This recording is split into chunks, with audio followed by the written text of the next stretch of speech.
Welcome to Billionaire Romance Audiobooks. Please subscribe to this YouTube channel.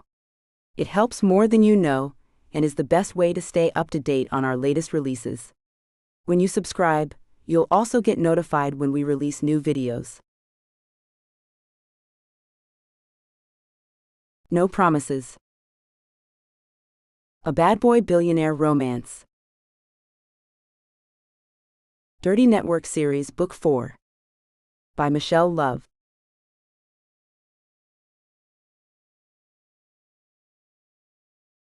Blurb. Being a junior reporter wasn't easy, but it paid the bills. So when they asked if I wanted to take part in a big story to expose New York's billionaire bad boy club scene, I knew I had to take the opportunity. Everything was running smoothly, until I was invited to attend one of the private clubs myself. But soon enough, I was caught by a devastatingly seductive man. He used me in so many ways and broke me down. I promised never to return. But all of that changed when I saw him on TV. So now it's my turn to return the favor.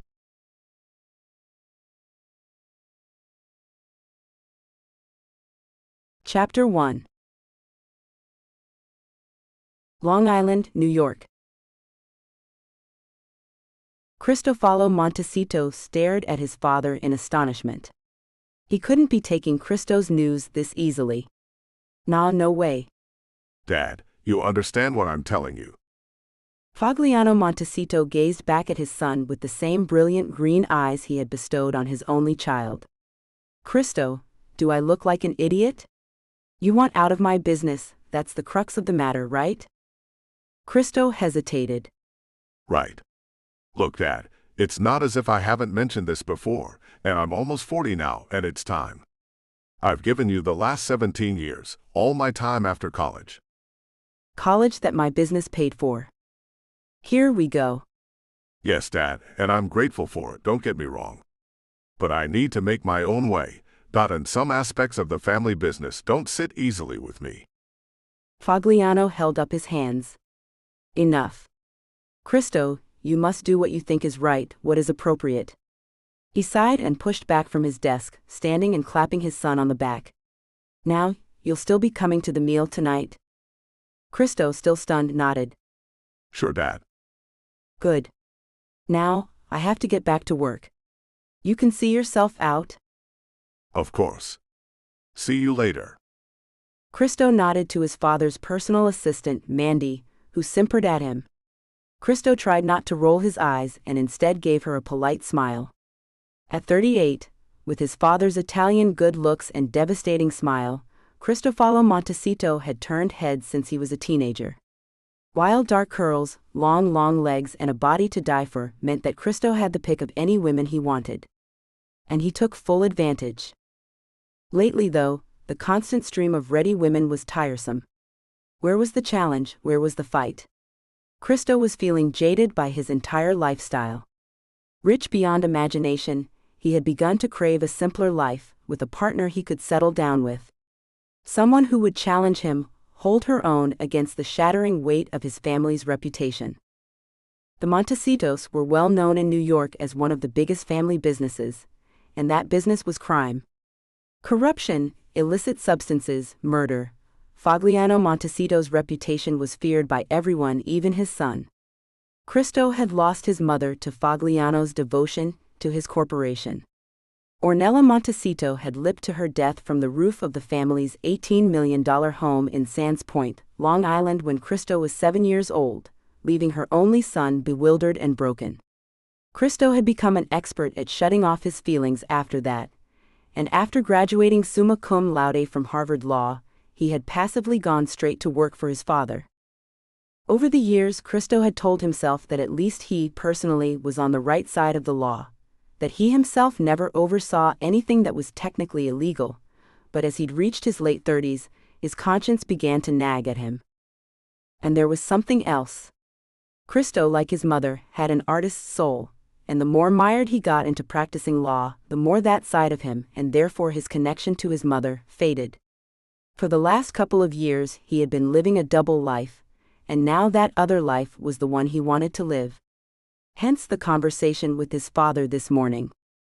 Christo took the glass elevator from the top of his father's building down to the basement parking garage, and then slid into his Mercedes. He sighed, blowing out his cheeks, and dialed his best friend's number. Bertie Franklin Hart answered on the first ring. "Hey dude, how'd it go?" It went well. Christo knew Bertie would hear the astonishment in his voice, and by Bertie's silence he knew Bertie was feeling it too. "Well?" Total disbelief.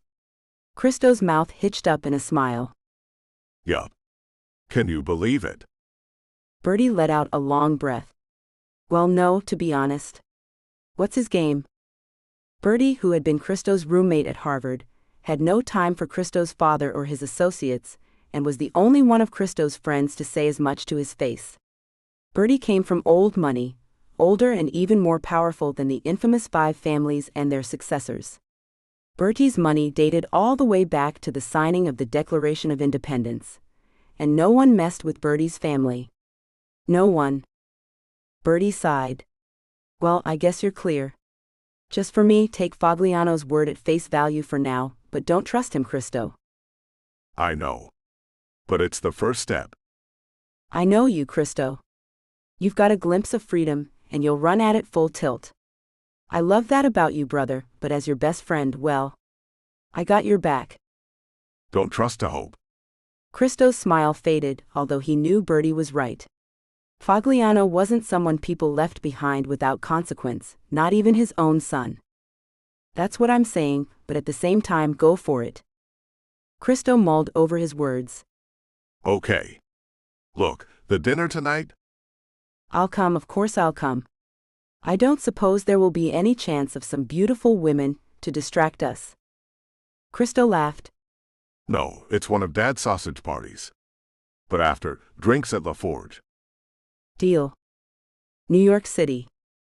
Anushka Noosh Taylor shifted in her chair nervously as her boss Allison read through her proposal.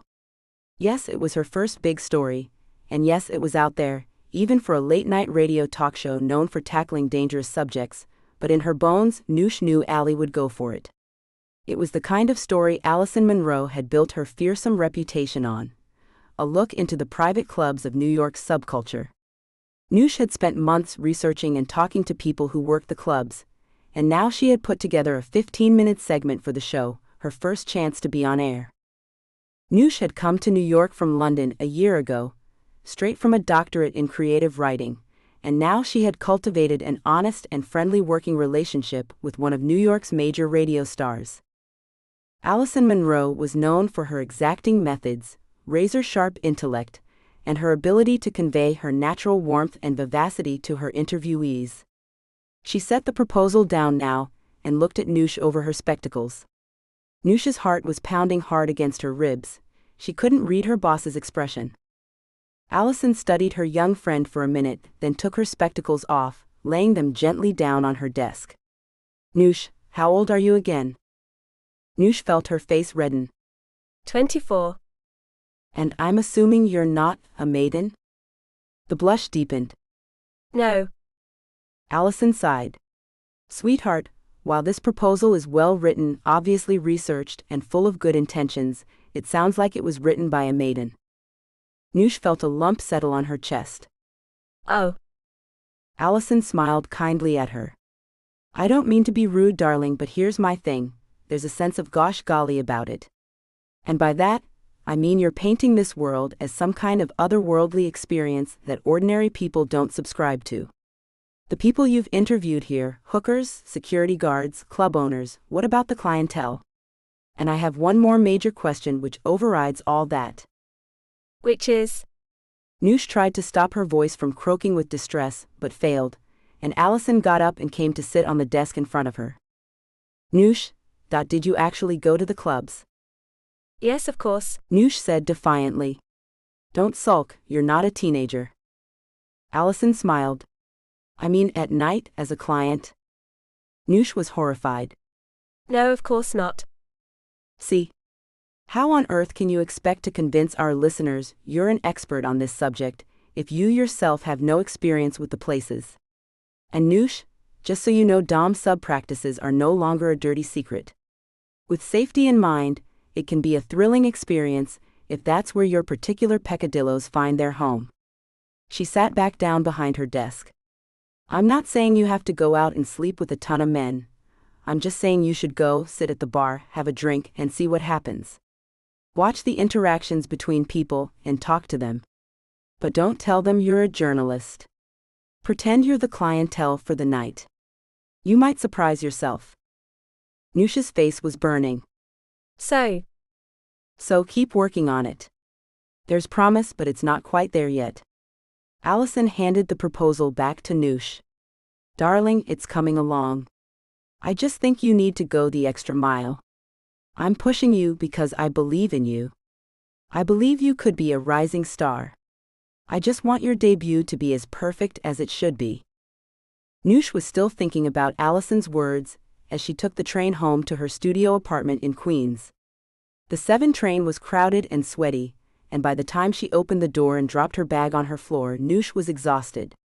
Coming from London, she was used to the hassle and annoyance of the tube, so the actual train journey didn't bother her, just the amount of people. Then, why did you move to one of the most crowded cities in the world? To disappear. Noosh pushed the thought away and stripped off her clothes. She thanked God she didn't have to wear a suit to work, that her usual uniform of blue jeans, t-shirt, and Chuck Taylors was accepted office attire. She didn't own anything that could be described as formal wear, except for the ruby red dress she had worn for her graduation. She loved that dress. It had been a gift from her parents who had loved and supported her throughout her education, cheered her on and scraped together their money to buy the designer dress for her. Noosh had worked and paid for her degrees with loans and grants. Her parents would never have been able to afford to pay for it themselves. Noosh had been born into a working-class family, and had been brought up without wanting anything other than the food they provided and the love that they shared. In a modest 2-up, 2-down house out in the suburbs, both her parents worked as bank clerks and made sure that even without the material things some of her classmates had, Noosh wanted for nothing. To their credit, she had grown up with a strong work ethic, and their pride in their daughter knew no bounds as they watched her graduate with top honors from one of London's most prestigious universities. Then it all came crashing down. Noosh had been targeted by a powerful man who had set out to make her his, whether she wanted him or not. It had almost destroyed her. Now she could hardly stand to think of his name. Noosh stepped into the shower and turned on the hot water, enjoying the feel of the spray cleansing her tired skin. Her whole life now was work. Maybe Allison was right. Maybe she should get out there and experience a little more of what this beautiful, vibrant city had to offer. Supper was a bowl of cereal, and then she fell asleep on the couch, not bothering to pull a blanket over herself. It was early fall in New York, still stifling hot on some days, and Noosh wriggled uncomfortably in her sleep until she awoke at 3 a.m., sitting bolt upright. The thin drape at her window was billowing in. She'd left the window open. Gosh, she never did that, ever. Not since. Noosh skittered over to the window and slammed it shut, forgetting about the hour. She sent a silent apology to her neighbors upstairs. If only this studio weren't on the first floor, but the rent had been perfect for her budget, and beggars couldn't be choosers. And baking in the heat of the non-air-conditioned apartment was a small price to pay for her safety. After moving to her bed, she found out she couldn't sleep. She tried to read, but by 4 had given up on that and was cleaning the apartment again. She called it her Monica time, after the character from Friends. Cleaning relaxed her, gave her time to think, to try and order her life a little better. She thought back to what Allison had said. She should check out one of those clubs. The thought both scared and excited her. Next week, she told herself. Next week, I'll go and see what happens in those places. She blew out her cheeks. Yep, it would take a week to get her courage up, but she was determined to do it now. Finally, as the city began to wake, she fell asleep again and slept in until mid-morning. Senator Destry Papps always woke at 5 a.m. sharp to begin his day. A 6-mile run was followed by a shower, then a breakfast of oatmeal and a protein shake, and then he was down in his office by 7:30 a.m. It had been his routine for at least a decade now, waking up in his Georgetown townhouse, a block from his office. At 53, Destry, a native of New York, had lived his entire life in politics. Following in his father's footsteps, he became the senator for the district at 38 and remained in office for nearly 2 decades. He'd carefully planned his ascension through the party ranks, and now he was at last going for the big job. There was nothing Destry wanted more than to become President of the United States, and for the last couple of years he had been clearing house, ironing out anything that could stop him from realizing his goal. People were paid off and offered roles in his cabinet. His sweethearts, of which there had been many, had been vetted, and even his ex-wife, Telly, had been paid off to keep their dirty laundry private. Destry had no doubt that one day, Telly would come to him with something more that she wanted from him, and it would be understood that whatever it was, Destry would provide it. But that was fine with him. He checked his reflection out now. Tall, stately, with dark hair shot through with silver at the temples, he knew his handsome face was his ticket to getting what he wanted and had always used it. His patented aw shucks charm worked on the voting public as well as it did with his bed partners. There was only one part of his life, as yet a private part, that he reflected on with anger and resentment. The time in London, the time he'd seen her and felt his whole world shift. That dark, thick, wavy hair, those large chocolate brown eyes, that full mouth.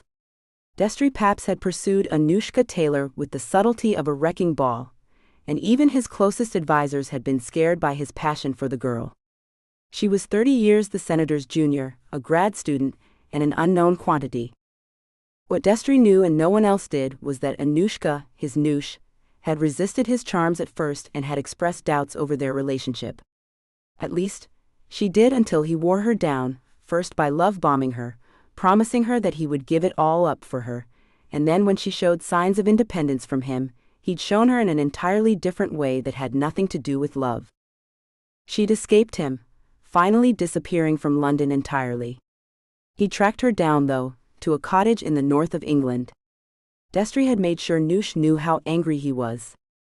He thought of her now, how she'd cringed away from his rage, and he smiled. He could still feel her skin under his fingertips, her mouth on his as he took her.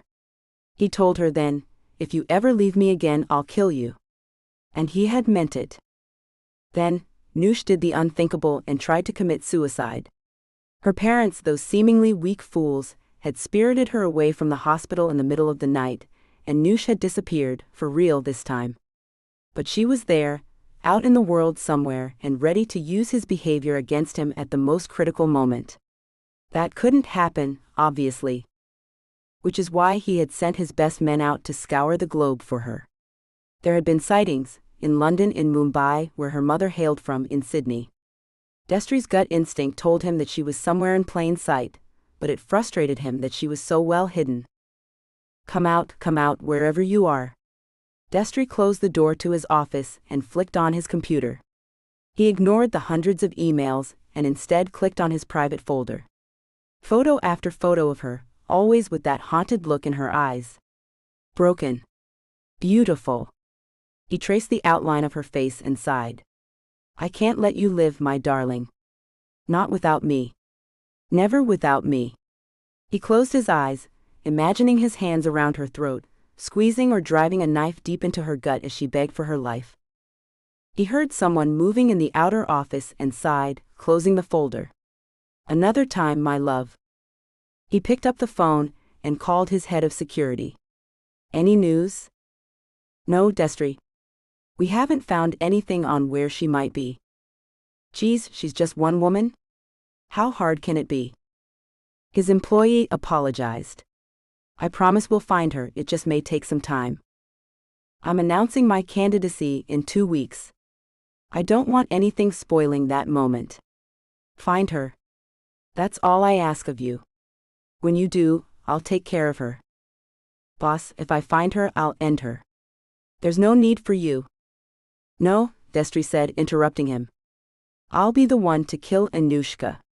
Me. Just tell me where to find her." He hung up the phone and smiled to himself. He could hardly wait.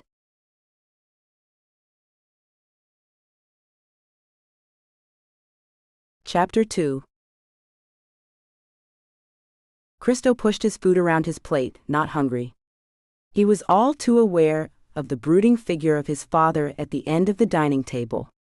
His father's business associates, some of Christo's uncles and cousins and Bertie were all there as well, but Christo could feel his father's scrutiny. He met his father's gaze with a question in his eyes. Fagliano had been quiet all throughout the meal, but now he tapped his fork on his glass, asking for their attention.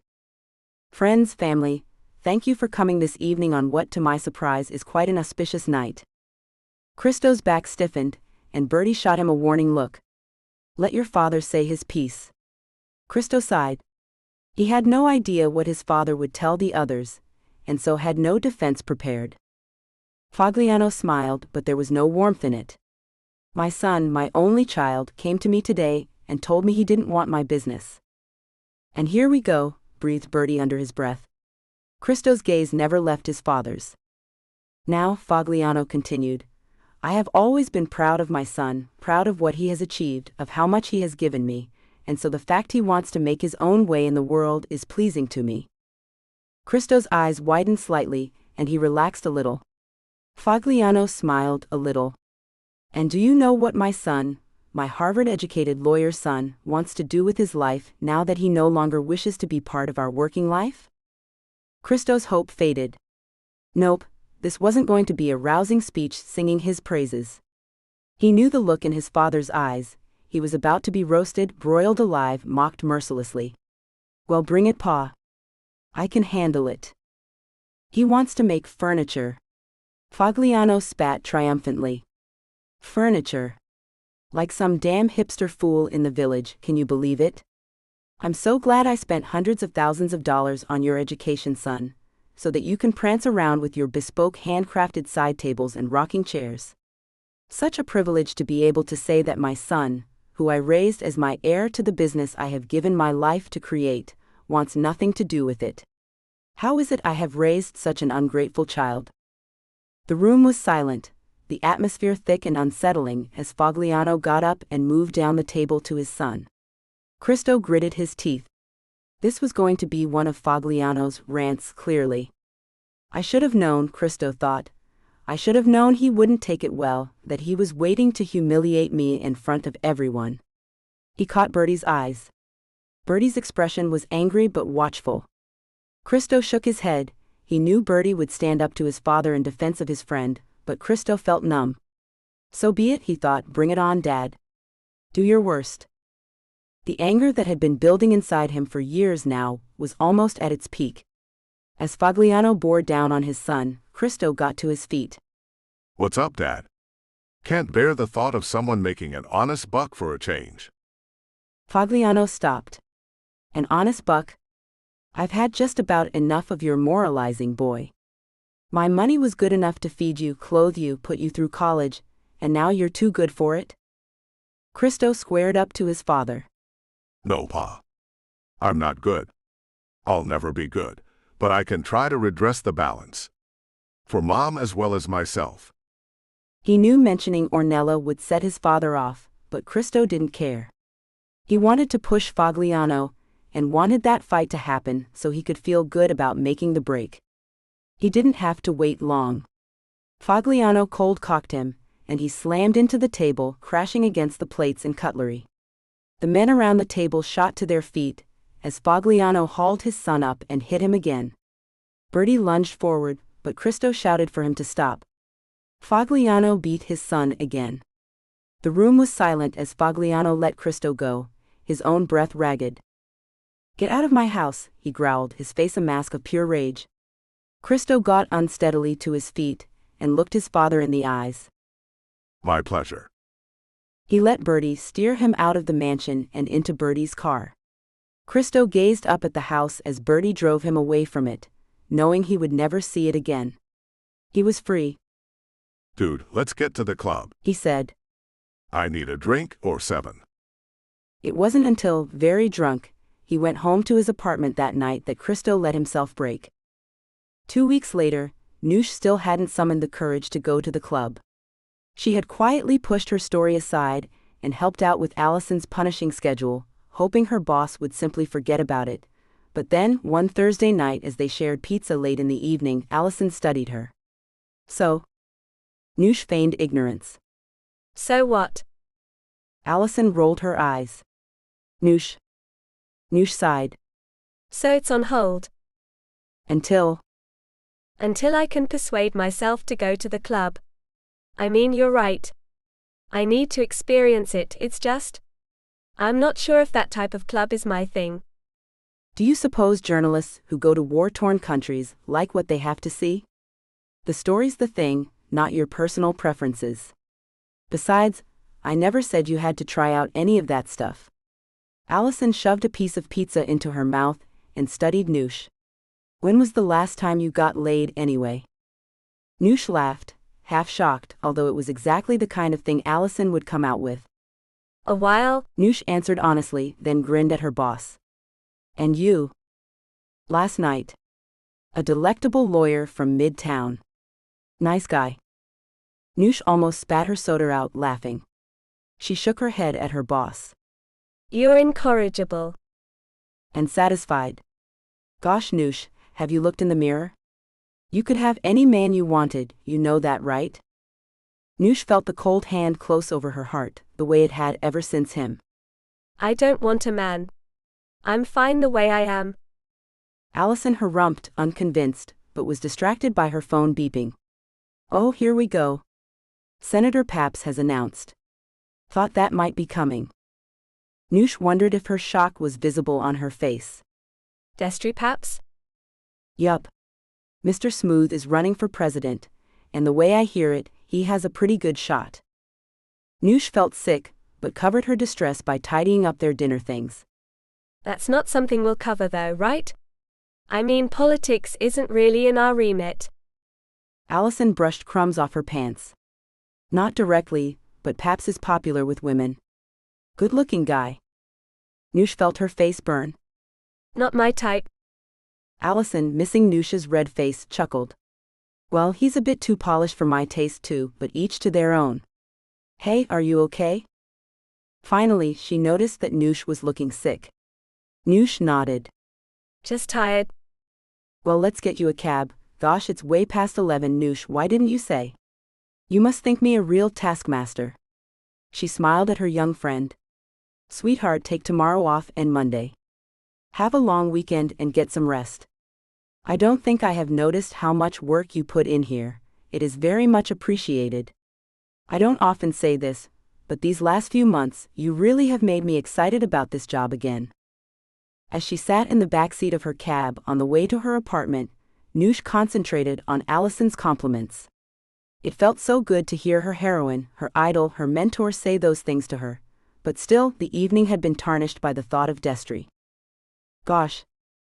Noosh felt like throwing up, imagining him as president. Of course, if anyone could stop that, it would be her. She could tell 1,000 stories of his hateful, vicious personality. His violence, his threats to kill her. But even if anyone actually believed her, going to the press or the police would be as good as signing her own death warrant. As she trudged into her apartment making sure the deadbolt was on, she realized a hard truth. If Destry ever found her, she had no doubt she would be dead. Why the hell had she come to America? To his home? Was it spite? Was it to hide in plain sight? No, screw him. It was to pursue her dream of being a radio journalist, to work with Allison, to have something for herself. She had already lost so much because of him. Seeing her parents, for one. She missed them so much, and lived for the phone calls to the burner phones she replaced every week. Her friends back in London, and her extended family in Mumbai. All of them were out of bounds now, because of the chance Destry might use them to find her. Even at work, she used a pseudonym for her writing credits, Sarah Marsh. Something completely unconnected with her real name. Noosh lay on her bed, staring sleeplessly at the ceiling. To live under a death threat was still unreal, and yet all too real to her. It made her angry and full of sorrow. She rolled onto her side. You know what? I will go to the club, and maybe I will sleep with some random guy there, because I can Destry. It'll be my choice. Screw you and your political ambitions. If I hear just one story, of you treating another woman like me, I'll go public and hang the consequences. I will bring your house of cards down, even if it costs me my own life.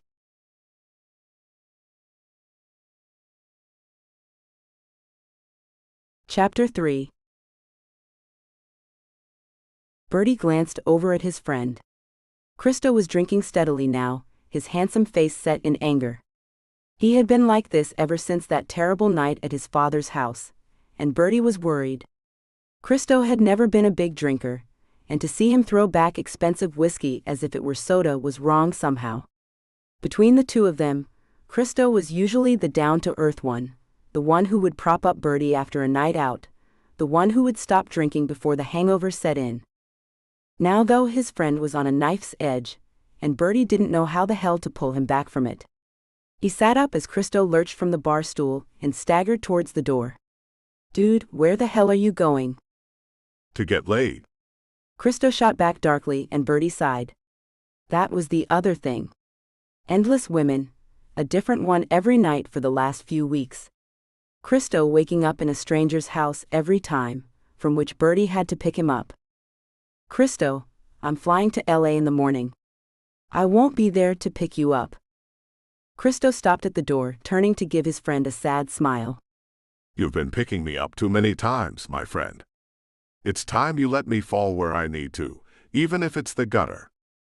Bertie was surprised at how lucid, if depressed, his friend sounded. He got up and went to him. "Come on, Christo, let me take you home instead. Get some rest." Christo considered but then shook his head. It's okay, Bertie. I'll go to my club. They know how to put me in a cab. I need to get this rage out somehow.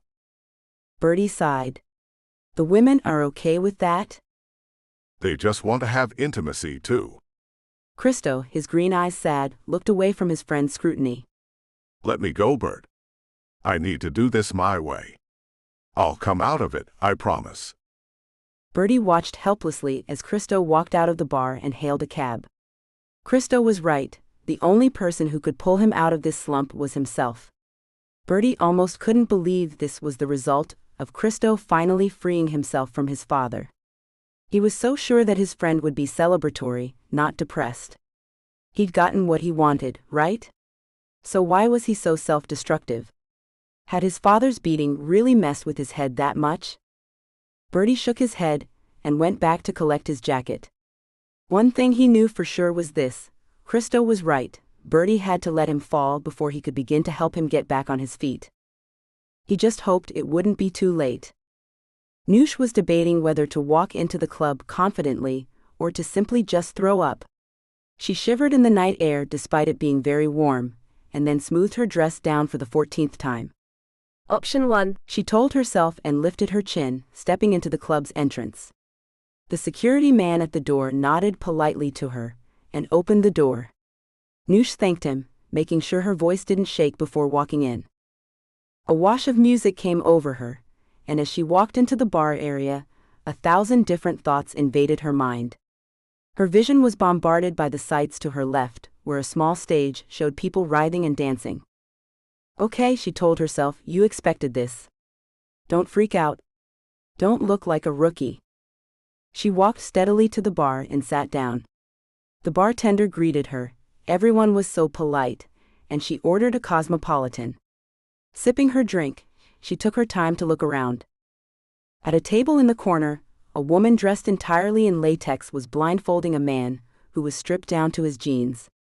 When he couldn't see, the woman picked up a candle and dripped hot wax onto his chest, slowly smiling. Other people watched them, but the connection between the two of them was so palpable that Noosh couldn't look away. The woman caught her eye and smiled. Noosh smiled back. The atmosphere of the club surprised her. Unlike the sweaty, handsy feel of the usual Friday night clubs, here was a relaxed, open atmosphere that astonished her. After an hour, she was even enjoying watching what was going, which seemed to be okay by everyone, even if she didn't join in.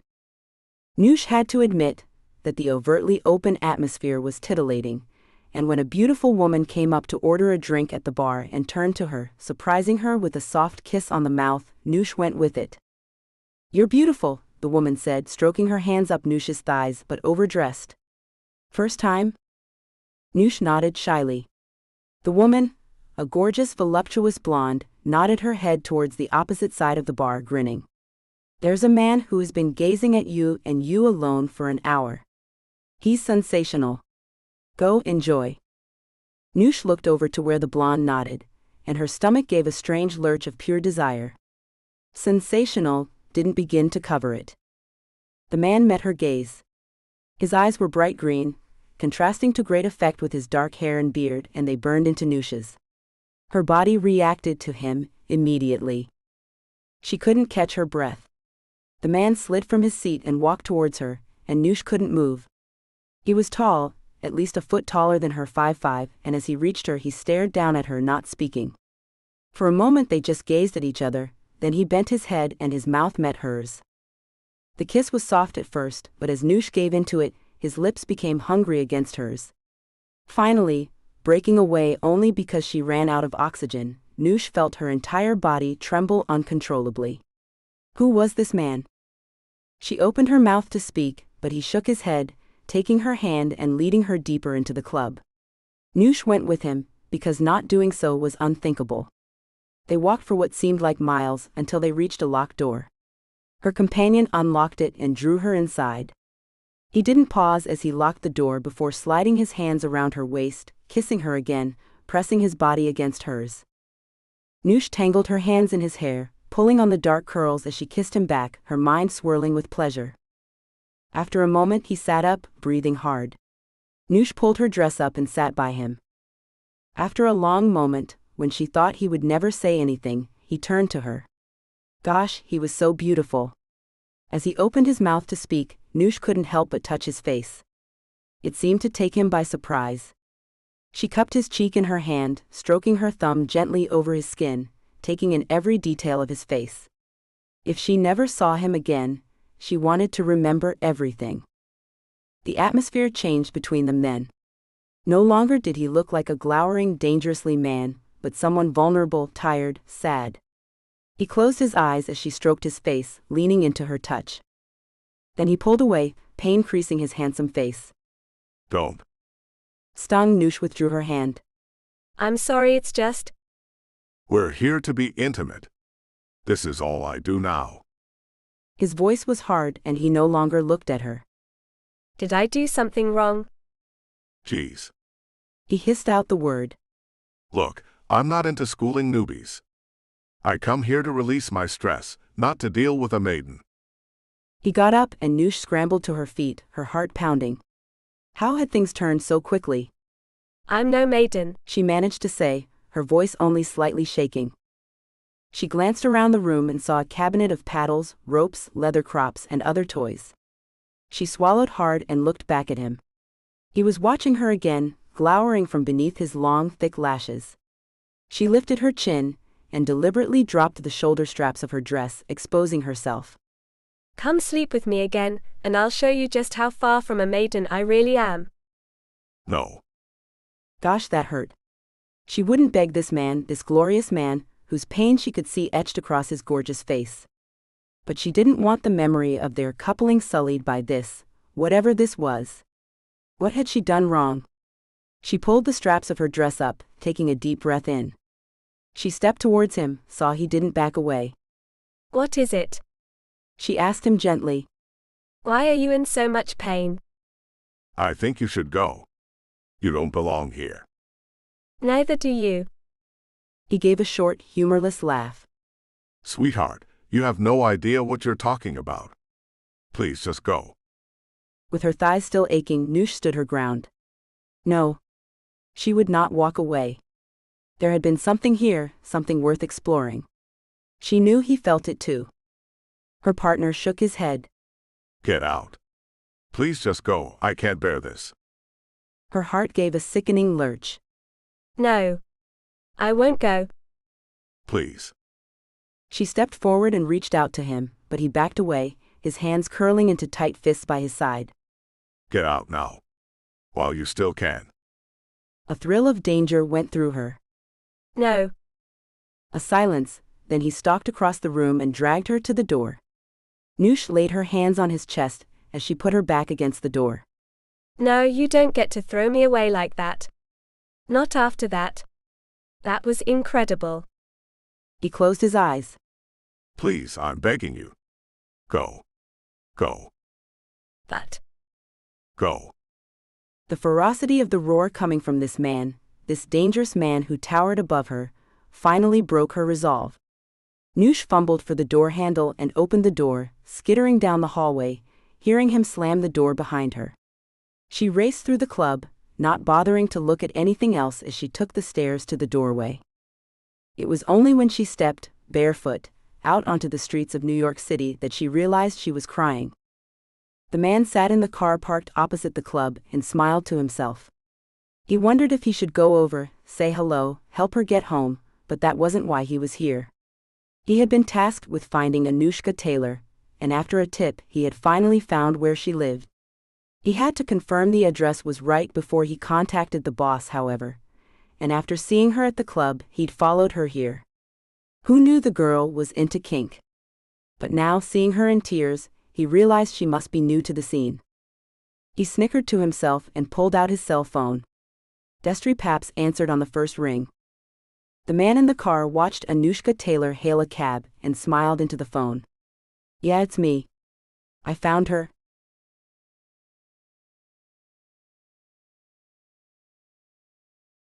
Chapter 4. After she'd gone, Christo slumped to the floor, breathing deeply. Gosh, what had he become? Screaming at that girl, that sweet, kind, beautiful girl. And yet, it was her sweetness that had made him react like that. He didn't deserve her. The way she had touched his face, the way she had seen him. Damn. He cursed quietly, his head in his hands. Go after her, apologize, beg her to come back. But he knew he couldn't. The moment he saw her earlier, something had twisted inside him. She was so lovely, her big brown eyes warm and kind, and she looked so lost. He'd wanted to take her in his arms, protect her from the seediness around them, but as soon as he kissed her, something animal had taken over. He'd never felt that way with any woman, and it terrified him. He tried to stop the sobs that were constricting his chest, but they burst out anyway. What was happening to him? Bertie was right, he'd gotten what he wanted, away from his father. So why was he so damn miserable? He let himself cry it out, then snagged his phone from his pocket and dialed Bertie. When his friend answered, he just said, Rock bottom. Bertie understood immediately. Where are you? Christo told him, and Bertie told him to stay there. I'm coming to get you. In an hour, Christo was on a plane to Arizona, where Bertie booked him into rehab. Noosh buried herself in her work after that strange, wonderful, terrible night. She told Allison she was dropping the story about the Dom sub clubs, and although Allison had questioned her about what had happened, Noosh kept it to herself. She felt wrecked by the experience, but at the same time, she couldn't stop thinking about her mercurial partner. Who was he? In moments of weakness, she closed her eyes and remembered the feel of his hands on her body, his mouth against hers. She shivered, the pleasure all still too real for her. But then afterward. Stop thinking about him, she told herself now. It's been a month. You'll never see him again. She dragged her attention back to the meeting. They were brainstorming ideas for the next year's stories, and so far Noosh hadn't heard a thing. She blinked and focused on what Allison was saying. Something I was thinking about was the next generation of New York's crime families. A lot of them are eschewing the old life and branching out on their own with legitimate businesses. I've heard the reaction from the old-timers has been mixed, to say the least.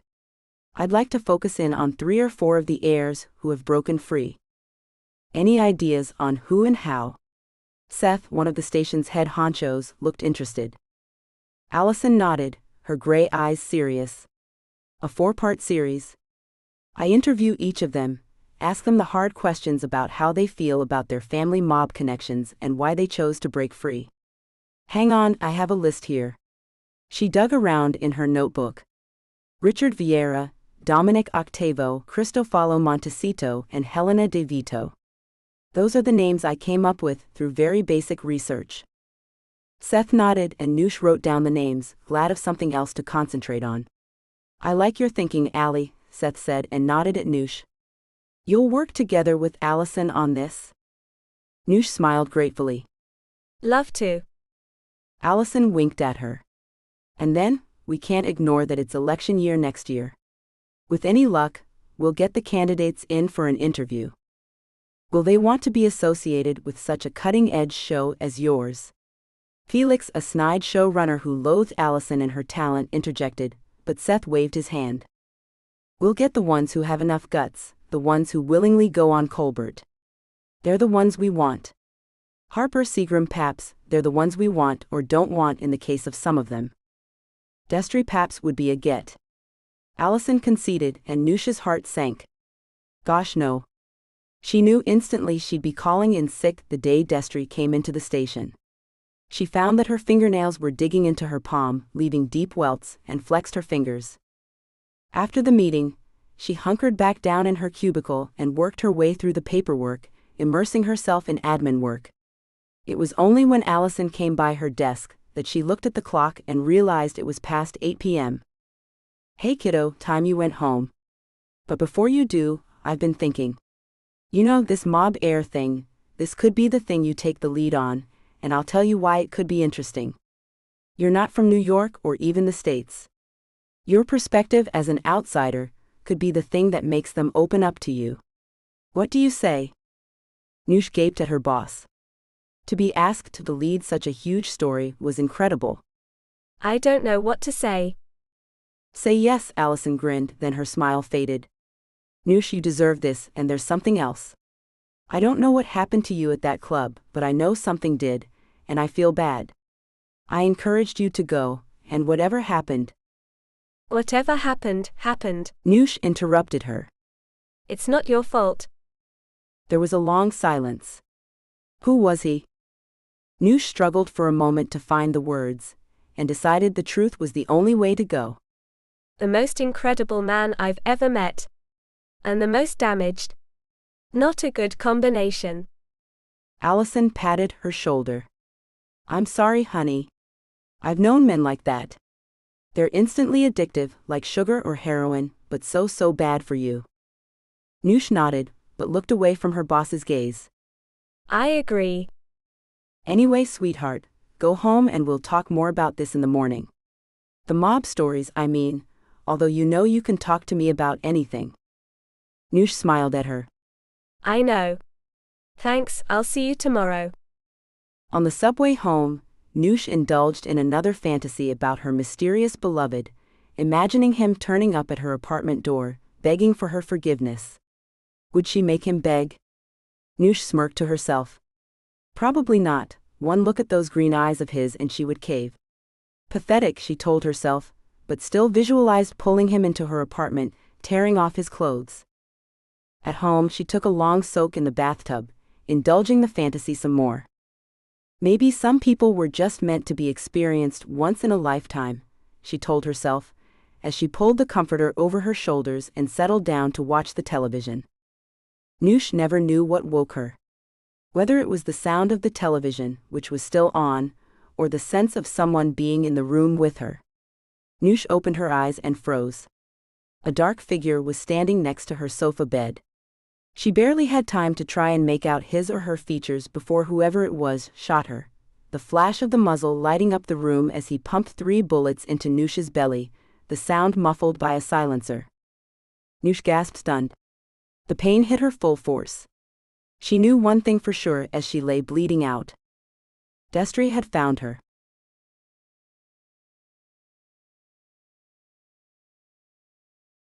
Chapter 5. 6 months later. The physiotherapist gave her a long stare. Noosh, you're pushing yourself too hard. I told you this would take time. Noosh, balancing herself between the bars, shook her head. Doc, it's been too long. I'm going stir-crazy in this hospital. I want to go back to work. The doctor, a tired-looking woman in her 30s named Beth, rolled her eyes. And don't think I don't know you've been working from your room. Rest is anathema to you, isn't it? I had plenty of rest when I was brought in. Noosh propelled herself painfully along the treadmill. One good thing about having a bullet in the spine is it sure helped your upper body strength when you tried to learn to walk again, she thought, as she puffed her way along the walkway. For the record, a coma isn't rest, Noosh. Come on, that's it for today. Beth helped Noosh back into her chair. Noosh gave a frustrated sigh. Come on, Beth, do a girl a solid and let me out of here. Beth couldn't help but grin. Just so you know, that expression coming from your English mouth sounds weird. And okay then. Noosh was already geared up for an argument, so Beth's agreement took her by surprise. Really? Really? Beth nevertheless insisted on wheeling Noosh back to her room. Tomorrow, and I mean it. Get some sleep tonight, and if your stats are good in the morning, you can go home. I'm not happy about you being alone, though. I won't be alone, for the most part. Noosh's parents had been flown over by the radio station after Noosh had been shot, but when it had been clear their daughter would survive, they'd had to return to their lives in London, albeit Skyping Noosh every day. Allison, shaken to her core by the attempted murder, had sworn to them that she would take care of Noosh, and had insisted Noosh move in with her in her Upper East Side apartment. With security, she'd emphasized when Noosh protested, and Noosh couldn't argue. The man, she presumed it was a man, who had shot her was still out there, and the police had no leads. Noosh hadn't told them of her suspicions, that Senator Destry Papps, candidate for the office of the President of the United States, was the one who had shot her mercilessly. Who the hell would believe that? Her mother and father had looked at her with pain in their eyes, and she knew they guessed the same. Would Destry try again? Noosh hoped against hope that by not revealing him now, he would understand she wouldn't go the press about him at all, but she knew that was a naive hope. So the promise of being secure, at least at home, was appealing. Allison had been to see her every day, and Noosh knew from the topics of conversation on her radio show that the shooting had affected her usually unflappable boss to the core. Allison had persuaded the station to run an anti-firearms campaign, and by sharing Noosh's, or rather, Sarah's story with her listeners, Allison had managed to both bring awareness to the subject and Noosh hoped to broadcast to the assailant that she was now going to be protected. Noosh knew Destry had heard the program because the day after, a huge bouquet of red roses had arrived for her with a card just saying Sarah on it. Funny how threatening just that one word could be, she mused, as she dumped the flowers into the trash can. Allison insisted on coming personally to pick her up from the hospital after Noosh was discharged, and she settled Noosh into the back seat of the limousine, fussing around her and making Noosh grin. You really have gone full-on mama bear, haven't you? Quiet child, Allison said, hiding her grin. Now your mom and dad packed all your things and sent them to me, so I took the liberty of unpacking some non-personal stuff just to make your room feel like home. Noosh sighed. It had taken her months to find the apartment in Queens, and having to let it go was annoying. But you're alive, so stop feeling sorry for yourself and buck up. Noosh smiled, thanked Allison, and changed the subject. How are the interviews going? Noosh missed the preparation and setting up of the Mobster Heirs series, and was sorry to have been out of action for it. From what Allison told her, it had been an eye-opening experience. Good so far, but we have one holdout, at least we did. Cristofalo Montecito called the day after our firearms campaign and your story got coverage on the national news. Said he wanted to help out with that, and if he could, he would give us the interview we want. That's good news. What's his story? Hard to say. We know he's broken away from his family's business, but what he's been doing, what he plans to do, is a mystery. Try researching someone who doesn't want to be found. There are no photos, no gossip about the man at all. Unheard of these days, but the man's a ghost. Noosh was surprised. That is unheard of. Allison grinned at her. I know what you're thinking, that you can find something on the internet even if an old coot like me can't, but there's nothing. The man's a private guy. So, him coming in to see us. Noosh groaned. Tell me I can be there. I've missed out on everything, Ali. Allison sighed. All right, you can be there, but, and I mean this, You are not to do anything but watch and say hello to the man. Noosh grumbled but agreed. When is he coming in? Thursday, and as part of the deal, until then you rest. Fine. Grumpus. Shut up. Christo walked out of his bathroom to find Barty waiting in his kitchen, helping himself to Christo's coffee. He smiled at his friend. How do I look? Bertie looked him up and down, snickering. Ugly but smart enough. Thanks, dude. Christo laughed. He knew he looked good in the navy sweater and dark jeans, but he was nervous as hell. Bertie studied him. Dude, relax. This will be a breeze. All you have to do is talk about your new business. Christo rolled his eyes. We both know that's not true. Bertie grinned, unrepentant. You got me.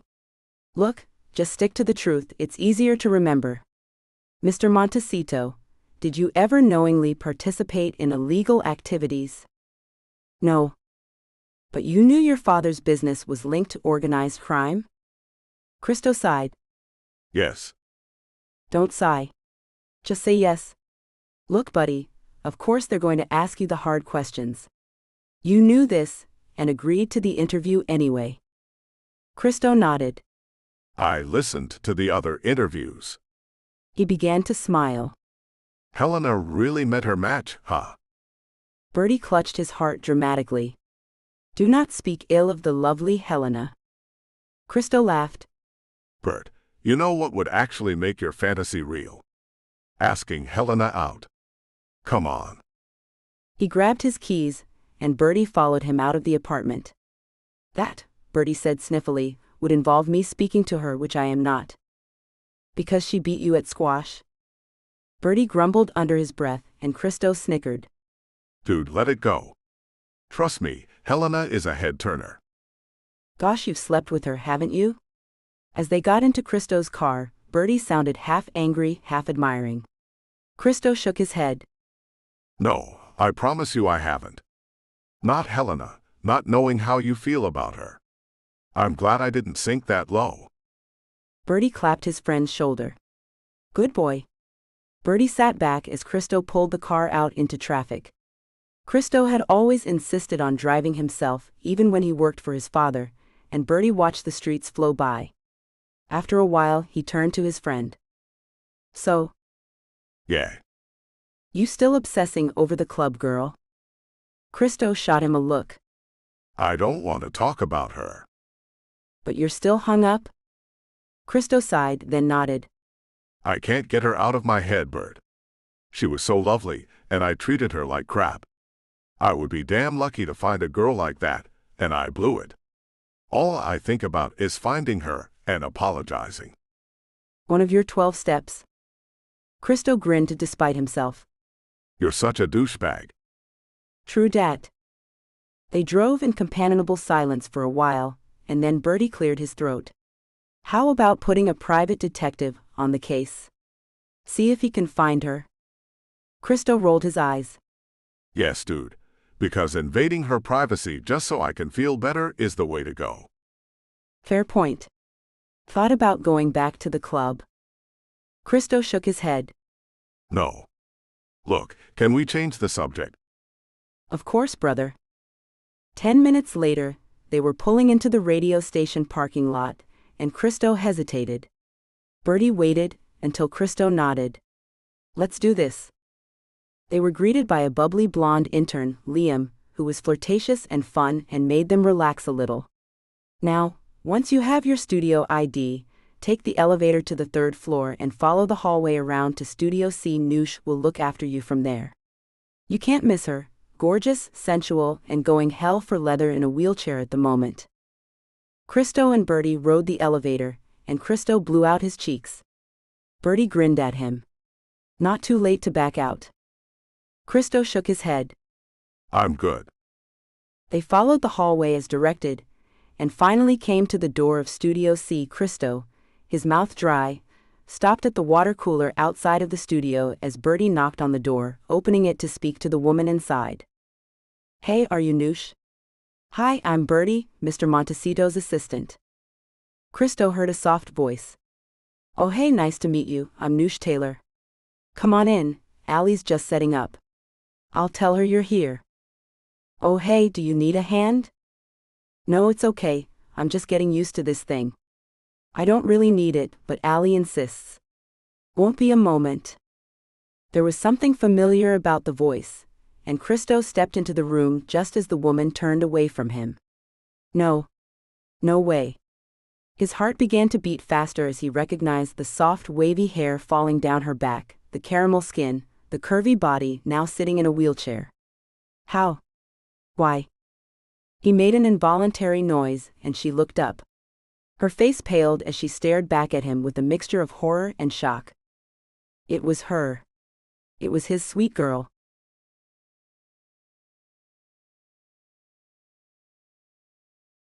Chapter 6. Noosh stared at him, her heart pounding painfully against her ribs. After a moment, she remembered where she was and cleared her throat. Unsmiling, she nodded to him and turned back to Bertie. Allie will be out in a second. Can I get either of you some coffee? Please don't trouble yourself, Cristo Montecito said in that deep, sensual voice of his, and Noosh felt her belly quiver with desire. No. Nope, this wasn't happening. She looked away from that intense green-eyed stare, the curiosity in them. She knew he was wondering about her wheelchair, and felt a wash of embarrassment. She leveraged herself out of the chair, wobbling, and both Bertie and Cristo stepped forward to help her. She waved them away, her face burning. I'm fine. Allie opened the door at that particular moment, damn it, and made a frustrated noise. Again, Noosh? What was our deal? Noosh's face flamed even redder. I was just practicing. Anyway, our guests are here. Allie immediately switched into her professional mode. Bertie, how nice to see you again. Bertie winked at her. You too, Allie, looking good. Can I introduce my friend, Cristofalo Montecito? Allie shook Cristo's hand, and Noosh could see her boss sizing him up. She risked another glance at the man. If it were possible, he was even more beautiful than she remembered, and he looked better, healthier than when she'd met him in the club. His olive skin was smooth, his beard neatly trimmed, his dark curls freshly washed and brushed neatly. Noosh longed to run her fingers through them. Stop it. You're hardly in any condition to think about any intimacy. She realized Allie was speaking to her, and dragged her attention back to her boss. Allie was hiding a smile, obviously having noticed her preoccupation. Sorry, Allie, I missed that. You'll be sitting in on this interview today, Noosh. Oh, damn it. She could barely stand the tension between them as it was, and to have to sit by him for the next couple of hours. Even worse, once they got in the small studio, Allie managed to sit Noosh beside Cristo where she could feel his body heat and breathe in his scent of fresh linen and spice. It drove her senses wild, and she struggled to maintain her composure. Just before the interview began, Cristo looked around at her, and she met his gaze, feeling something shift in the air. She could see he was nervous, and weirdly she sensed he was looking to her for confidence. She gave him a small smile and a nod, and she saw his shoulders relax. It was such a small moment, but it made her feel. How did she feel? Flattered? Happy? She couldn't tell. Cristo made for an honest, interesting interview. He told Allie about his plans to go into the bespoke furniture business, discussed the stark change of direction, and when Allie questioned him on his father's business, he was honest and forthright. I don't pretend that I don't know what my father's business is, and yes, for a long time, I took his money and turned a blind eye. From now on, I'm going to try and make up for that. For a lot of things. Allie nodded. Do you regret anything? Cristo was silent for a long time. Yes, one thing. One thing I regret very much, but it has nothing to do with my father. Noosh felt a jolt. He was obviously talking about her or what happened afterward. Whether by accident or by design, Allie bore Bertie off to talk to him after the interview, and Cristo was left alone with Noosh. Gosh, he'd forgotten how beautiful she was, how sweet. For a few minutes, they stared at each other, then he smiled at her. Hi. Hi. Her voice was wary but soft. He wanted to touch her so badly, stroke her face the way she had his, and tell her he was sorry. Instead, he touched the arm of her wheelchair. What happened? Noosh looked away from his gaze. An accident. I'm sorry. Noosh gave a strange laugh. Me too. Another long silence. Noosh, that's an unusual name. It's short for Anushka. I like it. She met his gaze, and all he wanted to do was kiss that sweet mouth of hers, hold her in his arms. Christo felt his blood pumping hard through his entire body. He reached out and stroked her cheek. Noosh. As I say, Bertie, I'd be most grateful if you would think about it. Christo dropped his hand as they heard Allie and Bertie return, and Noosh, her face red, looked away from him. Allie and Bertie finished talking about whatever they were talking about, and Christo was saying goodbye. Noosh shook his hand and he bent down to kiss her cheek. So close to her he could barely stand it, but then goodbyes were said, and he was back in the car with Bertie, feeling bereft now that he was out of her company. Bertie shot him an amused glance. I see you were quite taken with the lovely Noosh. Christo said nothing but gave him a look. After a moment, Bertie's mouth dropped open, having made the connection. No. No way. That's the girl from the club. Christo nodded. She wasn't in a wheelchair then. Something happened to her. An accident, she said, but I had the feeling there was more to it. But she's the one. Christo sighed. Yes, she's the one. Allie didn't mention Christo again until they were at home that evening scarfing down pizza. She studied Noosh, who could feel the questions looming. So, I take it you've met Cristofalo Montecito before? Noosh sighed. I have. When? Because it seems like, well, the tension between you was pretty smoldering. You sleep with him? Allie. Come on, give me details, Allie was grinning. The man is gorgeous and clearly into you. How come you're not dating him? Because how we met. It wasn't like that, and he wasn't the same man we met today. And besides, I have been occupied with other things. Like almost being murdered, for example. Allie's smile faded. Of course, darling, I didn't forget. She put down her slice of pizza. Listen, Seth and I were talking.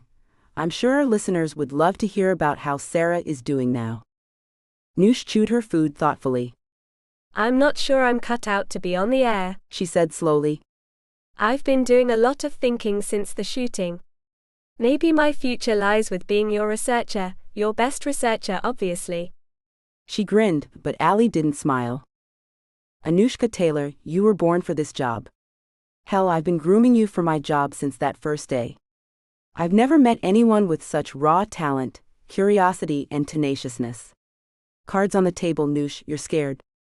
Noosh swallowed her pizza. Yes, she said honestly. I am. I'm scared as soon as I wake up in the morning that whoever tried to kill me will finish the job. I'm scared that everything I've ever worked for is out of reach because of it. Allie got up and wrapped her arms around her young friend. Nothing is gone, baby girl. And we'll keep on pushing the police to find out who hurt you. It's okay to be scared, just don't let it rule you. Noosh wondered if that went for how she felt about Cristo Montecito as well. Later, when she was in bed, she couldn't help recalling the way he looked at her, remembering his body heat as he sat next to her, maddening her senses with his fresh, clean scent. The way he touched her face just before they'd been interrupted. There was an intimacy between them, it seemed, and Noosh wanted to hold on to it, cradle it because it seemed so fragile and yet so right. Part of her wished she could call him right now and talk, that there was something more between them, that they actually knew each other better so she could reach out. She would give anything to be in his arms right now. You're being ridiculous, painting him as your knight in shining armor, especially after the way he treated you. But she indulged in the fantasy a little more anyway, thinking back of his mouth, his sensual soft lips. She groaned and rolled over, pushing away the thoughts. Her back throbbed with pain, and she used that to distract her from Cristo, finally falling asleep just before midnight. When she woke, All thoughts of Christo vanished when she heard the news that Destry Paps was now his party's official presidential candidate.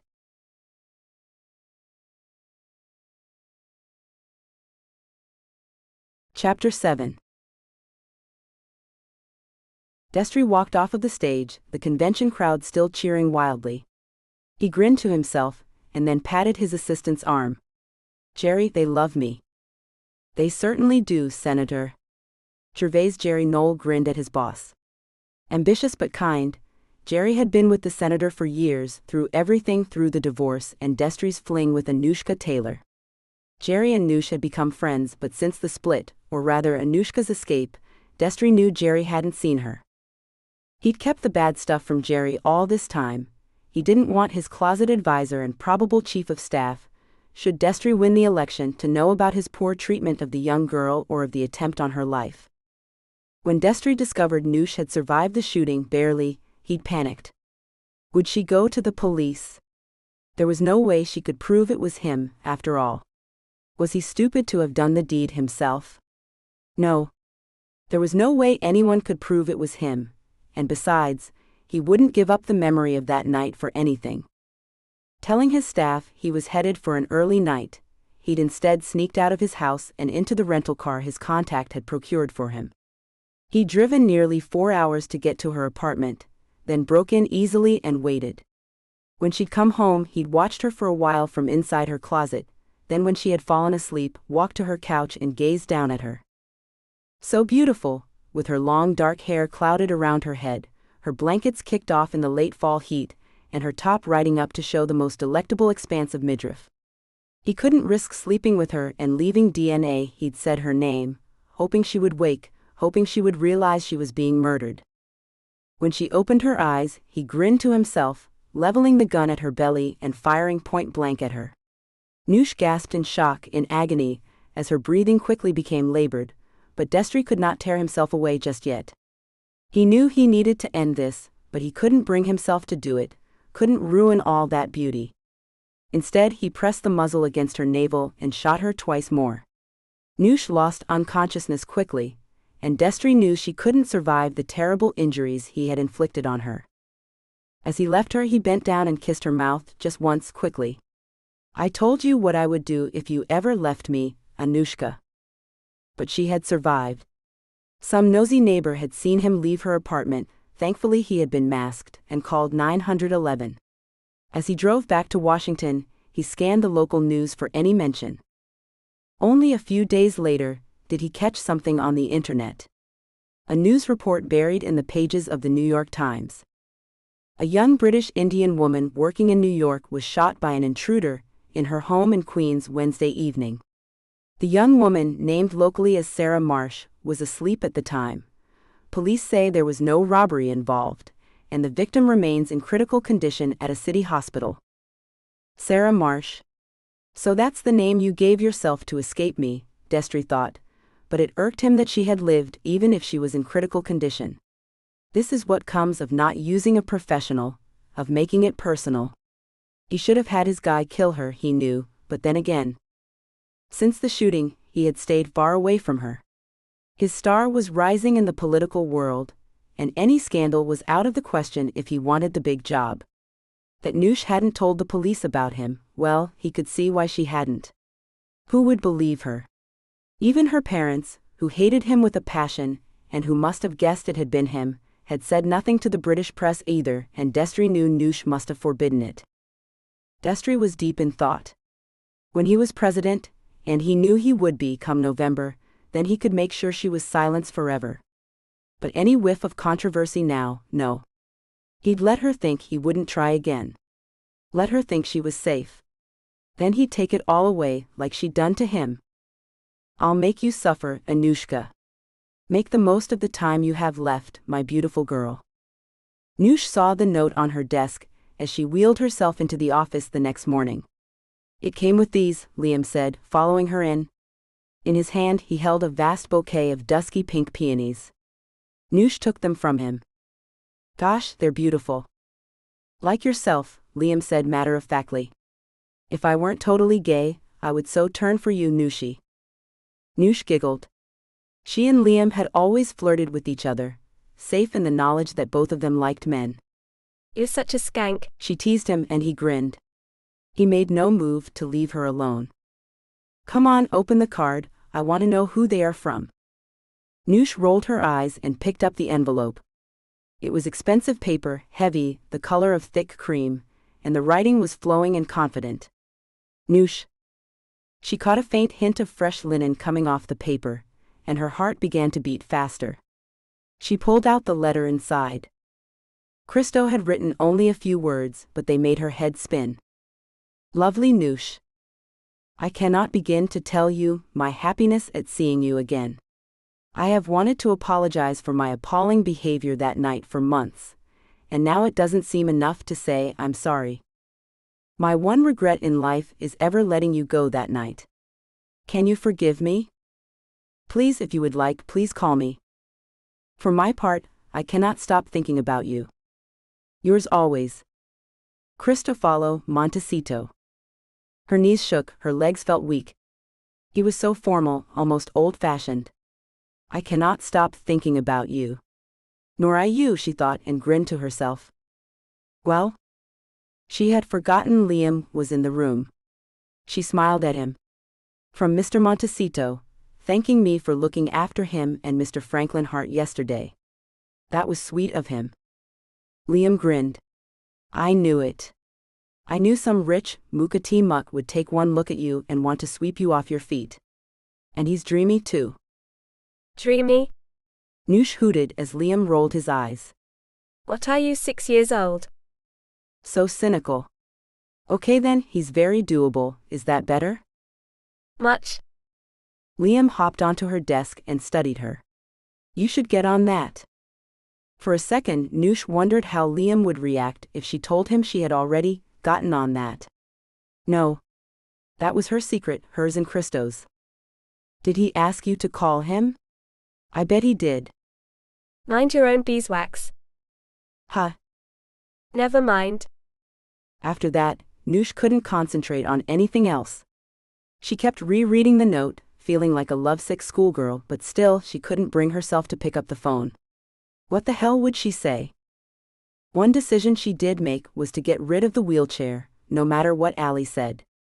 Noosh had brought her cane in with her today, and although her back was painful, it felt good to work her muscles, which were almost atrophying from lack of use. She made sure she walked everywhere today, and told herself it wasn't just because she felt like she needed to get things going. Working. Just in case she needed to expend some extra energy. Maybe, hopefully. It was 5 pages M when Liam called up from reception. Honey, there's a delivery for you, but the guy says you need to sign for it personally. Gosh, does he look like a process server? No sweets. Can you come down? Be right there. Noosh took the elevator. She wasn't confident enough with stairs yet, and hobbled out to the reception. Liam was nowhere to be seen. She glanced around and then heard a voice behind her. I'm sorry, I made him say that. She turned to see Christo smiling at her. Gosh, that smile, boyish and warm all at once. He stepped towards her. I knew you wouldn't call, you see, and so I thought I'd give you the option of telling me to leave you alone in person. He was close now, and Noosh gazed up at him. Do you want me to leave you alone, Noosh? She shook her head and he smiled. She wobbled, her legs shaking, and he slid his hands onto her waist, steadying her, pulling her into his hard body to balance her. He stroked her face. I hate that you got hurt. No biggie. Her voice was gravelly, but all she could think of was how nice it was to be in his arms. She couldn't stop staring at his handsome face, his eyes so soft and full of sweetness. He's looking at me like that, she marveled, and then a second later, as he bent his head and brushed his lips against hers, she gave an involuntary moan of desire. That, he said in a whisper. That right there is how you make me feel. He kissed her again, his lips firmer this time, his fingers tangling in her long hair. Gosh, Noosh? Noosh? She wanted him to touch her everywhere as he whispered her name over and over, but then she remembered they were still in the very public reception of her building. Ruefully, she broke away, smiling up at him. Maybe we should go somewhere less open. Christo grinned. That sounds promising. How about I take you to dinner? I would love that. Let me just get my bag. No need. Liam suddenly appeared out of nowhere, clearly having been spying on them. He grinned unashamedly at them and handed Noosh her bag. Here you go, sweets, I thought you might need this. Ali says have a good night, by the way. Noosh gave him a mock scowl. All of this seems very planned. Christo laughed. Don't blame Liam, blame me. I'm afraid I've had my spies out for a couple of days, and Liam is remarkably easy to bribe. Noosh gaped at them both for a moment, then laughed. Who the hell cared? Well then, you'd better buy me a really good dinner, Montecito. Warning, she can out-eat a water buffalo. Liam ducked away from Noosh's slap. Christo grinned and offered Noosh his hand. Shall we?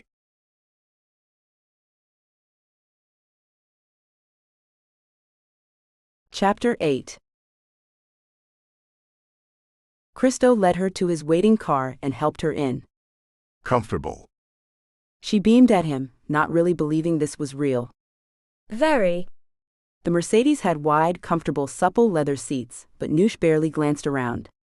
She only had eyes for the man sitting next to her.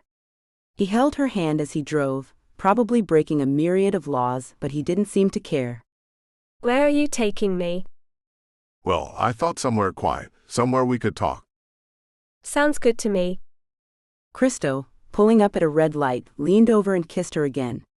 Gosh, Noosh, I've dreamed about kissing you for months now. Me too. She whispered, then grinned. Green? What? The light is green.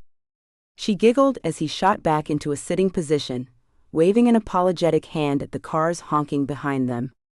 Noosh grinned at him and he shrugged, smiling back. If they could see who I was kissing, they'd understand. She flushed at the compliment and risked sliding her hand onto his thigh. He smiled at her. Sweetheart. I was thinking, what if we skip? And go straight to your apartment.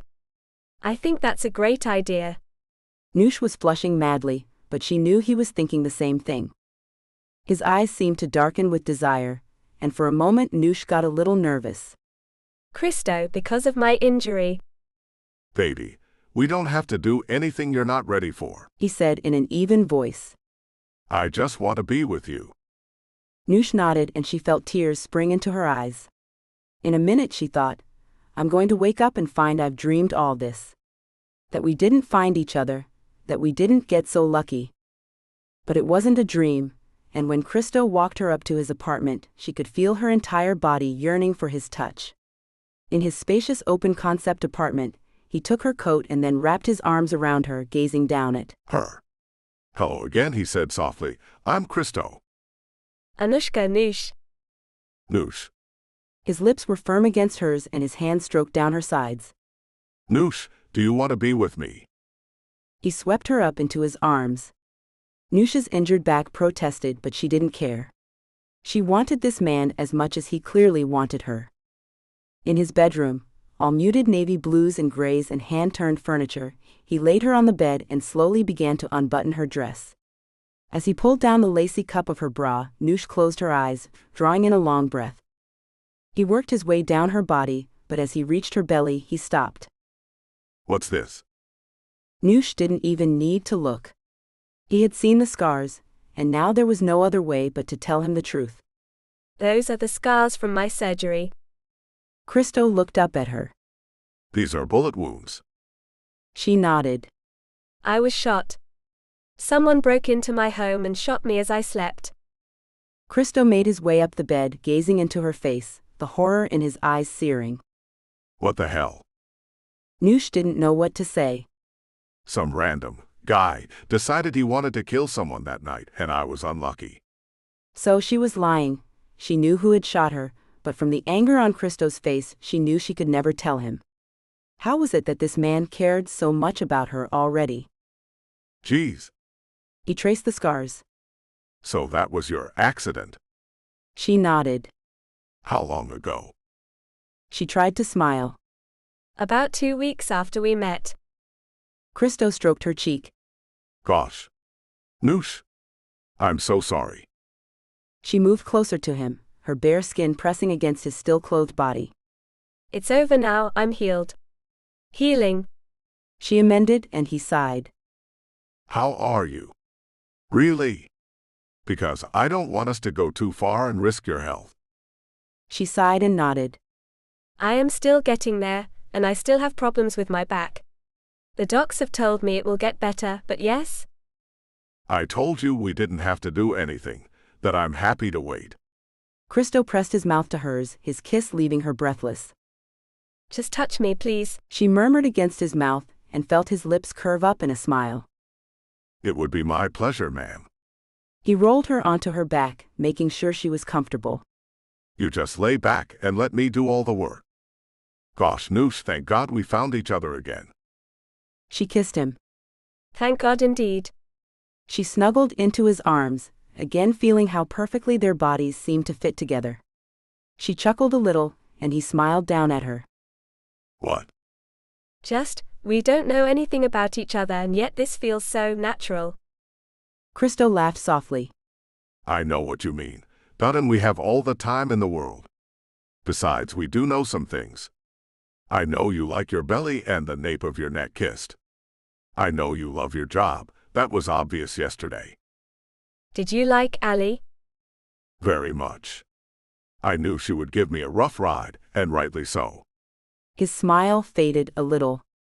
There are a lot of things in my past I'm ashamed of, Noosh, but none more than what I did to you that night. Noosh cupped his face in her palm. Tell me. Tell me what was going on with you that night. So Christo told her, and they talked late into the night, pausing now and again to kiss and caress each other. Noosh felt something shift in her soul, and she didn't want this night to end.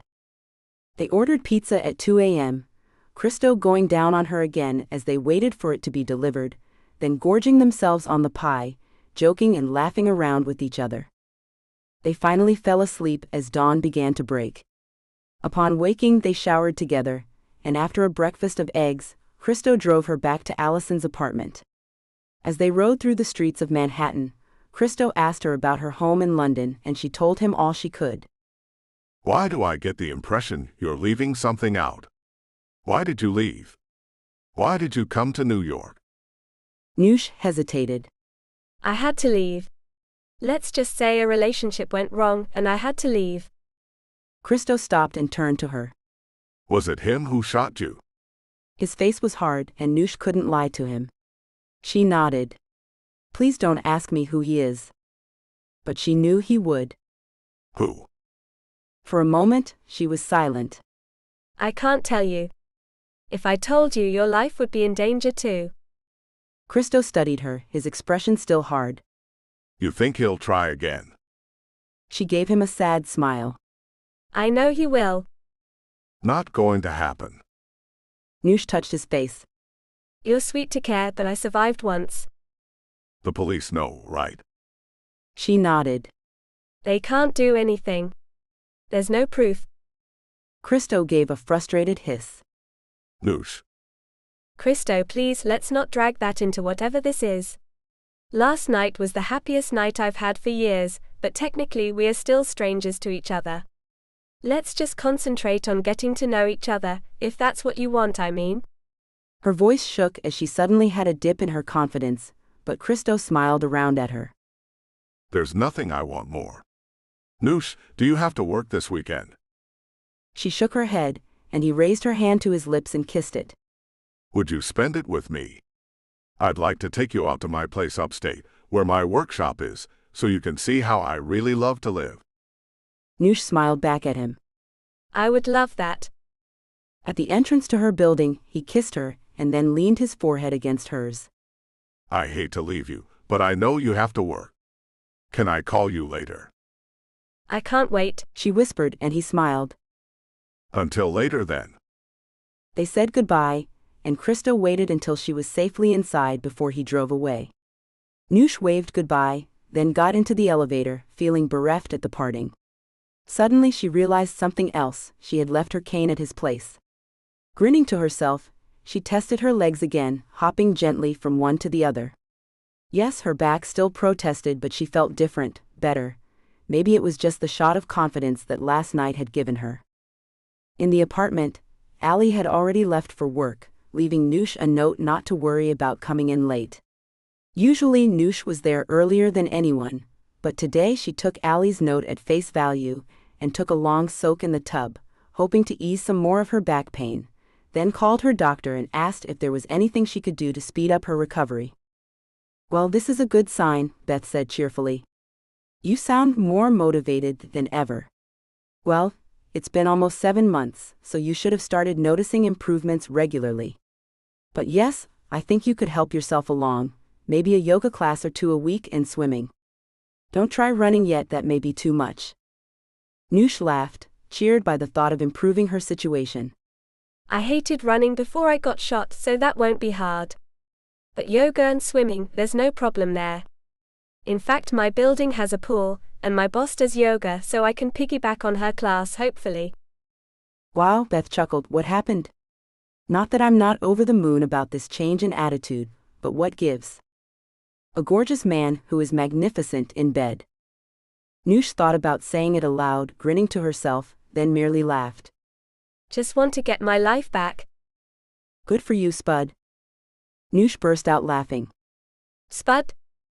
I'm trying out an English nickname on you. Spud. Such a satisfying word to say.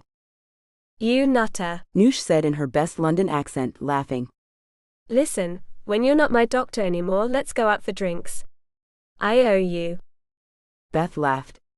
It's my job, but yeah, I'd like that. You have my cell phone number. He watched her get into the cab from the blackout sedan he had rented. It was becoming more and more difficult to go on these excursions without telling anyone. There were a lot of burner phones and sneaking around, but the Secret Service was antsy now that he was officially the nominee. Destry's hands gripped the steering wheel, his anger a slow-burning thing. He had seen the Mercedes pull up a couple of hours earlier, seen her kiss, of all people, Cristofalo Montecito. That creep had his hands on Destry's property. He and Cristo had history. Yes, it had been a long time ago, but still. Cristo had come out on top then, and now he was sleeping with Anushka. No. This was a good thing, he thought to himself. Let them have their moment, let them fall in love. Because at the end of it all, Destry would have a double victory when Cristo mourned the death of his Anushka. Yes, that was it. But Destry wasn't satisfied with just that. He wanted Noosh to be scared, to know he was watching. He wanted to test her. And he knew exactly how to do it.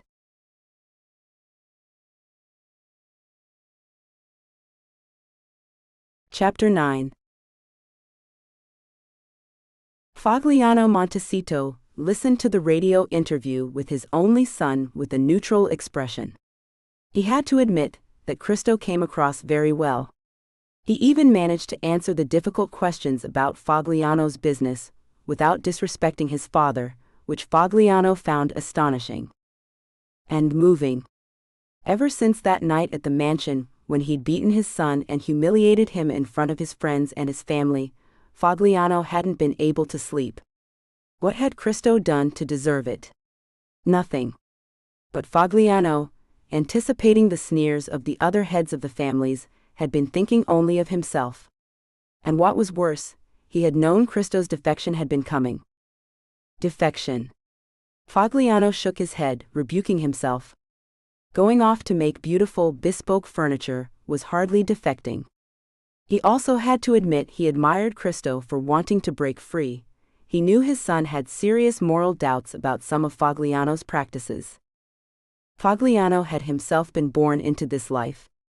His father, Fausto, an immigrant from Sicily, had come to New York 70 years ago, already a consigliere to Maximo Gaboni. When Max, childless, had anointed Fausto's heir, he had taken over the running of the family. Fogliano had been his father's trusted advisor, and he had hoped Cristo would be his. And for years his son had been there to advise on legal matters. Cristo was very careful never to get involved with the seedier, more violent side of the business. And now that Fogliano looked back, he could see that from a young age his son was determined to tread a different path. But Fogliano was a proud man, and that night a drunk one too. He had showboated and lost his son in the process. Damn it. He called in his second, a serious young man called Lucio, and asked him to call Cristo.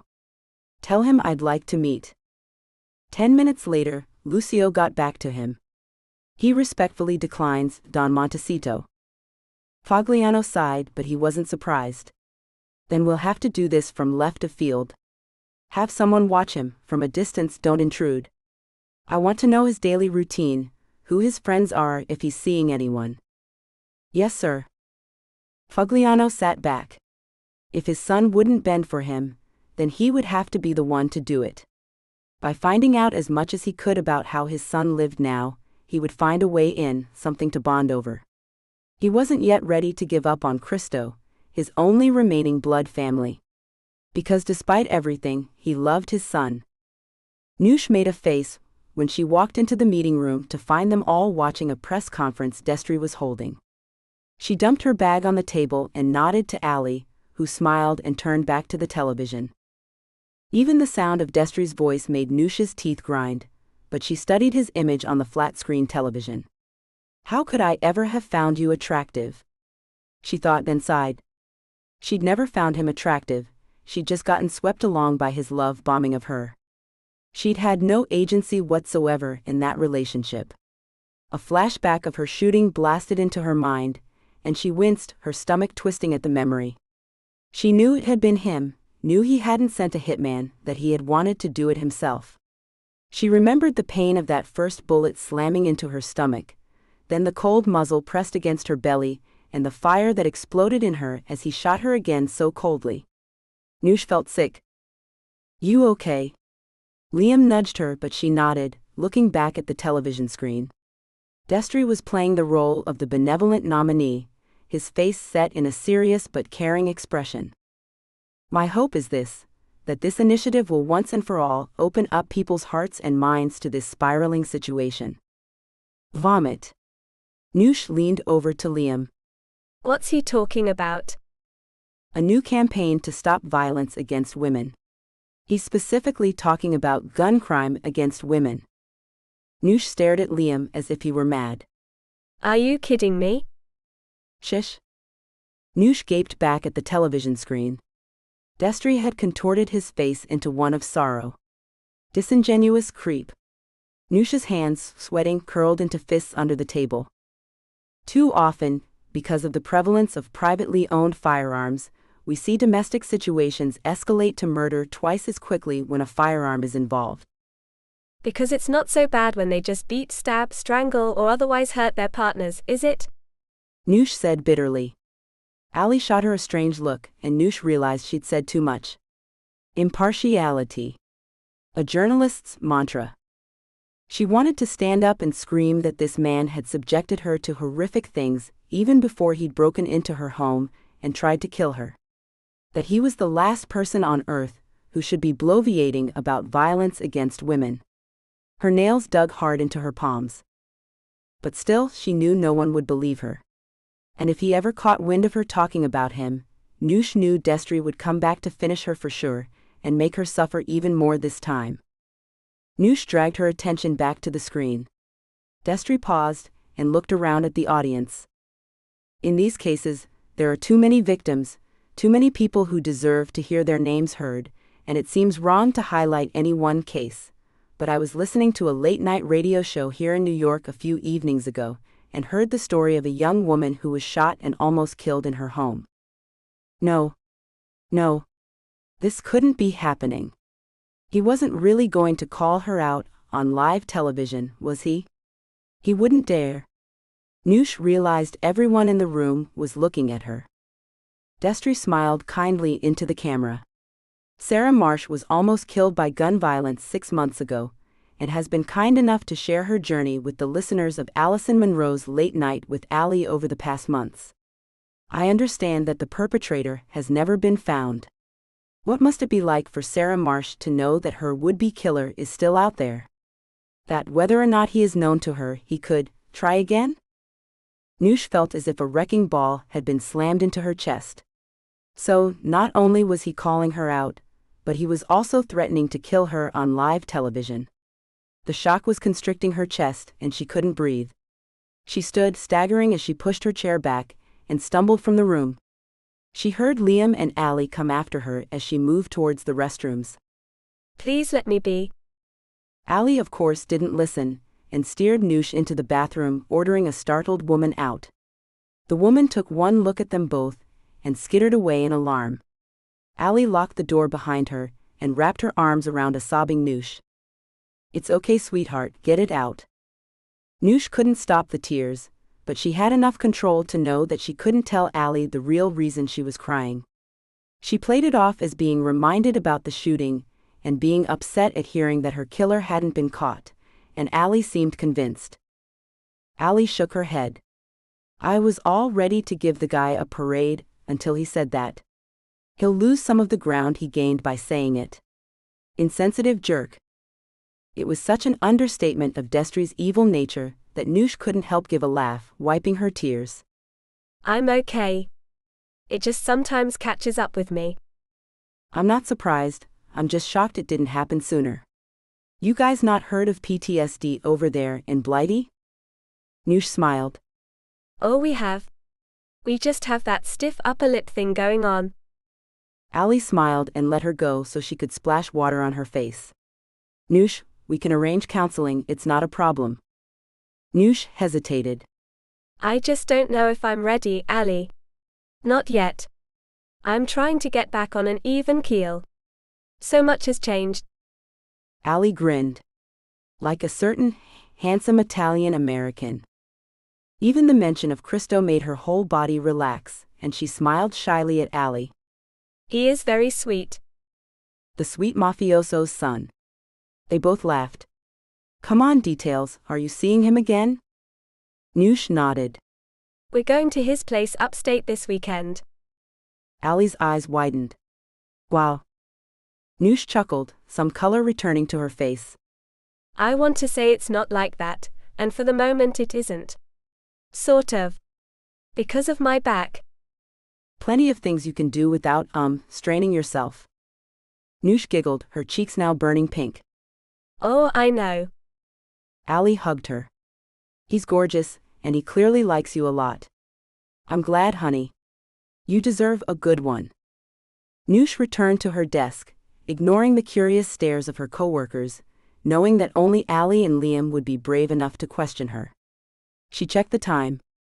It would be about 4 p.m. in London, and seeing as Destry obviously knew where she was, she risked a call to her parents. "Hello, love, how are you?" Hearing her mom's soft voice made her want to cry again, but a half-hour later she hung up with a smile on her face. There was no way she was letting Destry ruin her life. He could go screw himself. If he messed with her, she would go to the press, and whether people believed her or not, she would bring him down. With a new resolve, she got back to work. Destry Paps walked away from the podium and greeted some of his well-wishers, all the while thinking about Noosh and whether she had seen the conference. Yes, he was playing with fire by goading her, but he wanted her cowed and terrified before he inevitably killed her, to know that she was his, that he controlled every aspect of her life. What remained of it?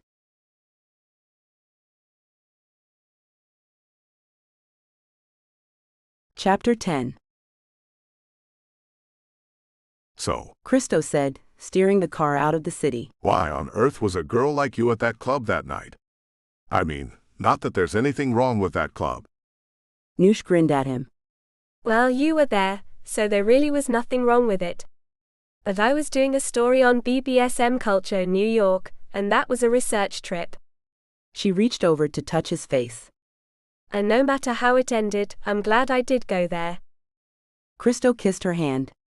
Me too, sweetheart. So, what happened to the story? I canned it, she said, uncomfortable, and smiled wryly as he turned to frown at her. I didn't feel I was qualified to write it. Amazing intimacy doesn't count as BBSM. But I'm more interested in why you were there. Christo hesitated. I admit, I behaved appallingly that night. I was drunk and sad, and you were too good for that place. But I have been a client of that type of club in the past. Does that shock you? Noosh shook her head. No, actually, it's kind of hot. So, are you into being a dom or sub? Christo grinned. Look at you with the terminology. Well, have you heard of a switch? Like a whip? No. I mean someone who can either be a sub or dom depending on their mood or the person they are with. He wiggled his eyebrows at her suggestively, and she chuckled, feeling her face redden. Either, huh? He grinned at her. Curious. Yes, actually, if I was with someone I trusted. He squeezed her hand. I'll strive to be that person. Feeling brave, she took his hand and slid it under her skirt. Christo grinned and caressed her through her panties. Gosh, Noosh, I want you so much. That night in the club, that was the most exciting night of my life up until now. I wish so much that I was well enough to say to hell with it. Believe me, I would take you right here, right now if I could. Baby, there's plenty we can do, and think of the anticipation. I'd never risk your health, even if you are the prettiest woman on this planet. It seemed strange that he who could have any woman in the world, would say that about her. Her old insecurities bubbled just beneath the surface, and she was quiet for a time. Christo held her hand the whole way into the countryside, and when he turned down a long track, Noosh was surprised to see a relatively modest farmhouse in front of them. It was such a stark contrast to his polished Upper East Side apartment that she gave a little laugh, and Christo grinned at her reaction. You like? It's beautiful. She beamed at him. More how I imagine you living. They got out of the car, and Christo offered her his hand. I bought it, because it reminded me of where I spent summers in Italy with my mom. Despite Dad's fortune, she insisted that she wanted a smaller place, no staff, no hangers-on. Something that was a family home. Is she still with you? No, she died when I was 7. I'm sorry. Christo nodded tightly, and Noosh could see he was upset. She stopped him and stood on her toes to press her mouth to his. I'm sorry, baby, you must miss her. He leaned his forehead against hers. Thank you. I wish she could have met you. She would have loved you. Me too. Gosh, this man was driving her crazy, and yet he was still so sweet, so sensitive she could hardly believe he was the same man who'd roared at her in anger the night they met.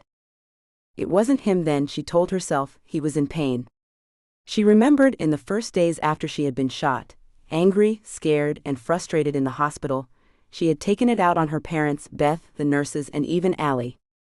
She had, of course, apologized for her angry behavior, but she could understand how he felt, and she was way past forgiveness with him. Being with Christo as he showed her around the small farmhouse, she felt closer to him every moment. He made her laugh one moment, and then the next, he would look at her with such skin-scorching desire that she felt weak. Right here, right now, if the rest of the world faded away, she wouldn't be sorry. Are you hungry? We might have to go to the local farmer's market to stock up. Like Mom, I don't have staff here, so it'll be just us for the weekend. Noosh smiled. Good, and yes, I could eat a walrus. Christo laughed. That's random. Let's go see if the market has walrus. It was weirdly domesticated, but a lot of fun, pushing a cart around the market choosing fresh produce. This man comes from a mafia family, and here he is discussing the merits of pomegranates over grapes, she laughed to herself. She let Christo take the lead in buying ingredients. He clearly knew what he was doing, and when they were packing their paper sacks into his car, she asked him about it. Mom again, he said, shrugging good-naturedly. While Dad taught me the harsh truths of the world, she taught me the finer things. Cooking, painting, even carpentry. And now you're a full-time carpenter. Christo nodded, pride in his eyes. After lunch, I'll show you the workshop. Get you all sawdusty. Noosh giggled at the playfulness in his eyes. Nutter. Excuse me. But she just laughed, and he leaned over to kiss her. I'll take it. Drive faster, man, I'm starving. For lunch they sat outdoors at a picnic table he had set up, enjoying freshly baked bread, soft oozy brie and sweet peaches and cold white wine. Christo had arranged their chairs so that she could lean back against him afterward. The view looked out over rolling fields, and she laughed. Only an hour or two outside the city, and we could be anywhere else but New York. He pressed his lips to her temple. You like? I like it very much. I'm glad. She turned to face him then. The desire was back in his eyes, and Noosh gazed back at him, then began slowly unbuttoning her dress. Christo put down his wine glass and watched her, a lazy grin on his face. Christo gave a growl, and in one swift movement swept her into his arms and to his bedroom. We may not be able to sleep together yet, baby, but I'm going to kiss every inch of your heavenly body. Noosh crawled back to his side as he caught his breath and grinned at her. Gosh, she adored this man. His boyish grin, his devastatingly handsome face, his playful nature that was so at odds with her first memory of him. You would be so easy to fall in love with, she thought with a shock. Christo opened his arms and she went into them, pressing her skin against his. It was still only mid-afternoon, but they fell asleep together, waking only when Christo kissed her mouth so tenderly that she had to wake up to gaze at him. It was early evening when they dressed, and Christo showed her around his workshop.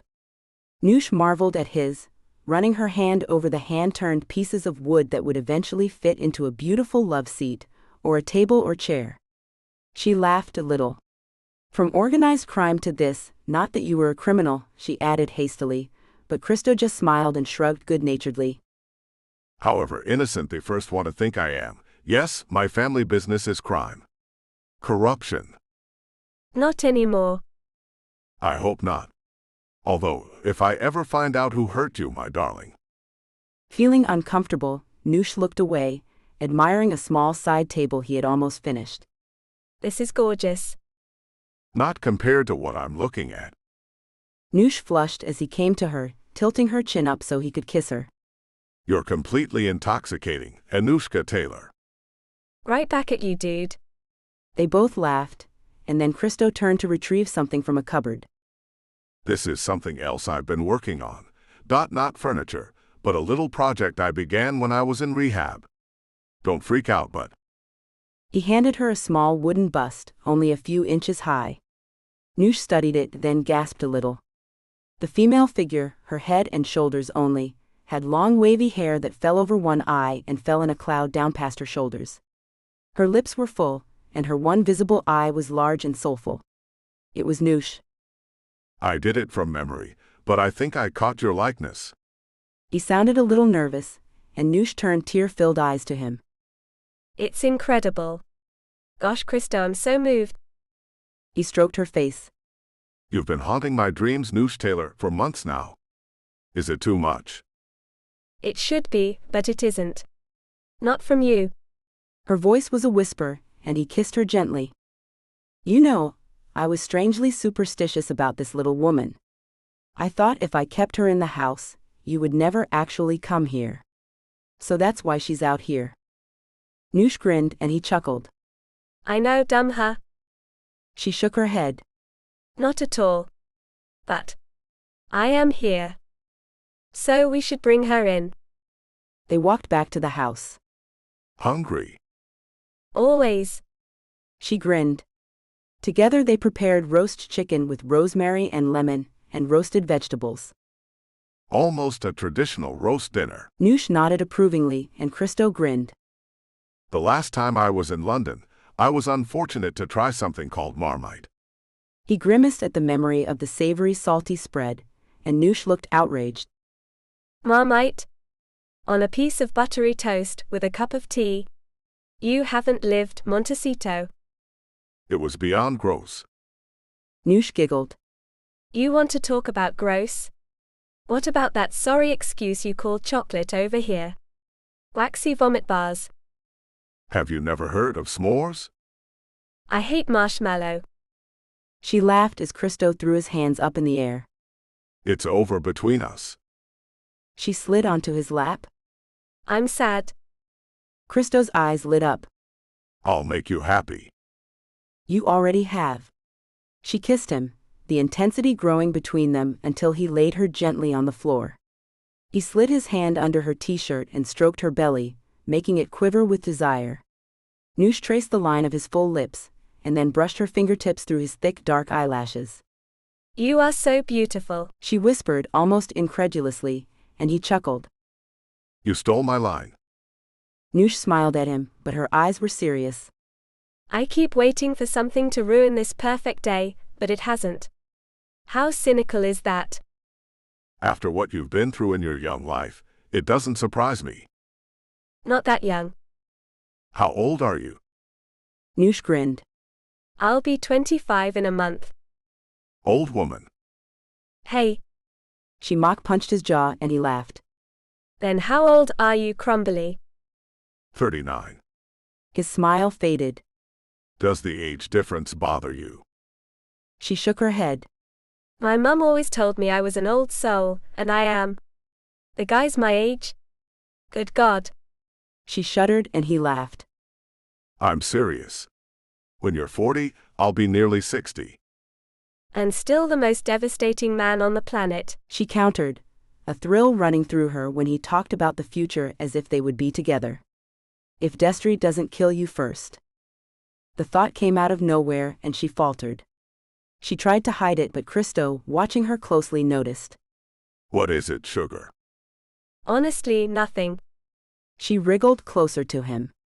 Everything's perfect. Christo looked unconvinced, but she was relieved when he seemed to let it go. Wanna watch a movie together? Love to.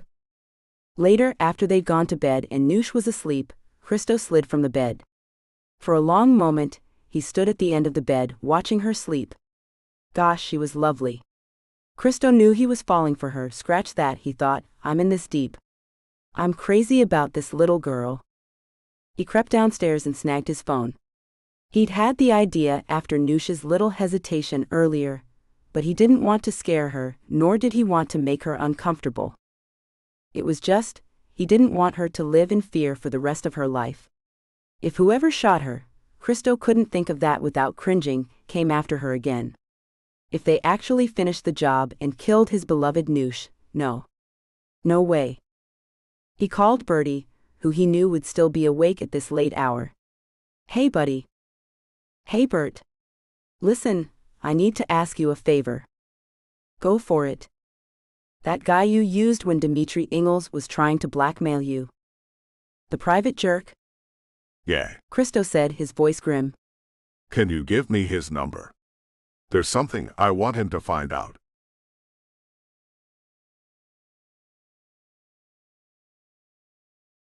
Chapter 11.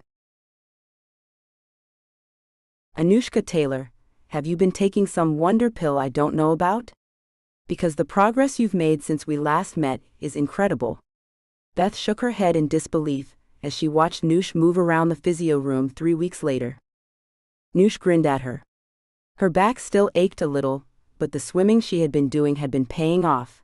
It helped that she had the prospect of finally being able to be with Christo to motivate her. Tonight he was flying them to Europe, to a small island off the Italian coast, and Noosh was determined that they would finally be together, if not for the first time, then for the first time since their reunion. And gosh, she couldn't wait. Every waking moment she thought about him, a permanent smile etched on her face of late. She had spent every weekend at his farmhouse, and every weekday, he picked her up from work and took her back to his apartment. Allie complained that she never saw her roommate, but Noosh could tell that her boss and friend were delighted for her. Now Beth, laughing, signed off her charts. Well kiddo, you did it, I'm so proud of you. I couldn't have done it, couldn't have survived without you, Beth. I'm serious. You made this so much easier than I thought it would be. Aw shucks, Beth grinned and Noosh laughed. And I meant it about keeping in touch. You've become a real friend to me. And you to me, honey. Let's get together soon. In the cab back to work, Noosh called Christo.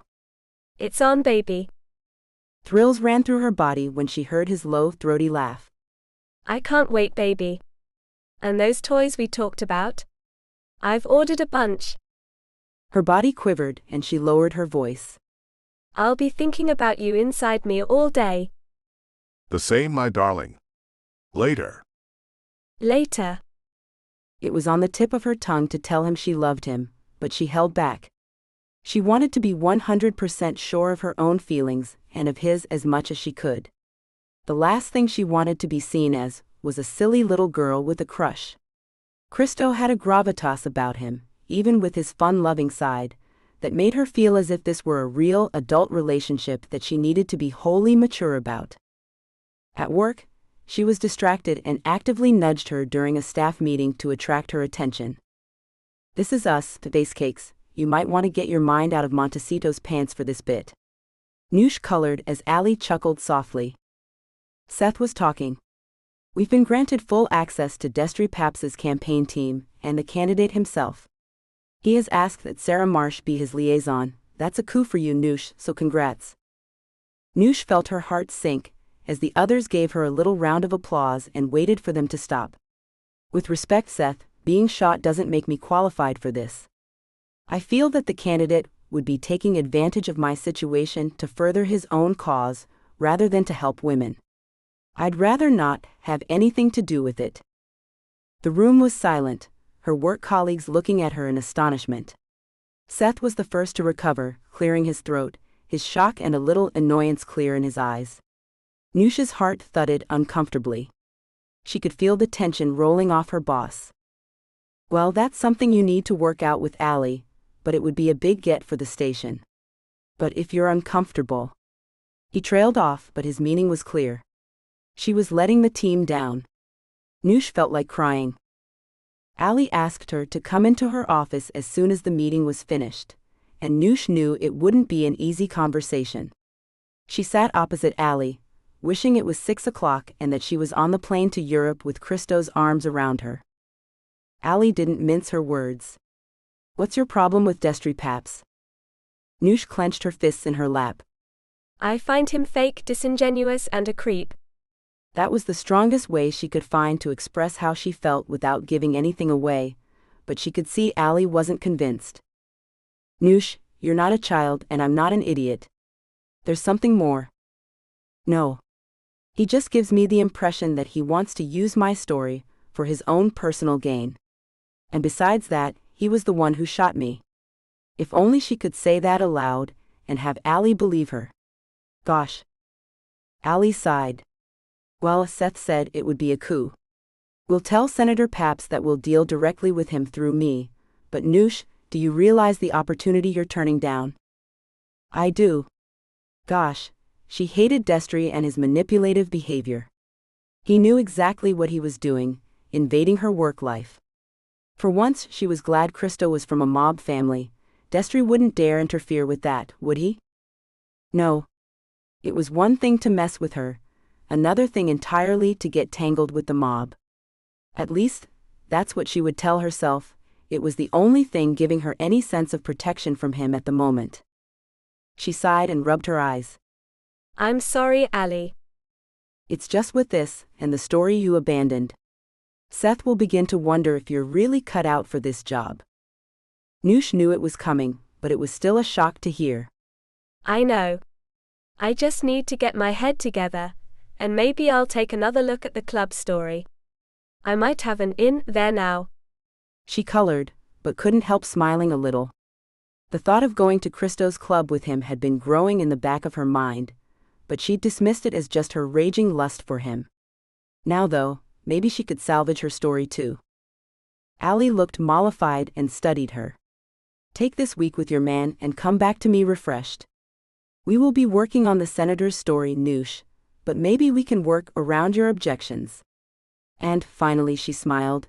"If the BBSM club is something you want to revisit, then go for it. That story had wheels." When Christo picked her up, Noosh pressed her lips to his for a long time, and he laughed when they finally broke away for air. "Well, hello to you too, baby." He cupped her face in his palms. "Did you get even more beautiful?" Noosh grinned, her whole body relaxing. "Nope, but you did." She loved the way his thick dark lashes brought out the startling green of his eyes. His skin olive was speckled with freckles, his beard as black as his hair. Noosh couldn't imagine a more beautiful man. He drove them straight to the airport, and she admired the deft, friendly way he dealt with passport control as he and Noosh arrived on the runway. The private plane borrowed, he told her, from Bertie, was an Embraer lineage with 5 cabin areas with every luxury, and a master suite with a king-size bed and a walk-in shower. Noosh's eyes were huge, and she didn't know whether to approve or disapprove of the opulence. Christo was watching her, his eyes amused. For your information, this thing cost $53 million, and yes, it's completely over the top and ridiculous. Usually it's not my thing. I'm a little more environmentally conscious, but just this time, for this occasion, I thought it was fitting. He bent his head to kiss her, then nuzzled her neck, finally whispering in her ear. I don't know about you, Noosh, but I'm not going to be able to wait until we get to Italy. And I owe you the very best for how I treated you the last time we were together. I want this to be perfect. Noosh leaned into his body heat, and gazed up at him. It will be perfect. He stroked her face as the pilot came over to the PA and asked them to strap in for the flight. Christo slid his hands around her waist and fixed her seatbelt in place, even making that simple move so suggestive that Noosh thought she might explode. Christo never took his eyes from her as he belted himself in next to her, and as they took off he leaned over and they kissed. Noosh strained against her seatbelt in her need to be next to him, but when the seatbelt warning light clicked off, Christo put his hand over the belt fastener, stopping her from opening it, grinning as he released himself. He sank to his knees between her legs and smiled up at her. I'm in charge now, beautiful. Christo gathered her to him, holding her tenderly. Are you mine? Noosh smiled. I'm yours forever. Bertie sat in the bar, considering ordering another shot of bourbon, when his associate, a private detective called Alan, clapped him on the back. Bertie greeted him, shaking his hand warmly. Alan had been a business connection his family had held for many years. Alan's tenacious work ethic and utter professionalism were second to none in the business. Bertie ordered them both a drink, then raised his eyebrows at his friend. So Noosh Taylor. Anything? Alan picked a folder out of his case. Anushka Eleanor Taylor, 25 next week. A graduate of a high-end college in London, left with top honors.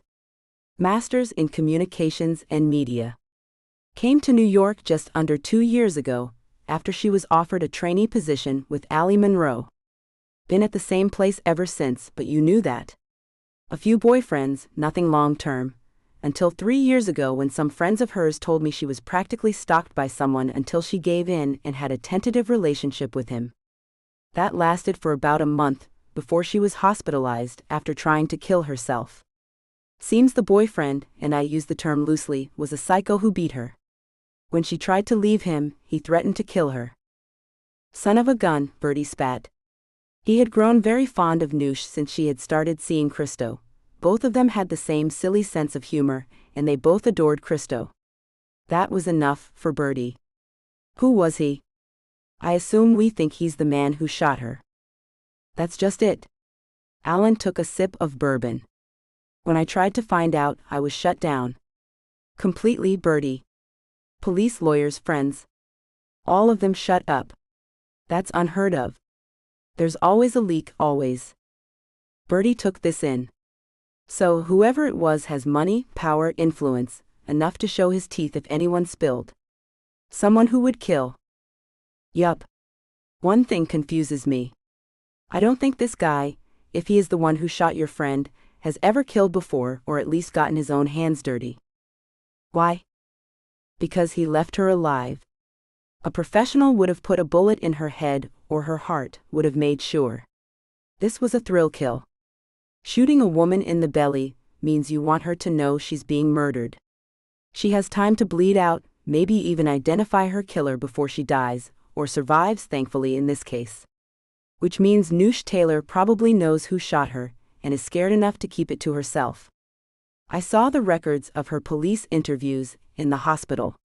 She swore up and down, but she didn't see who it was. Bertie winced. Poor kid. Imagine living with that fear. Alan nodded sympathetically. And she is a kid too. 25, Bertie, and she'd already seen so much horror. At least she's with Christo now. He'll keep her safe, and he won't be scared off by anyone. I know Christo, if he finds out who this is. Bertie's voice tailed off, his face grim, and Alan nodded. I would give him some advice. Don't get Fogliano involved. Bertie gave a humorless laugh. I don't think that's going to be a problem. Why do you say that? Because Fogliano has spies out on Taylor too. Bertie was astonished. What the hell? How do you know? Because we private investigators sometimes cross paths when we're following the same subject. Bertie considered for a moment. Any chance you can find out why? I'll try, but I won't ask another detective to break his confidentiality code. That's fair enough.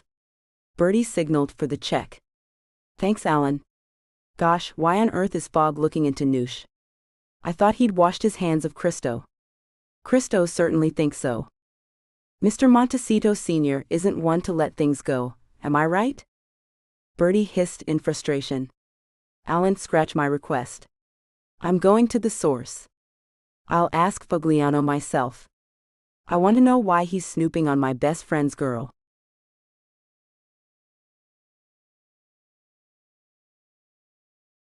Chapter 12. Christo walked through the quiet villa, feeling the warm breeze blow through the stone hallways. This place was a find, and he wondered idly how much the owner would sell it to him for. It was perfect, quiet, secluded, and nestled on the side of a cliff overlooking the Mediterranean Ocean. The last few days had been perfect too. Here, with Noosh making love or joking around, cooking simple meals together, walking along the beaches down below, it was heaven as far as Christo was concerned. No staff, no one else to interfere with their little haven. Here they loved and laughed, and Noosh was safe. Christo had no doubt that this was what he had been looking for all his life. He had never been so happy.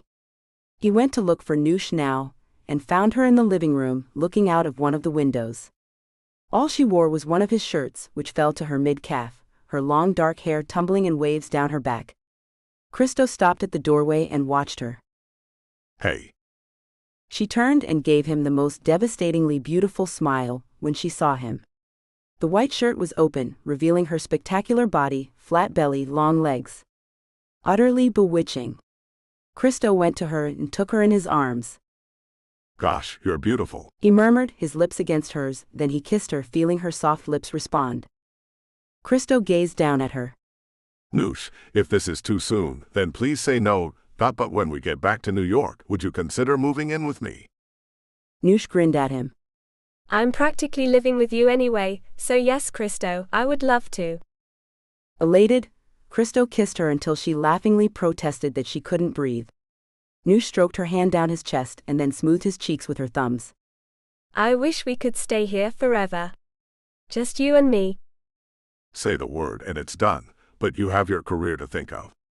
He smiled, then frowned when he saw her expression cloud over. What is it, baby? Noosh hesitated for a long moment. I'm a bit persona non grata at work at the moment. Christo was surprised. They adore you. Not at the moment. I turned down an opportunity, and it could affect the whole station. Christo sat up and Noosh followed suit. Christo pulled his shirt around her. Why would you turn it down? Because it would involve working closely with someone I dislike. Intensely. Christo's eyebrows shot up. Who? He noticed the tiny hesitation before she answered. A politician. Destry Paps. Christo felt like he'd been slapped, and his anger roiled inside him. That creep. It was Noosh's turn to look surprised. You know him? She checked herself. Of course you know him, he's a presidential candidate. No, I've known him for years. Or rather, I knew him years ago, but I don't expect he's improved in the end. He was cut off as Noosh pressed her lips to his, fiercely, and he tightened his arms around her, laughing softly when she broke away. What was that for? Noosh grinned. Because everyone else seems to think the sun shines out of his ass. I can't stand the bloke. Christo smiled, but he had the feeling she wasn't telling him everything. So why don't you like him? Apart from his obvious douchebagginess, what? That's a word. Noosh laughed, and to him she seemed lighter than she had been in days, as if a weight had been lifted by him disliking the politician as much as she did. I'll let you have it, until our dotage and we're playing Scrabble, then no way. I like the sound of our dotage. He pressed his lips to her throat, and she tangled her fingers in his dark curls. Of course he Deadpanned. You'll get there way before me. Christo wrestled her back to the floor as she shrieked with laughter. Just for that, you ain't getting the any tonight. He drawled in a dreadful New Jersey accent, and she grinned, reaching down. Oh yeah? She was already wrapping her legs around his waist. Yeah, this is you not getting any. Gosh, he loved this woman, but he was terrified of scaring her off. Which was why instead of telling her he would die for her, he kissed her until neither of them could breathe. It was only later that he realized she hadn't answered his question about Destry Paps, and he wondered again why his love would hate a man she'd never met so much.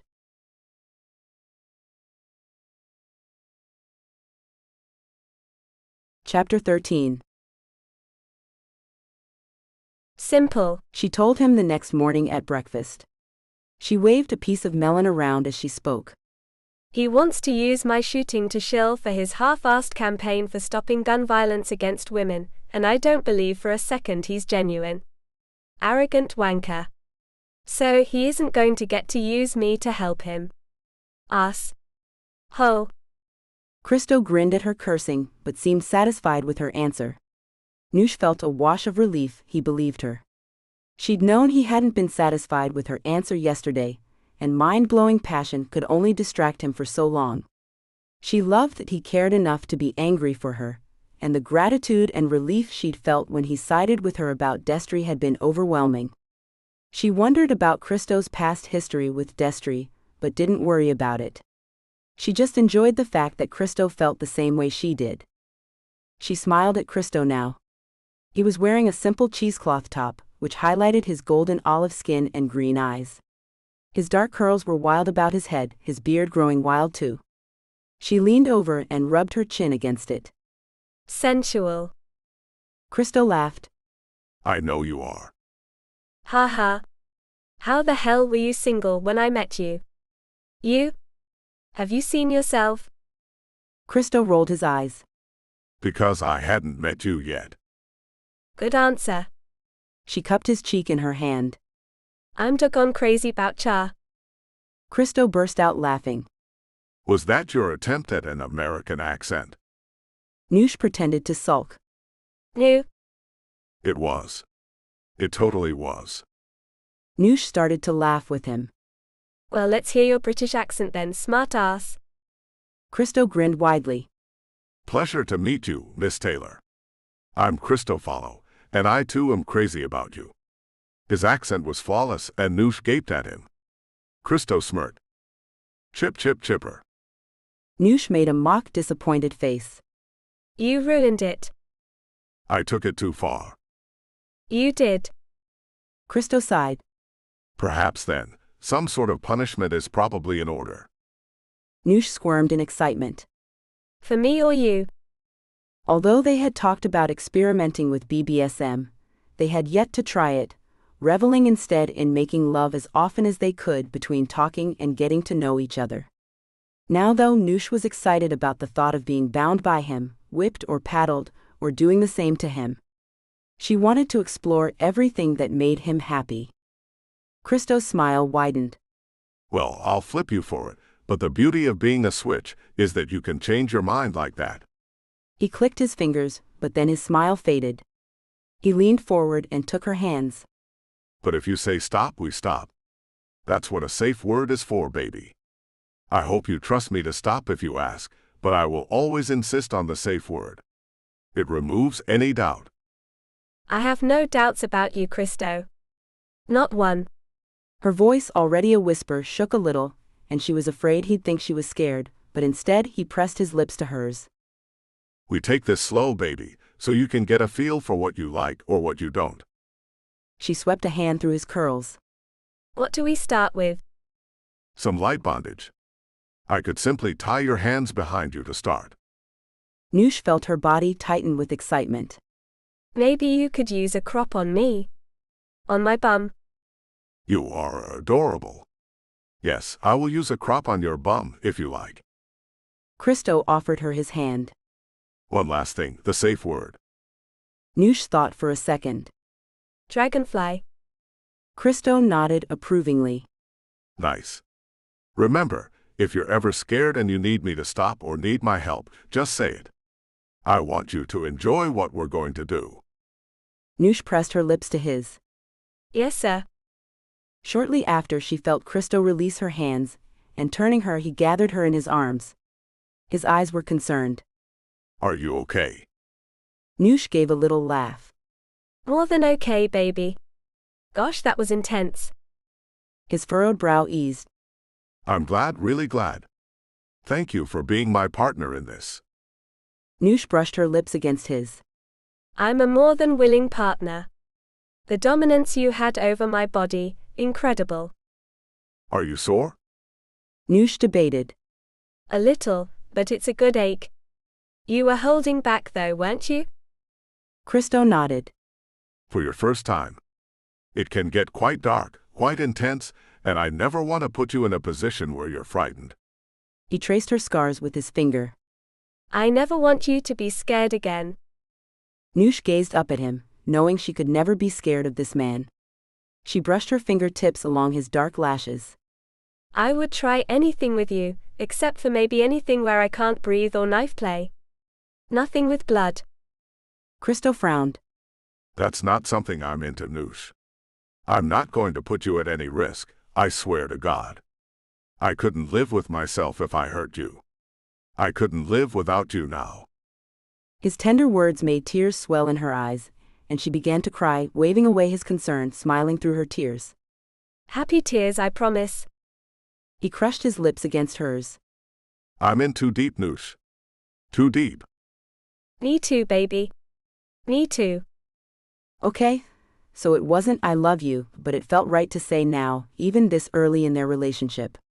But Noosh knew without a single doubt that this man was her future. She wanted to spend every minute with him, travel the world, discover new things. He gave her so much confidence that Noosh felt she couldn't hope to reciprocate enough, but Christo seemed to delight in being with her, and that was enough for her. They made love again, slowly this time, gazes locked, hands caressing each other, until they were exhausted.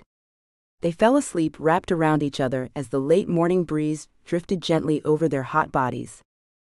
This was different from the nightmares she had been having since the shooting. In those ones, her shooter was a faceless figure, his gun oversized, and she always woke before he pulled the trigger. In this dream, there was no doubt who was coming for her. Destry. And he was chasing her through the cold, barren halls of a great house. No matter how fast she ran, he was always one step behind her. She was screaming for Christo, but he was nowhere to be found at first. Then, just as Destry grabbed her, she saw him. Tied to a chair, beaten. Destry pulled her back from him, as she lunged for her stricken beloved. Christo looked up, and she saw tears falling down his cheeks. I always knew, he whispered. I always knew he'd take you away from me. She reached for Christo, as Destry continued to press the knife into her abdomen. Noosh sat up, breathing hard. Gosh, what a dream to have now. Christo woke, and was immediately by her side. Are you all right? That dream is all, she said, trying to smile. Her back ached, and her skin felt like it was on fire. She dragged a couple of deep breaths into her lungs, trying to stop her heart from beating so hard. Christo stroked her face, his gaze intense. Is it him? The man who shot you? She nodded. There was no reason to lie. I've been having these nightmares ever since. Usually it's just a replay of that night, but this one, you were there, and you told me you always knew he would take me away from you. Then he stabbed me in front of you. Jeez. Christo ran his hand through his curls, looking distressed. He pulled her into his arms. No one will ever take you away from me. The only way I'll let you go is if you, and only you, ask me to let you go. She rested her head against his shoulder and kissed his jaw. I'll never say those words to you. Never. His tension eased a little, and he smiled down at her. You and me from now on. You and me. Noosh agreed. Always.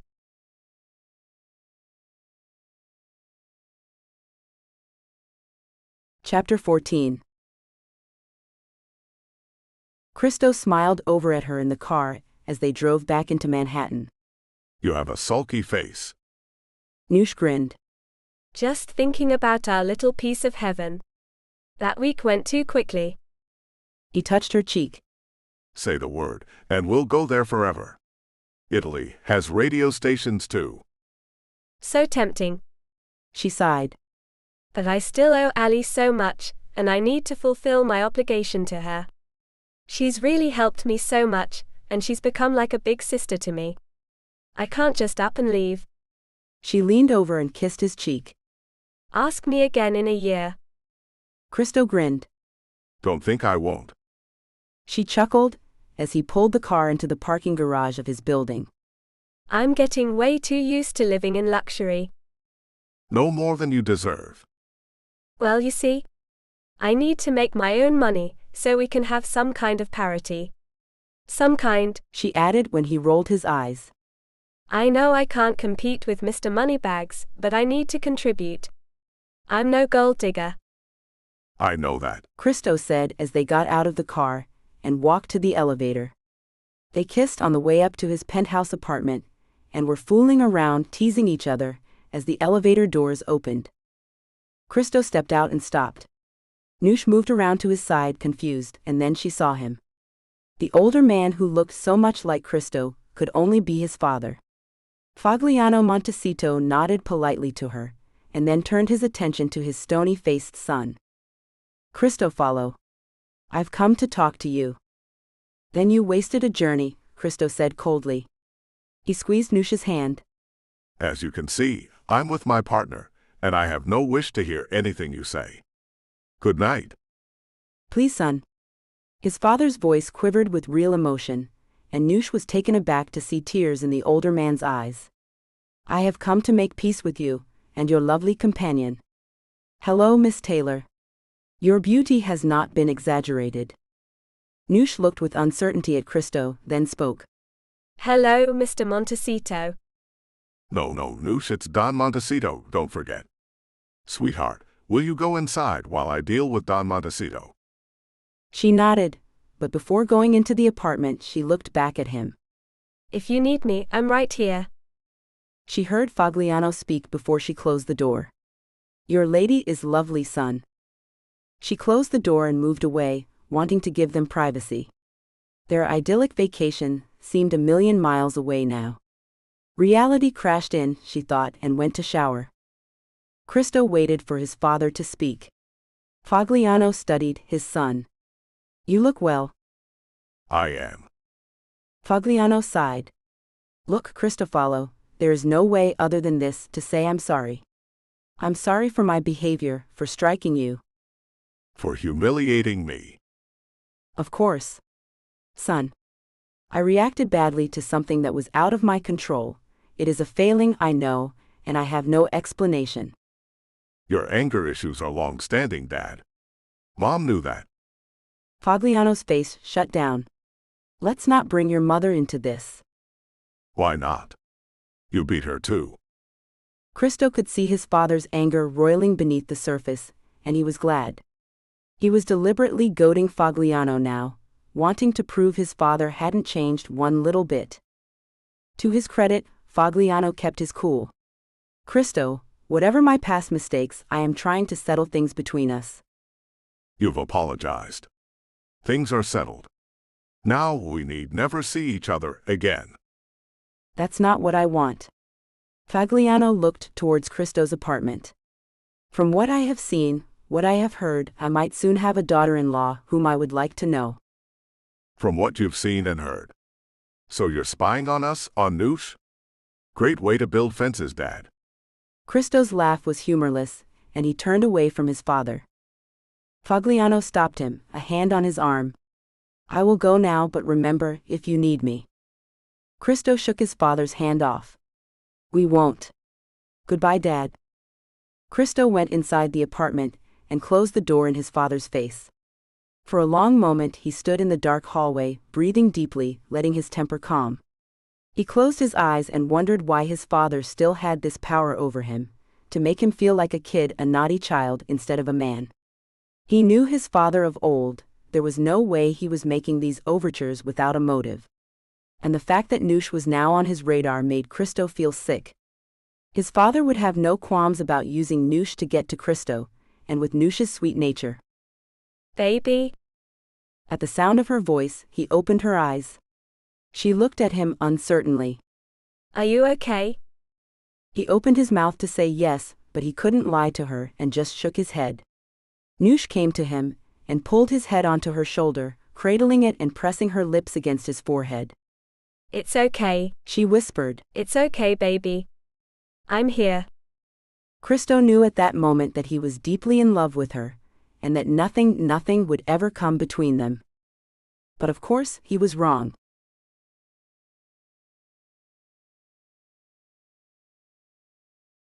Chapter 15. It began the morning Noosh returned to work after her vacation. Held up by Liam at reception, who wanted to know every detail of her time with Christo, she finally managed to make it upstairs to her office. In the elevator, she closed her eyes, remembering being with Christo that morning, waking up next to him. She was still smiling when she pushed her way into her office and dumped her bag on her desk. Allison poked her head out of her own office, smiling at her. Hey, good morning. Great to see you. Have you got a moment for me? Noosh grinned at her. Sure thing, boss, I've missed you. She walked into Allie's office and her smile disappeared. Her body went cold, and every instinct told her to run. Destry Paps stood in Allison's office. Miss Marsh, how good to meet you. Allison has been singing your praises. And he leaned forward to shake her hand. This man who had stalked, beaten and shot her. He smiled at her as if he was for all the world a stranger to her and not her worst nightmare come true. Noosh felt numb as the three of them sat in the office, discussing the upcoming interview. Noosh realized she'd been kidding herself, thinking that anything could have kept her safe from Destry. Lying low, trying to act non-threatening, not even the notoriety associated with Christo's last name would keep Destry from her. But still, what could she have done differently these last few months? She still didn't think the police would help her. Hell, they'd been investigating the shooting and hadn't gotten any answers. For all she knew, they had already figured out it was Destry and weren't going to do a damn thing about it. Should she have run away again? No. Even if she ended up dead at the end of this, at least she had gotten the opportunity to spend this time with Christo. She couldn't regret that. Allison didn't notice the tension between Noosh and Destry, or if she did, she was obviously putting it down to Noosh's apprehension about working with the politician. So Noosh went along with discussing the interview. She could feel Destry's eyes on her, but she barely glanced in his direction, letting Allie take the lead. I think this will be great for your campaign, the station. Look, why don't I run and get Seth? He'll want to see you, Senator. Noosh, why don't you run through dates with the senator and narrow down some windows where we can record the interview? No, don't leave me alone with him. But Allison was already out of the door, closing it behind her. Noosh didn't look at Destry. You're even more beautiful than I remember. Go to hell. Noosh shot back and Destry laughed. I'd much rather take you, Nooshka, and in fact before long I'll get to do just that. Noosh gritted her teeth and looked at him. Destry wore a supercilious smile, arrogant, utterly certain. You'll never touch me again, Paps. Ever. Oh, I don't think that's true. I will have you soon, and will remove every memory of that criminal you are with out of your pretty head. Christo isn't a criminal, and I'd rather be dead. But of course you've already tried that, haven't you? Destry laughed. I have to admit, putting that lead in your belly was almost as much of a turn-on as being with you. But you lived. His smile disappeared. Or should I say, you'll get to live as long as I decide to bestow life on you, Anushka. You belong to me, and you need reminding of that fact. Noosh's eye narrowed, his threats merely making her angry. What's to stop me from going to the press about you? From telling everyone that you shot me, after you had assaulted me on multiple occasions? Where would your campaign be then, Senator? He moved so quickly that she had no time to react. He trapped her in the cage of his arms, and she struggled to get away from him. Destry kissed her neck and her cheek before his lips went to her ear. My campaign would be over. But remember this, Anushka, you'd be dead. Noosh felt something cold and hard press into her belly. Something sharp. Gosh. Destry laughed. That's right, my darling, I'll gut you without even thinking about it. When you're living with me permanently by my side, I want you to know that this knife will always be at hand, that I'll kill you whenever it takes my fancy. I'd rather go to prison for life than let you live without me. He released her and she skittered away from him, her eyes wide with horror, anger, and terror. Destry smiled his too white smile at her. I'll leave you alone for now, Anushka, but I'll be in touch with instructions soon. Believe me, my darling, you'll follow them. Noosh couldn't speak. Was this really happening? Allison returned then, with Seth at her side, and they and Destry began to talk schedules. Noosh stayed silent. What was she going to do? Tell Christo. She closed her eyes. No. She couldn't. She didn't want to drag him into this, drag him into something where he could get hurt. But she didn't know who else to turn to. But given his history with Destry, what was his history? She needed to know before she asked him for help. Later at dinner, she asked him. Christo looked surprised. Why do you ask? The dirtbag was at the office today, sucking up to Ali and Seth. He's obsequious, and I realized I never asked you what your actual history with him was. Christo nodded. Before I tell you, he didn't upset you, did he? Because if he did, I'll kill him. No, he just threatened my life again. No, I just think he's a sleaze. These lies were coming too easily. Tell me. Christo sighed, putting down his fork. He came to my college as an associate professor in my last year. Noosh blinked. Paps? A professor? Of what obnoxiousness? Christo snorted with laughter. That wasn't his official title, but yes. Anyway, he and I didn't see eye to eye from the start. He was sexist, misogynistic, and unprofessional. He targeted the women in our class and spent his time belittling them. I took him to task and he failed me. Luckily for him, the faculty reversed the decision. I was, after all, a Fulbright scholar, and my grade point average was 4.0 from the start. Nerd. Christo grinned. You know it. Anyway, if it had just been that, then maybe I could just put it down to egos clashing. I was somewhat of a player back then. Anyway, there were rumors, many rumors, about him working his way through the female students. And then there were the rumors that he got violent with some. Noosh's heart felt frozen. Oh, I believe it. She waited for Christo to continue. Christo sighed. And then there was a friend of mine, Jasmine.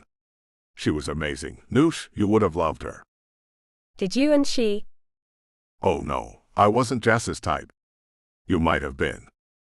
Ah, okay. Come to think of it. Christo broke off, staring at her, and Noosh frowned. What? Christo was silent for a moment. You look like her. It's never occurred to me before, but you do. You look like Jas. Both are biracial, with part Indian heritage. Both beautiful, long dark hair, big brown eyes. Gosh. Focus. She gave him a small smile, rubbed his arm. Christo gathered himself.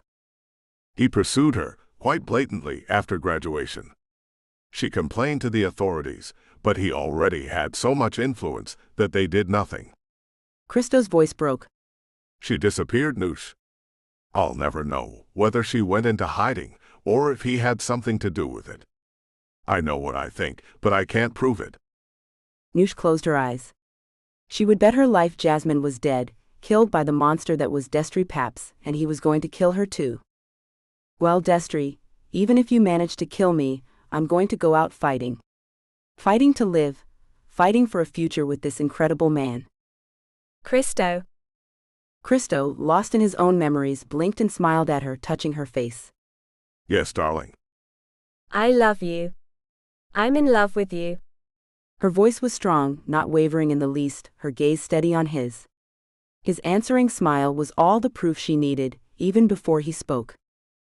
I am so in love with you, Noosh Taylor. I have been, I think, since the start. I think about you every moment. When we're apart, my whole body aches for you. When we're together, I just want to hold you, kiss you, and make you mine. You are my world. She couldn't stop the tears then, and he pulled her into his arms. This is endgame, right? You and me. We can get through anything, as long as we're together. Noosh nodded, pressing her lips to his. I just love you so much, she whispered, leaning her forehead against his, drinking him in. I've wanted to tell you for such a long time, but I didn't want you to think I was just some silly schoolgirl with a crush. With you, I've never felt more like a woman, like an adult, with my own agency. You've given me that. I promise to make you the happiest woman in the world. No, she said suddenly. No promises. Let's not make promises to each other. Not while. She couldn't finish the sentence. Not while my life is in danger, not while I could be killed at any moment. No promises. Deal. He didn't look convinced, but he nodded. Deal. No promises, for now. For now. It doesn't change how I feel about you. She looked at him, her warm brown eyes wide and serious. Gosh, Noosh. He swept her up into his arms and to their bedroom, and it was their bedroom now, Noosh knew, and onto their bed. He lay on top of her, stroking her face, his eyes full of love and incredulity that she was his, and Noosh knew it was a reflection of her own eyes. Screw the rest of the world. This was real, was the happily ever after she was owed. Here, with this beautiful man. They made it slowly, forging a deeper connection than ever before, knowing that the rest of the world would soon interfere again, and that stress and worry would invade. But not this night. This night was about the two of them, love and being together. As dawn broke over Manhattan, they finally broke apart, gasping for air, laughing and knowing that just for this night no one could touch them.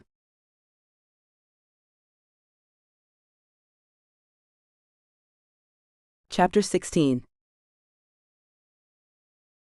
Allison sighed but nodded. If that's how you feel, Noosh, then so be it. I'm sorry, Allie. I just can't be impartial towards the senator. I find him objectionable. If you want to fire me, then it's your right. I just don't feel comfortable working so closely with him. I'm not going to fire you, Noosh, don't be silly. I would never make you work with someone you're obviously uneasy with. To be honest, and don't tell anyone I said this, I'm not wild about the man. Noosh's eyebrows shot up. Then why? Because that's journalism, Noosh. More often than not, we have to deal with subjects and people we're not comfortable with. And getting a presidential candidate, especially a popular one, is a huge coup for the station. Noosh felt a little ashamed.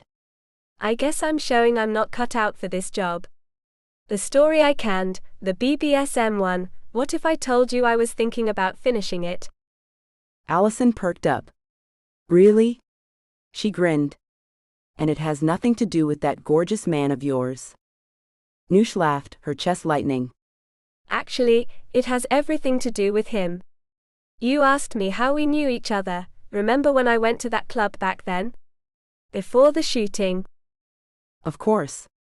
Realization dawned. Oh. He was the guy. Noosh nodded.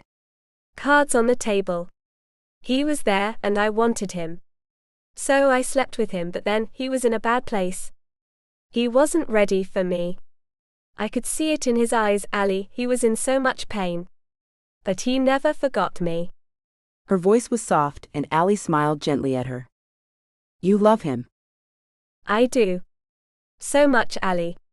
He really is the best man I've ever known. Allie got up and hugged her friend.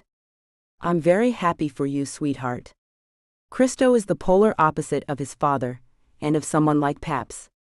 Don't worry, when the senator comes to the station, I'll make sure you're out on assignment or something. You're the best. Allie grinned. I really am. Now let's get to work. In their favorite bar downtown, Christo greeted Bertie with a hug. Been a while. Bertie gave a filthy laugh. And how is the delectable Noosh? Gorgeous, beautiful, wonderful. All the adjectives. Christo laughed. She sends her love, tells you she owes you a butt whooping at poker the next time you're free. She actually said butt whopping. Okay then, ass whooping. How are things with you? Any progress with Helena? Bertie made a face as the bartender brought their drinks over. Helena is seeing a hedge fund director from Paris, he said with undisguised disgust. Bertie darling, you simply must come and meet Holland. He's ex-tour Denawi. Oh dear. Christo said with a grin. Someone's jealous. You don't break out the speech impediment unless you're really pissed off. Bertie shrugged grumpily. At almost 40, with short mid-brown hair and a neatly shaped beard, Bertie was handsome and attractive, but had the unfortunate luck of being friends with Christo. Christo's overwhelming physical beauty put everyone else in the shade, but Bertie never held that against his friend. Christo didn't give two craps about his appearance. Anyway, I'm beginning to think there are other fish in the sea. There are, and plenty who deserve you more than Helena. Let's change the subject, bro. Christo's smile faded. What did your guy find out?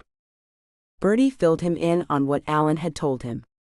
So there's this big gap where no one knows or is telling. Noosh was in a relationship with this man, but whether or not she wanted to be, we just don't know. No one is spilling the tea. No one? And Alan would have found out if they were. Shifty. I'll say. Christo was lost in thought, a horrific idea floating around the back of his head. Okay, if you don't mind, ask Alan to keep digging. I want to know for certain who this guy is. Bertie frowned. For certain? You mean you have an idea? I do, but I'm not comfortable sharing it just yet. If I'm wrong, it could have serious consequences. If I'm right, God help us. Bertie looked alarmed. Christo, are you telling me Noosh could be in danger? Christo nodded grimly. Very much so. But Bertie, I'll do anything to keep her safe. Anything. And for the first time, Bertie saw a bit of Fogliano in his friend's expression, and he shivered. When Christo said goodbye to his friend an hour later, he stepped out onto the street and pulled out his cell phone. He called a number he knew by heart that he would never forget as long as he lived, and when a woman's voice answered, he identified himself merely by saying, It's me. Can we meet? I need to ask you something. He listened to her answer, then nodded to himself and told her, Okay, an hour. Bethesda Terrace. See you there. Thanks. He had an hour to kill, but he knew exactly where to go. He'd placed an order for something at a high-end store in the city a couple of weeks ago for Noosh, and now he was going to pick it up. It helped clear his palate for the conversation he was soon to have. The flowers came as Noosh was helping Allie polish up a segment for the night show. Liam brought it, and she could see by his face that he was disturbed by something. What is it? Someone sent flowers to you, Allie, and forgive me, you know I can't resist a peek at the card. Only it's not a card? It's a photograph. Allie picked up on Liam's distress and stood, taking the flowers from him and holding onto the photograph. Her face paled and Noosh stood. What is it? Allie hesitated, then handed her the photo. For a second, she didn't understand. 2 blood patches on. Oh my. She thought she might throw up. It was her belly. The first shot an inch above her navel, which was ringed with soot, and the impression of a muzzle. The bullet wounds were framed carefully. Underneath, the caption read, It could happen to anyone. Destry was threatening Allie, creep. Sick man. Noosh was apoplectic with anger. Allie put a hand on her shoulder. I'm so sorry, Noosh. Why are you apologizing to me? Noosh said incredulously. Because he's taunting you through me. We need to call the police. Noosh shook her head, dropping the flowers in the trash. No. Don't give him the satisfaction. But? No, don't engage. Ali disappeared back into her office, and then Liam and Noosh could hear her crying softly. Noosh looked helplessly at Liam, who shook his head, answering her unspoken question. "Well, I'm hanging on to this." She waved the photo. "Whoever took it has made his first mistake." "How so?" She smiled. "He's admitting guilt. Who else could have taken this picture?" Liam, after giving her a hug, disappeared back down to reception, and Noosh studied the photograph. Destry was tormenting her through Ali, his determination to invade every part of her life in full swing. "Well, you won't win, jackass." She wouldn't react to Destry's latest tricks. Instead, she would quietly gather her evidence and drop it on him at the worst moment of his campaign. She'd had enough, and she knew just who to contact to help her protect Christo in all of this. His father. Christo saw her approach and stepped out of the shadows to greet her. The woman, her red hair cut in a bob, her clothes expensive and efficient, nodded at him, unsmiling. "Christo." "Telly." He kissed her cheek and she offered a small smile. "Still very handsome." Still super beautiful. Shall we sit? He grinned at her, and she gave him a genuine smile and nodded. They found 2 free seats on a bench outside the terrace. "So why the call? I'm surprised we haven't talked in years. I heard you had a nutty and went to rehab, and now you're in love with some British girl." All true. Christo studied her. Telly, I have to ask you about something. When we were together, you said your husband was sleeping around with someone. Telly nodded. "Someone's? I heard he had a girl in every major city. I had stopped caring by then. I was happy enough to be with you, even though I knew you were just sleeping with me to get revenge on him." Christo had the grace to look ashamed. I'm sorry, Telly. She touched his cheek. "Don't be. I got to be with you, that was enough for me. I didn't need the feelings that went along with it. But you, that isn't you. It wasn't you then or now. Look at you. You're in love. I can see it." I am. Very much so. But I need to know something about her past, something I think you can tell me. Telly looked surprised. "Why? Who is she?" Christo watched her expression carefully. Anushka Taylor. Telly paled and stood. "And that's where this conversation ends." She began to walk away, but Christo caught up with her, taking her arm. Telly, this is important, please. She rounded on him, her face full of fear. "You don't understand. My alimony, my very large alimony, is only mine, on the condition that I never ever talk about that period of Destry's life. And believe me, it's not just the money." Christo's heart sank. So his guess was right. So he did know her. Telly, please. I understand, but this is my love we're talking about. What was she to him? Telly looked around the crowded park. "Not here." She said it in a low voice. "Not in public." Christo nodded. In 20 minutes, they were in the darkest corner of a random bar. Telly was trembling, and it distressed Christo to see her so scared. Gosh, what kind of monster was Paps? He and Telly had been divorced for nearly 2 years. Telly, tell me. She hesitated, and when she spoke, her voice was low, terrified. She was different than the others. The others were just easy. The Taylor girl didn't want anything to do with him at first. He stalked her, bombarded her with affection, and I believe eventually wore her down. So she agreed to go on a date with him. Her first mistake. He controlled everything, and she tried to leave. So he beat her, threatened to kill her if she ever left. Christo felt as if a wrecking ball had hit him in the chest, not only fear for his love, but a twisted kind of jealousy that Noosh had ever slept with Destry Paps. How do you know all of this? I was having him followed, Telly smiled without humor. I had his place wired. I saw the photos, heard the arguments, the beatings. The things he threatened to do to her. He shot her. Christo blurted out. About a year ago. He shot her or had her shot? Telly shook her head. "Oh no, if your girl was shot, believe me, Destry did it himself. Can she prove it? Christo shook his head. Or won't. She's terrified, I think. With good reason. Christo, believe me, I don't bear any resentment towards the girl. In fact, I felt sorry for her even then. He is obsessed with her. I have no doubt he will try again if she doesn't go back to him. And even if she does, he'll eventually kill her. The best thing you can do is get her far away from him. Christo felt wrecked. She tried running away before, I think. Not far enough. Gosh. Telly studied him. If he finds out I talked to you, I'm a dead woman. I'll hire you protection around the clock. Or set you up somewhere else. I can't thank you enough for this, Telly. She touched his cheek. Beautiful boy. You gave me something Destry could never have given me in a million years. What was that? Myself. She hugged him. Darling, I'd help you bring him down if I could, but we need to be realistic. You, me, your girl, all our lives are forfeit if it means we're a risk to Destry's campaign, and God help us all if he gets in.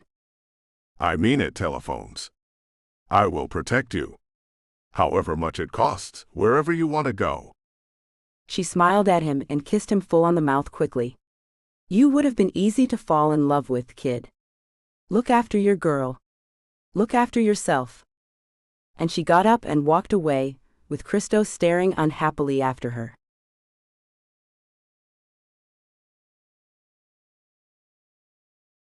Chapter 17. They were both putting on a performance, Noosh could tell.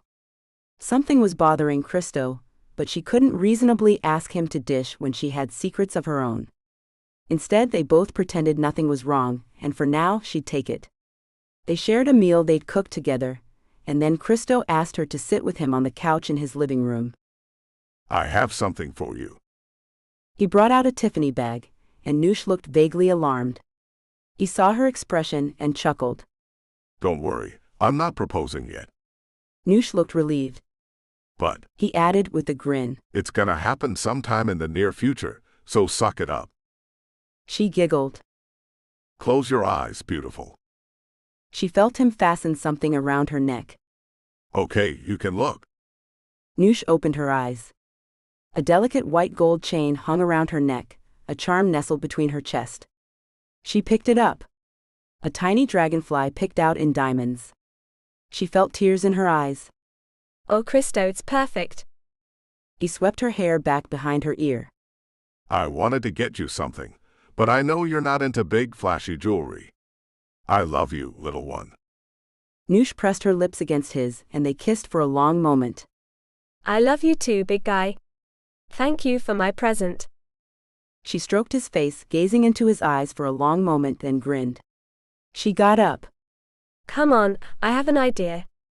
We're going out. Where are we going? Noosh kissed him again, as she pulled him into their bedroom to change. You'll see. Destry called his detective from the burner phone. You're following her? Yup. She and the Don's son just got in a cab. We're heading in the direction of the city. What do you want me to do? Just follow them, get photos if you can. Destry's gut roiled with jealousy. What's she wearing?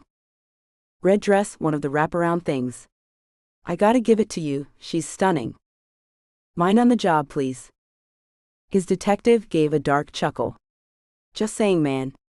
Hang on, the cab's pulling up. He started to laugh. Oh my. What? Destry was getting irritated by the man now. What is it? The detective laughed. Boss, you're never going to believe where they are. Christo's eyes widened when he saw they were back at the club where they met. He looked at Noosh, who was blushing but smiling at him. Are you sure, baby? She nodded. I keep thinking about what we could do here, and I want to try it all with you. Properly this time. What do you say? Christo crushed his lips against hers. I say, He said when they came up for air. Let's go for it. He took her hand, and they walked into the club together. The doorman, who had been so polite to Noosh the first time around, nodded again and smiled. Welcome back.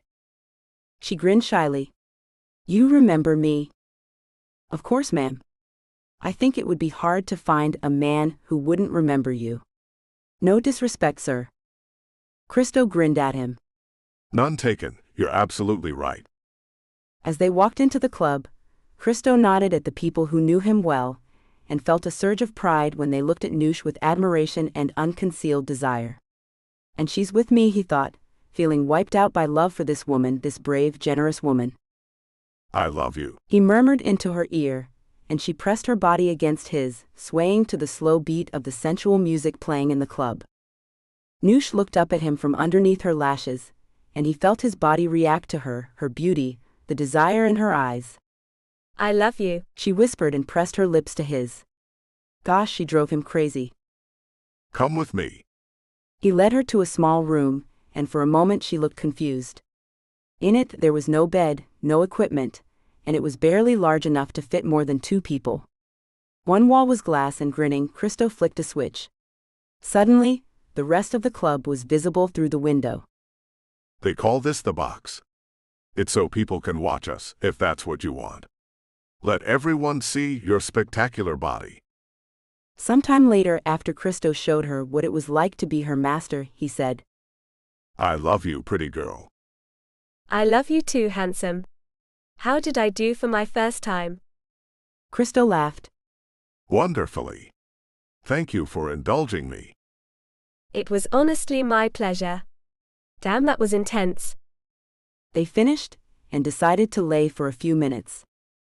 Noosh grinned over at Christo. I'm actually exhausted. Christo laughed. Always a sign of a good night. Shall we go home, baby?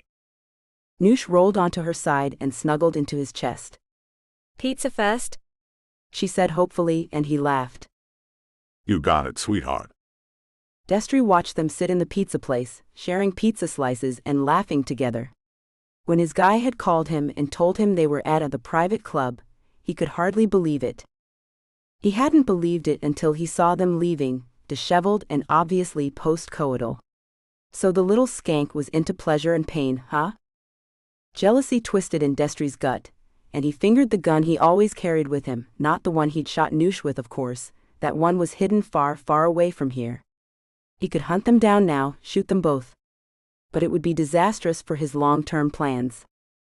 No, he would kill Noosh soon enough, but he would do it how he wanted to. Slowly, agonizingly, and now he knew what he would do with the Montecito kid. Gosh, that man had been the bane of his life for too long, and now he had his hands on Destry's property. He would force him to watch Noosh's murder, before putting a bullet in that stupidly good-looking head of his. He would make Montecito watch Noosh scream as she suffered in front of him. Destry rolled up the window and drove away, smiling.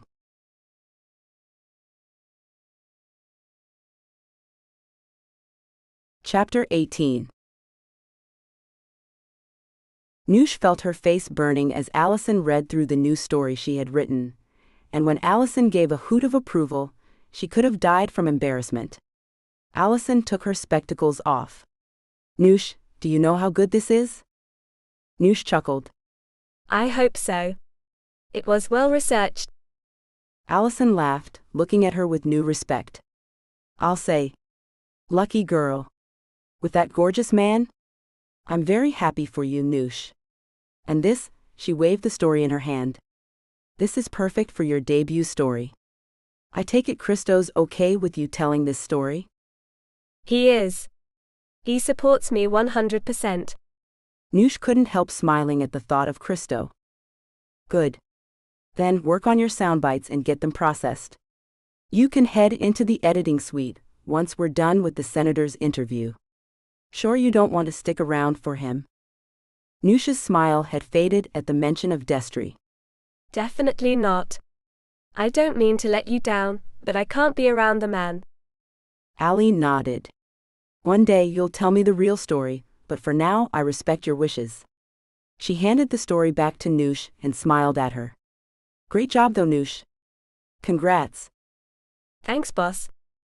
Having made appointments for future interviews, Noosh was on her way out of the building when Liam stopped her to talk. Nice diamonds, he said, nodding approvingly at her dragonfly necklace. Looks like Tiffany's. Custom made? Noosh flushed and nodded. It was a gift from Christo. Liam smiled. That man is crazy go nuts for you, Nooshi. And I him. How's your love life? Hectic and complicated, but that's nothing new. You know, we haven't been out for drinks for weeks. Noosh looked ashamed. No, and I am sorry, Lee. Look, how about a double date? Me and Christo, you and whichever man you choose. Friday? Friday is good. La Forge? La Forge. Making plans without me. Noosh froze. Behind her, Destry and his entourage were piling through the doors. Destry wore a supercilious smile that made Noosh want to punch it right off his smug face. He had the nerve to put a hand on the small of her back as he greeted Liam. Noosh moved away, not caring if she looked rude. Oh, are you leaving us, Miss Marsh? Buzz off, creep. They're waiting upstairs for you, Senator. I wonder. Destry looked around, bestowing his best politician smile on the others. Would you mind giving me and Miss Marsh a moment? I'd like to ask her about her story, and I think we'd better do that in private. Gosh, no, please. But everyone nodded and drifted away, even Liam, although he shot a strange look towards Destry. As soon as they were alone, Destry's smile vanished. I had hoped that by now, Anushka, you would realize that avoiding me isn't an option. You are mine, remember? Shove it, asshole. She shot back. You don't frighten me. I should. I really should. He prodded his finger hard into her belly, and she winced. Those 3 bullets I put in you will be nothing to what's coming, Anushka. And who knows? Maybe it won't be only your life that is forfeit. Noosh froze. What? Destry's smile was chilly, his eyes cold and dead. Break up with Montecito, or find out exactly what. You have a week, Anushka, and then I expect you to deliver yourself to my hotel room, ready to be at my side as I reach the highest office in this country. Noosh felt sick. And then what? Then, just as re-election looms, a tragedy. You will be found stabbed, and my approval ratings will go through the roof out of sympathy, and I'll be returned for a second term. So you have a choice, Anushka. You die soon, along with your family, your friends, your beloved, or I give you 2 years to live. Don't you think I'm serious? Watch me. He walked away, leaving Noosh frozen and terrified. So her destiny was to die at his hand, was it? No. Screw you, Destry. She knew exactly what to do. In the cab she called her interviewees and rearranged her schedule, then sat back in the cab, running through what she would say, how she would approach the meeting she was about to have. As she pulled up to the mansion, she felt a wave of nervousness. When he walked out of the house and down the steps to meet her, she wondered if she was doing the right thing. She stepped out of the cab, and Fogliano Montecito smiled at her. My dear, what a pleasure. She shook his hand. Mr. Montecito, thank you for agreeing to meet with me. He was studying her closely with that same intense stare his son had. What is it, Noosh? What is troubling you, my dear? Noosh felt close to tears. Mr. Montecito, I need your help. I think Christo and I might be in terrible danger, and I don't know what to do.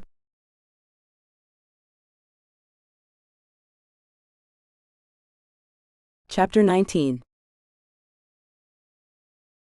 Christo tried to call Telly again, but it kept going to voicemail. He hissed in frustration. Bertie glanced over at him. Nothing. Christo shook his head. I hope she's okay. Paps's spies are everywhere. Well, so are ours. Word is Paps is at the radio station, being interviewed as we speak. Is Noosh there? No, thank God. She's out doing interviews for her story. Listen, Bert. We need to stop Paps from terrorizing her, and with any luck, the whole country, by becoming president. Does she know you know? No, and I want it to stay like that. I don't want her to think I'm snooping on her, or sully our time together with his nonsense. Gosh, what am I talking about? Nonsense. He shot her for crying out loud. He felt sick. Bertie sat down next to his friend. We don't know that for sure, Christo. I mean, yes, probably based on what we know, but we can't go all in on him without proof. We'll lose credibility, and it could put Noosh more at risk. The friends sat silently in Bertie's palatial penthouse overlooking Central Park. Christo stared out at the people below. Some days, He said, I just want to take her and get away from all of this. To find our little piece of heaven where no one knows us.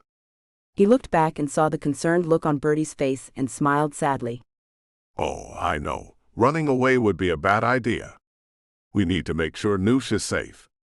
She's still young, still has her career, her whole life in front of her. And I never want to be one of those men who shut their love up in an ivory tower. No, you don't. We both know that's just another type of mistreatment.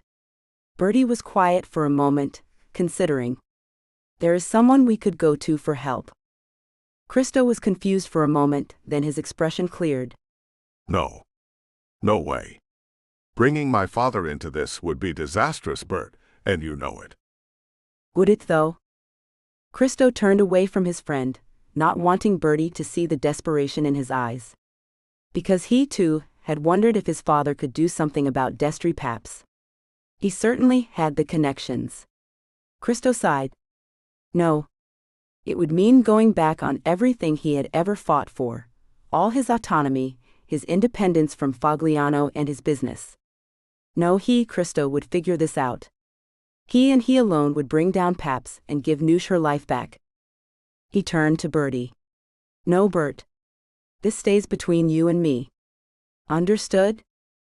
Bertie nodded, but looked unhappy. What are you going to do, Christo? Christo shook his head, his eyes full of misery. I don't know, Bert. I have no clue what to do. How the hell am I going to save her? Fogliano sat with Noosh, holding her hands as she explained everything about Destry Paps's threats. His eyes were full of sympathy, and Noosh began to feel better as she described her predicament. And my son knows nothing of this. Noosh shook her head. I'm scared that if I tell him, he'll do something brave and stupid and it'll cost him everything. She searched Fogliano's eyes. Can you help me? I wouldn't ask if I wasn't desperate. Fogliano got up and paced around the room for a few moments before sitting down again. My dear. A thrill of hope ran through her. Yes? I cannot help you.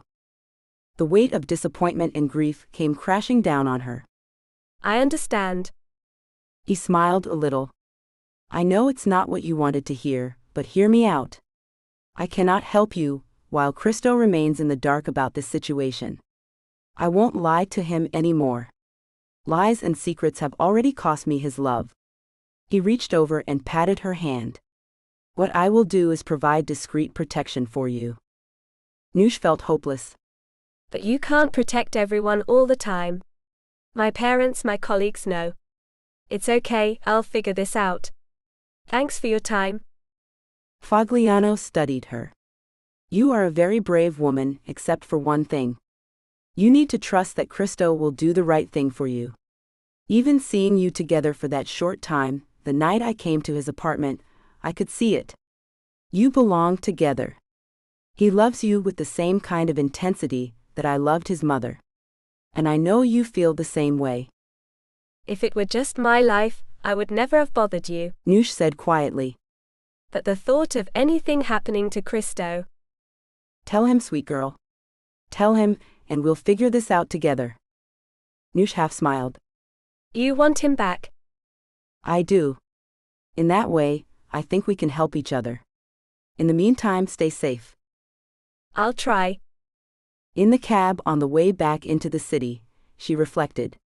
She knew what Fogliano was doing. He was using the situation she was in to try and get his son's love back. Did she blame him? No. In the meantime, he was right. She needed to tell Christo everything. If they were to have any kind of future together, she needed to learn how to trust. It was just, she knew how passionate Christo was. He would fight his way through fields of Secret Service agents to get to Destry if he knew she was in danger, and get himself killed in the process. Damn it. She touched the little dragonfly at her throat, her chest pounding with sadness. Why couldn't the universe give her this happiness? Why was it always tempered with fear or upset?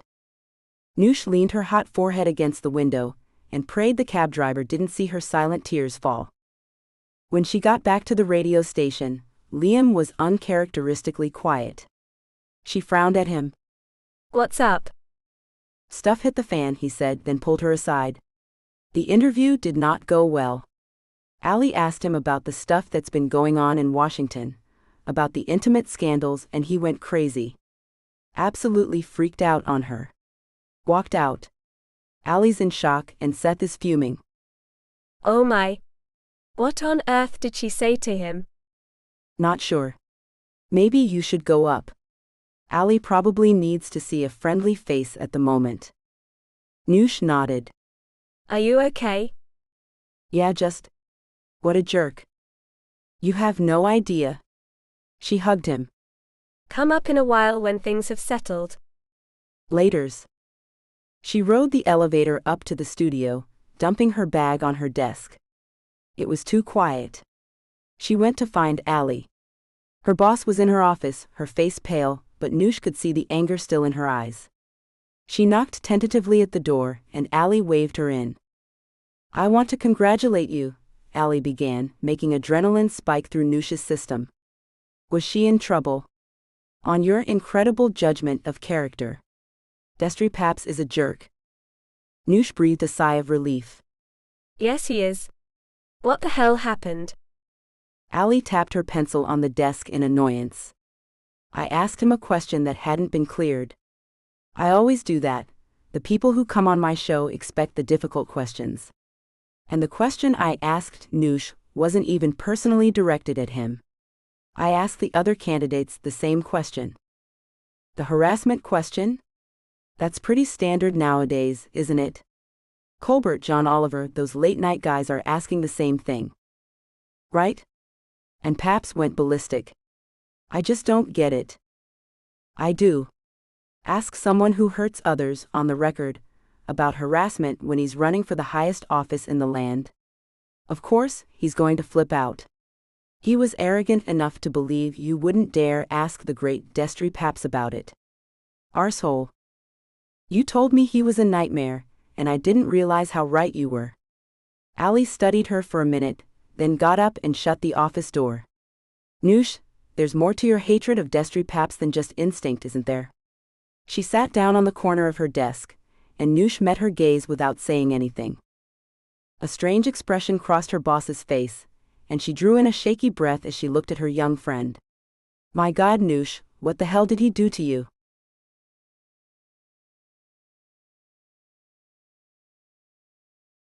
Chapter 20. Christo was already waiting in reception at 5 pages M, and suddenly Noosh felt shy. She had gone to see his father without telling him. Would Fogliano have told him? By the sweet smile on Christo's face when he saw, Noosh guessed not. Hey beloved, have a good night. Liam waved at them, as he made his way out of the reception area. Bye, mate. Night, Liam. Don't forget La Forge. Christo looked at her, a question in his eyes. Noosh kissed him, smiling. We have a double date on Friday. Christo grinned. Cool.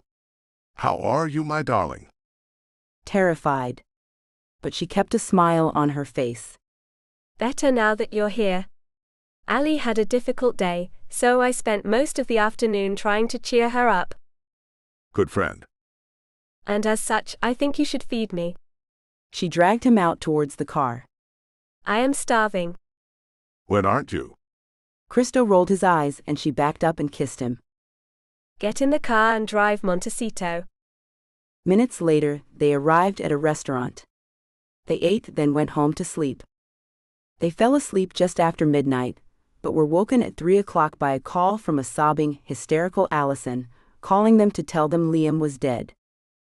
Outside, the pre-dawn New York sky was a sickly shade of yellow, but Noosh stared at it unseeing. She felt numb and cold, even Christo's arms around her didn't help. Liam had been mugged, or so the police said, on his way home from work. He tried to fight them off, and they murdered him. Liam, her buddy, her pal, was gone, and in her bones, Noosh knew this was destiny sending her a warning sign. It was too coincidental. For crying out loud, she berated herself. Not everything is about you, woman. It wasn't unheard of, after all, for people to be mugged in this city. Geez. She told herself that a few times before the message pinged on her phone, and with a sinking heart she realized she had been right. 1 down, 6 to go. Days, that is? You know what to do. Creep. She wanted to scream, but she knew he had her.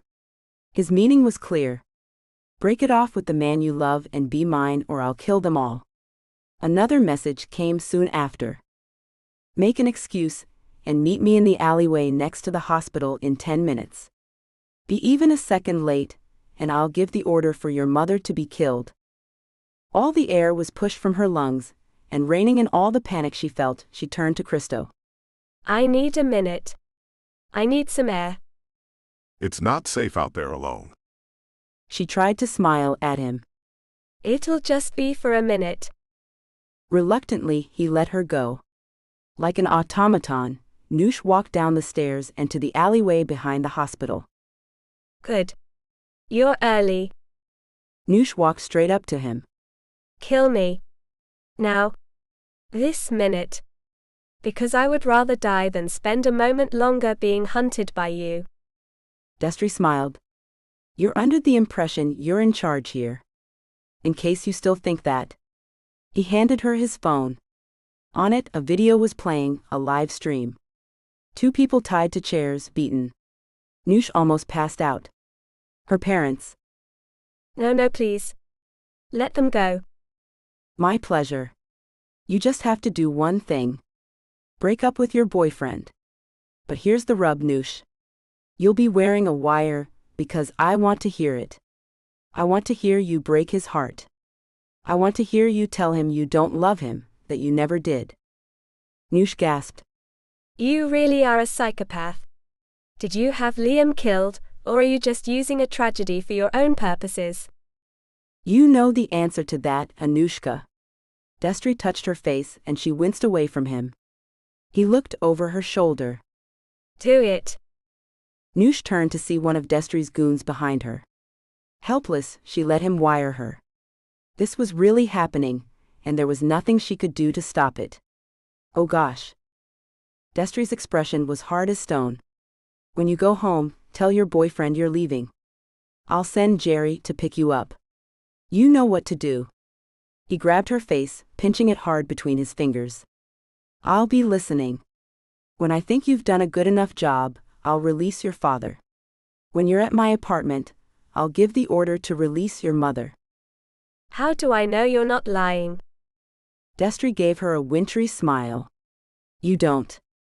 He turned and got back into the blacked-out sedan, leaving Noosh to stare in horror after him. Christo was getting antsy waiting for her, so when Noosh reappeared, he breathed a sigh of relief. He smiled at her, but her face was drawn and pale. Are you okay? Noosh didn't answer, and wouldn't meet his eye. Instead, she went to Allison, who was sitting mute with shock, and put her arms around her. I think you need to go home now, Ali. There's nothing more we can do here. Liam's family will be here soon. Allison shook her head. I want to wait for them. You and Christo should go? Seth is on his way too. Allison wouldn't take any argument, so 10 minutes later they were back in Christo's car heading for the apartment. Noosh said nothing, just stared out of the window. Christo took her hand with his free one, but she didn't wrap her fingers around his like she normally did. Christo felt a ribbon of unease curl in his stomach, and when they were back in his apartment, he took her in his arms. I know this must be difficult. Cristofalo, we need to talk. Her voice, normally so warm with a current of humor in it, was cold and dead. Christo nodded, his heart beginning to beat uncomfortably against his ribs. Okay. Noosh stepped away from the circle of his arms. Cristofalo, I don't want this anymore. He was confused. What? She met his gaze. This. Us? It took a moment for her words to sink it.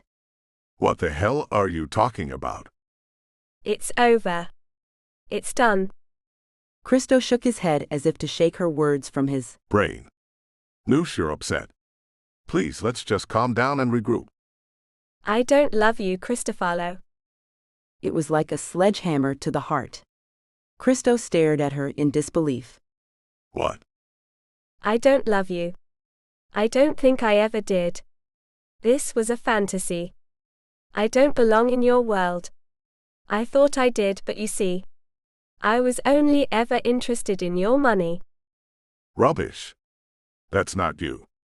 Why are you doing this? He cursed the fact that his voice broke, and he stepped towards her. I went to see your father. That floored him. Why? Noosh gave him a wan smile. I told him that unless he gave me what I wanted, I would be gone. He didn't give me what I wanted, so I'm gone.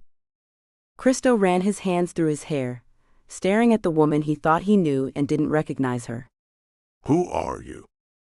For the first time, her voice shook. To you, I am the past now, Cristofalo. Forget me. Christo stepped towards her, but Noosh stepped back and held her hands up. Please, she whispered. Please don't. I love you, damn it, and I know you love me. Whatever this is, it's rubbish. You and me forever, remember? You said that. I lied. No. Noosh turned away from him. I'll get my things. You never have to see me again. Christo grabbed her arm. Don't walk away from me. What the hell, Noosh? Was that not you and me in the alleyway tonight? Laughing, kissing. For crying out loud, I know you love me. Noosh snatched her arm away from him. Forget me, Cristofalo. Forget me. Noosh. She suddenly stepped towards him and pressed her lips to his. She grabbed his hand and drew something on his palm, an outline of something, a cross? What the hell? He could feel the tears on her cheeks, as she rested her cheek against his for a second. Don't follow me. Christo closed his eyes for a long moment, and when he opened them she was gone. Chapter 21. 1 month later. Destry Pops, his face triumphant, spoke to his campaign team as they all raised their glasses. Friends, we're way ahead in the exit polls. When the nation goes to the vote in a month's time, I have no doubt we will soon be having this meeting in the White House. Tomorrow, we begin a week of campaigning in the key states, and I am very excited to introduce the world to my partner in this. Ladies and gentlemen, my fiancée, Miss Sarah Marsh. The room erupted in applause as Destry took Noosh by the hand. She didn't smile or react, how could she? Destry had her pumped so full of sedatives that she could barely function. Underneath the beautiful Ellie Saab dress she wore, her body was black and blue from his beatings. It had almost become a routine. Jacked up from campaigning, he would return to their hotel and use her as a punching bag. Thankfully so far he hadn't forced her to sleep with him, but Noosh knew it wouldn't be long before he grew tired of waiting for her to agree. He'd lied, of course. He hadn't released her parents, but at least the beatings had stopped and they were being cared for, albeit as hostages. They're being kept in a facility where they will be very comfortable. For how long? You can't keep them prisoner forever. Can't I? Destry laughed, then his smile faded. Just until you're dead, Noosh. So if you're good, 2 years. He leaned in and kissed her cheek, nuzzling her ear. Or until I can't wait any longer to slide that knife into your belly. I must admit, it excites me almost as much as being with you would. You're sick. She'd slapped his face and he'd gone to town on her, punching her to the floor, careful not to bruise her face of course, and kicking her viciously in the stomach. That had been last night, and now he was expecting her to play nice with his cronies. He'd obviously expected her to act up, so he had his personal physician prescribe her sedatives. Now, she felt as if she were in a different world. The only faint glimmer of hope was Jerry Knoll. When Destry introduced her to his executive team, Jerry looked surprised to see her, astonished actually. Destry had known to keep them apart, but Noosh had seen the questions in Jerry's eyes. She longed for the day when she could talk to Jerry alone. Maybe he would help her. Because she felt utterly hopeless, on the few occasions when Destry left her alone, she thought only of Christo and how heartbroken he had been. She would never forget that beautiful face broken with grief. "Oh, how I love you. I love you," she thought. "I'm so sorry." She had tried to give him as many clues that something wasn't right during that last conversation, using his full name and drawing on his hand. She hadn't dared write anything down. She didn't know if Destry had cameras in their apartment, but she wouldn't put it past the creep to do so. But she guessed Christo hadn't picked up on her clues. If only she could get a message to him. She figured Jerry was her best shot, but she would have to be entirely sure. Destry was guiding her around the room, introducing her to various people who she barely registered. She shook their hands, unsmiling, and kept quiet as Destry had instructed her to. The silent candidate for First Lady. First Lady, how ridiculous that sounded to her, but Noosh couldn't comprehend that Destry would actually win the presidency. But stranger things had happened. And it's not as if I have anything better to do. Destry had made her quit her job at the radio station, and wouldn't even allow her to speak directly to any of her former co-workers. In the morning, they would hold their first photo call as a couple. Noosh felt sick at the thought of it, knowing Christo, Allie and all her friends would see her at Destry's side and condemn her.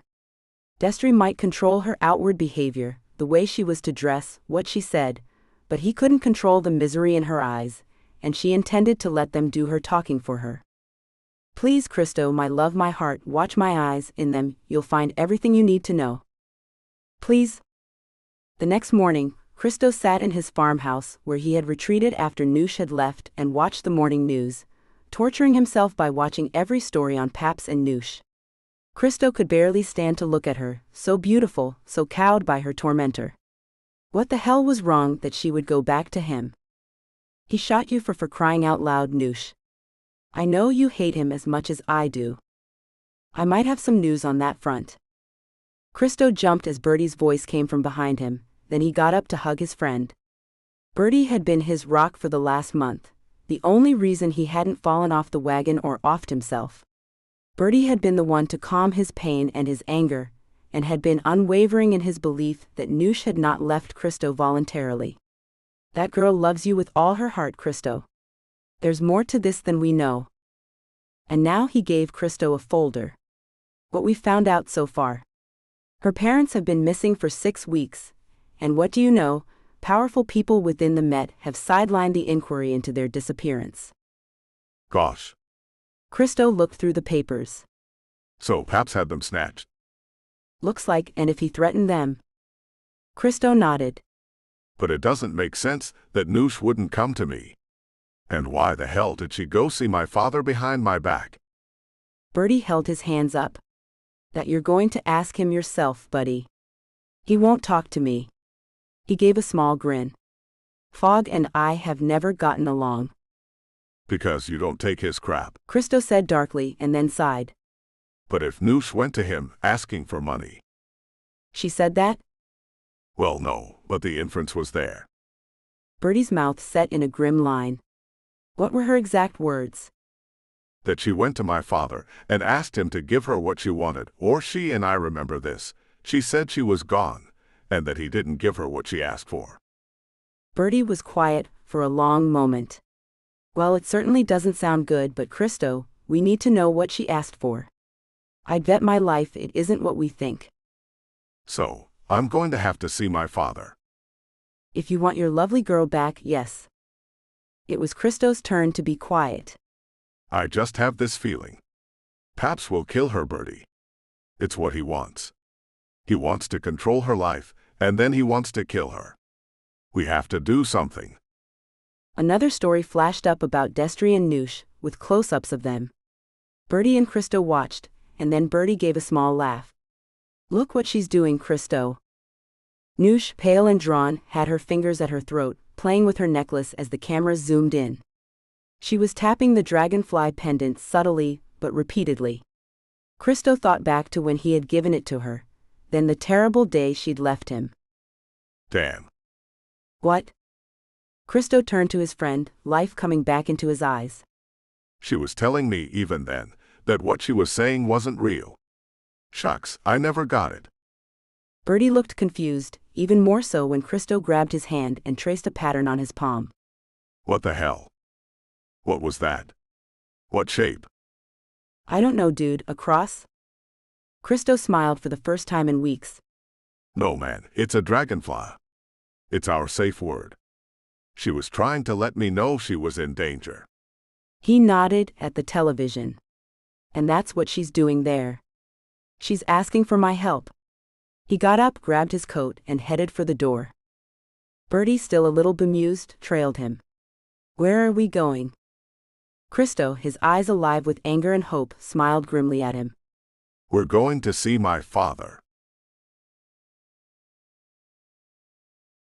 Chapter 22. You did well today, Destry said in the car back to the hotel. Everyone was very impressed. By what?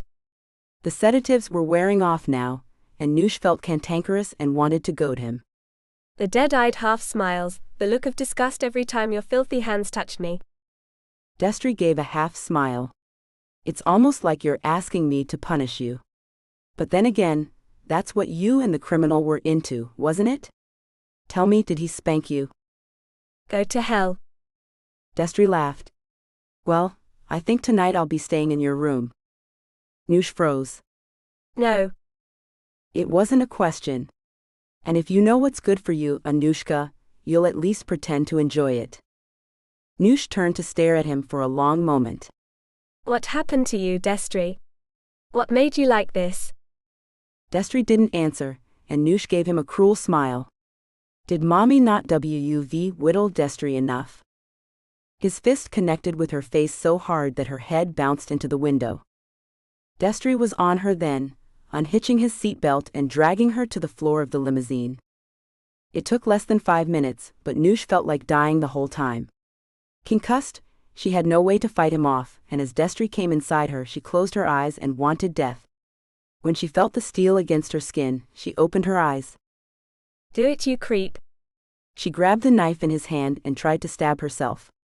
I'd rather be dead than have you ever touch me again. Destry, calming from his rage now, pulled the knife away and dragged her back to the seat. Don't ever talk to me like that again, skank. Here, clean yourself up. He threw a pack of tissues at her. Her head hurt so bad, but Noosh didn't care. She shrank away from him and curled up on the seat, pressing a tissue to the cuts on her head. Her anger soon gave way to shock by the time they reached the hotel and were spirited up to their suite, not through the foyer, but via the goods elevator. A practiced maneuver, Noosh thought. She swayed a little, her head spinning, but Destry made no move to steady her. Noosh stumbled out into the penthouse as the elevator reached Destry's suite. To her surprise, Jerry was there, and he looked up with a smile that faded when he saw her battered face and the blood on her clothes. Noosh turned her head so he could see the damage to the right side of her face. What the hell? Anushka, go to your room. I'll send Dr. Jacobs in to help you. Jerry, shut your mouth, you look like a goldfish. When Noosh didn't move, Destry sighed in exasperation and grabbed her upper arm, dragging her to her room and practically throwing her in. Noosh slammed the door behind him and pushed her dresser across the doorway. Destry wouldn't be getting in here this night. Why would he want to? He'd taken what he wanted in the car. Noosh went to her ensuite and cranked on the faucet on the tap. A second later, she turned it off. Evidence. She should collect as much evidence as she could of what he had done to her, but how? She didn't have a phone or a camera to take pictures of her injuries. She sat down on the cool tile floor, tugging off her shoes, ripping her way out of the dress she had worn for the photo calls and interviews. Interviews. She barely spoke, and when she did, she made sure it was in a cold, dead voice. Still, she had done what she had done from the start of this charade. Dragonfly. Dragonfly. Every time she was on camera, she touched it repeatedly, hoping against hope that Christo would see it and understand. Help me. Save me. I love you. Noosh began to cry softly. She didn't understand how the hell she was going to deal with what little life she had left. She was going to die, that was clear, but Destry wouldn't hurt anyone else if she could help it. There was a gentle tapping at her bedroom door, and she sighed. Go away, Destry. You've already taken enough from me. It's Jerry Noosh. She hesitated for a moment, then pushed her dresser aside and let him in. He held up a first aid kit. His Majesty changed his mind about calling the doctor. So here I am. He touched her face. Geez, Noosh, what happened? You know what happened, she said roughly. She walked back into her room, glancing at the first aid box he held. Got an assault evidence collection kit in there? Jerry's face paled. No, he said quietly, no, I haven't. Gosh, really? Noosh's smile was unfriendly, her eyes narrowed. You knew. You knew what he was like, what he did to me, what he did to Telly. Don't plead ignorance now, Jerry. You were complicit. Jerry set the first aid box down on the bed. Come sit, let me deal with that. Noosh was unwilling, but she knew her wounds needed dressing. Her wounds? Geez. H. Christ, who lived like this? She let Jerry clean the cuts, press butterfly stitches onto them. I wonder what lie he'll tell the public about this. Jerry sighed. He's already put out a press statement. A car wreck. Let me guess. As Senator Papps and his companion were driving back to their hotel, their car was hit by a hit-and-run driver. Both Senator Papps and his companion, I don't merit an actual name, were slightly injured, although miraculously, Senator Papps doesn't have a scratch on him, and his tramp looks like she's gone 5 rounds with Floyd Mayweather. Jerry gave her a smile. At least you still have your sense of humor. Noosh shot him a glare. You think hurting is funny too? Murder. Kidnapping my parents. I'm sorry. Noosh, he lowered his voice. Do you think you're the only one he's manipulated? Noosh studied him. No, but I'm probably the only one he's personally put 3 bullets into. He probably gets his goons to do everyone else. Jerry had gone very still. What? Noosh smiled coldly. He shot me, Jerry. In cold blood at point-blank range. She saw Jerry blanch and she gasped. You really didn't know? He shook his head. Gosh, no, I never thought him capable of that. Noosh made a disgusted sound. Either you're lying, or you're naive. She studied him. He's going to kill me, you know. He told me to my face. When the midterms come up, I'll be mysteriously murdered. Sympathy for the candidate means he wins in a landslide. My life means nothing now, Jerry. Jerry closed his eyes. What can I do? Help me. How? Noosh sighed. I don't know. Hey. They both jumped as one of Destry's bodyguards appeared in the doorway. The senator asked that you both join him in the living room. There's some breaking news. Noosh and Jerry looked at each other, but both obediently followed the bodyguard into the main room of the suite. Destry gave Noosh a cruel smile. Come sit with me, Anushka. Sighing, she did as she was told. No use antagonizing him now. If Jerry was going to help her, it paid to keep Destry as sweet as possible, so he didn't suspect anything.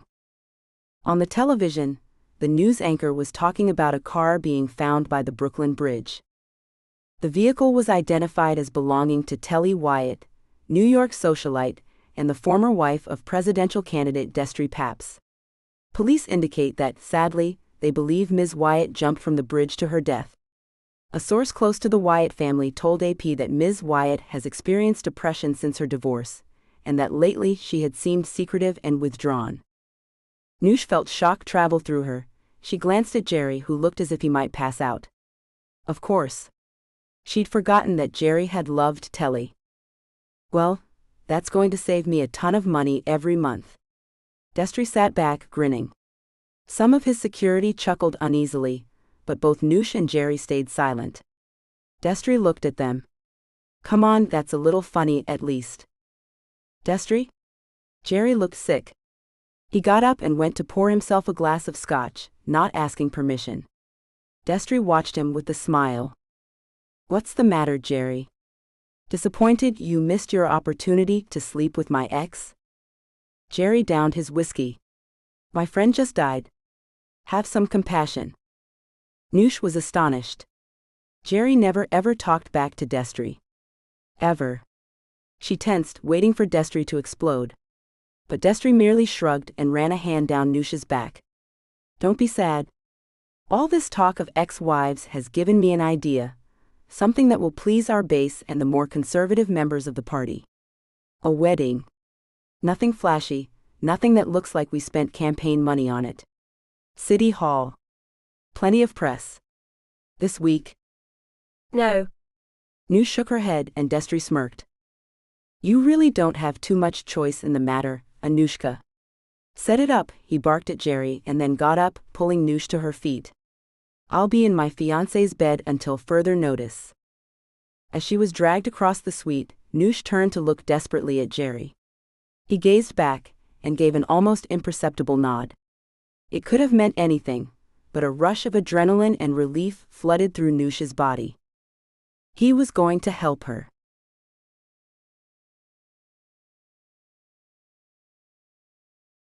Chapter 23. Christo shifted uncomfortably in the chair in his father's study. He shot an impatient look at Bertie. So this is his game now.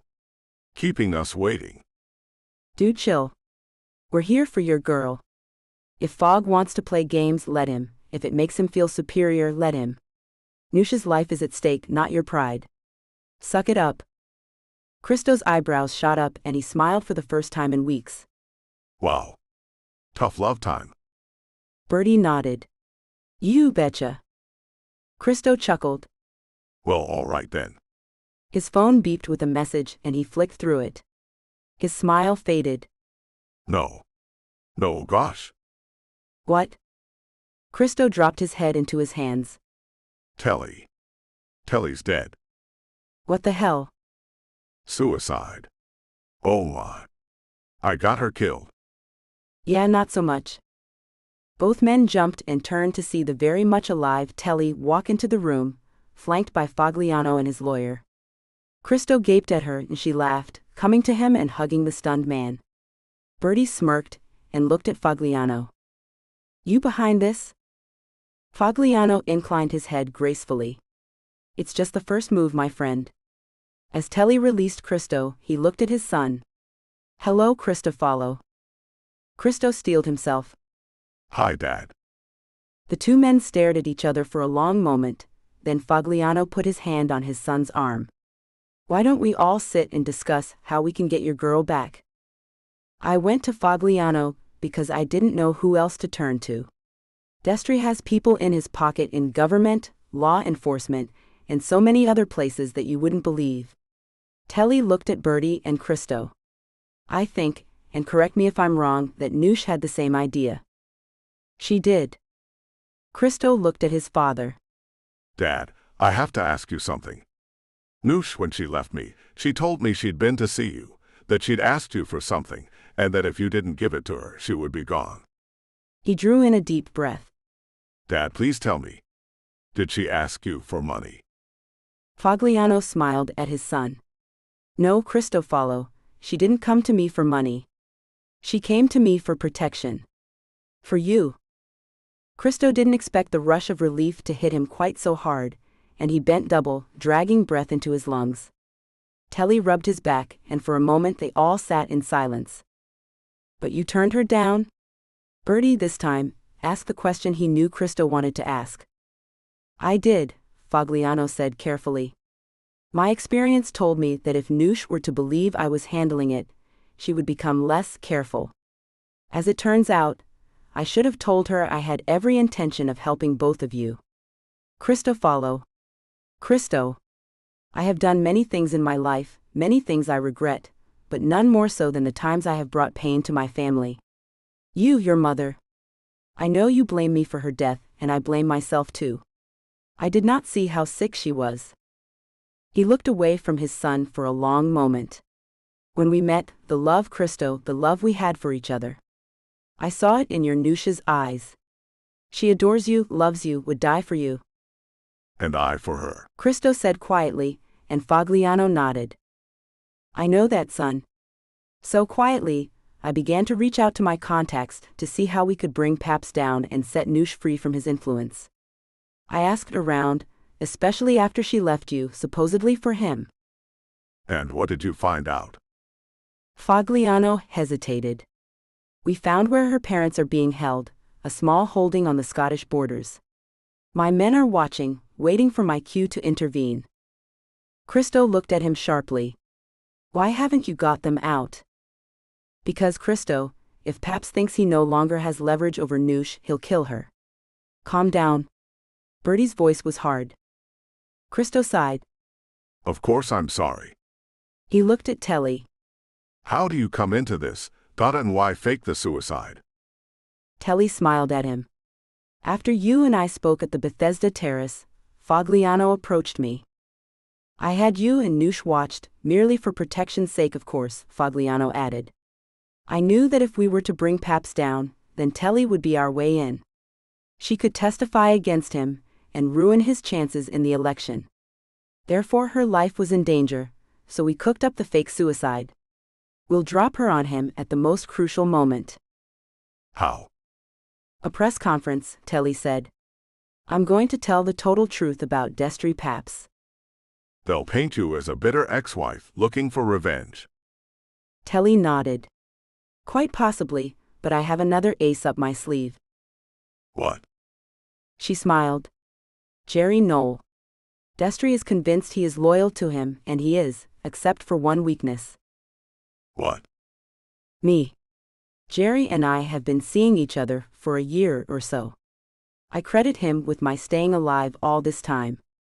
Destry trusts him, or rather is arrogant enough to believe Jerry won't turn. If I go public, I guarantee Jerry will back me up. Cristo shook his head. That's too flimsy for me. I need assurances. There are none, son, Fogliano said. We're dealing with a psychopath with immense power and reach. To him, women are objects to own, to possess, to kill. Up until he met Noosh, he was very careful to cover his tracks, as was the case with your friend Jasmine. But his obsession with her is his weakness. Cristo sat up, fire raging in his eyes, and Fogliano nodded. And yours? No. Cristo shook his head. She is my strength. Fogliano smiled at his son. For whatever has passed between us in the past, I have never been prouder of you than I am at this moment. We will fight for your love, Cristo. Even if it costs us everything. Bertie's phone beeped, interrupting the moment, and they looked at him as he held his phone up grim-faced. Looks like we've got a date to aim for. The senator has just announced he's getting married.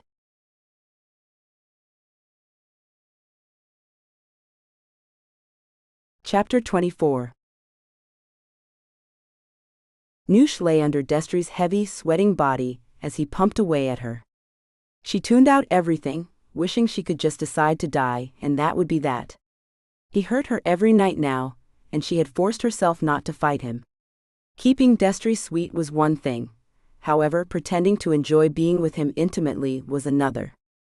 After he'd finished, he rolled off of her and got up. Thankfully, he always used protection, and now, as he went into the ensuite bathroom, he gave a long sigh. Anushka, when we are married, I expect you to be a willing partner. I expect you to be present. No chance. Married. Hell no.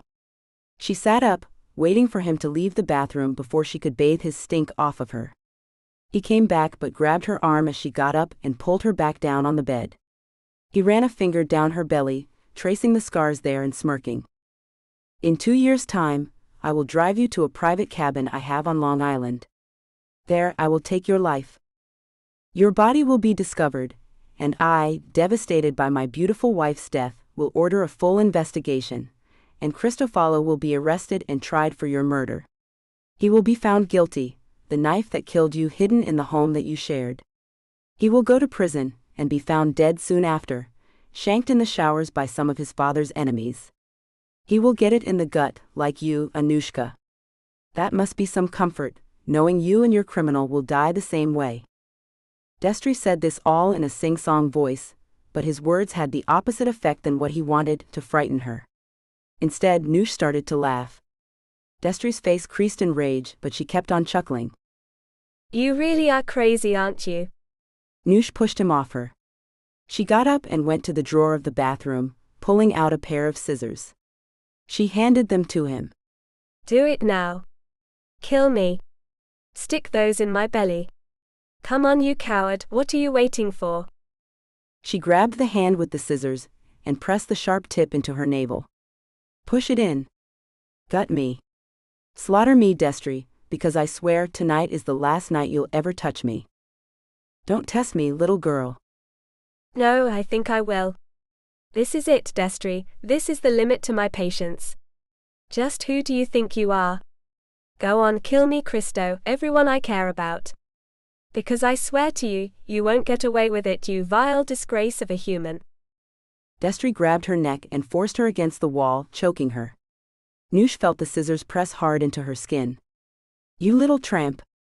Noosh kneed him hard in the groin. She didn't care now. She wanted him to hurt her, badly. So badly that he couldn't write it off as an accident, that it would be obvious to the world what a monster he was. He let her go, buckling as he rode out the pain he felt. Noosh slid down the wall, panting hard, her throat sore.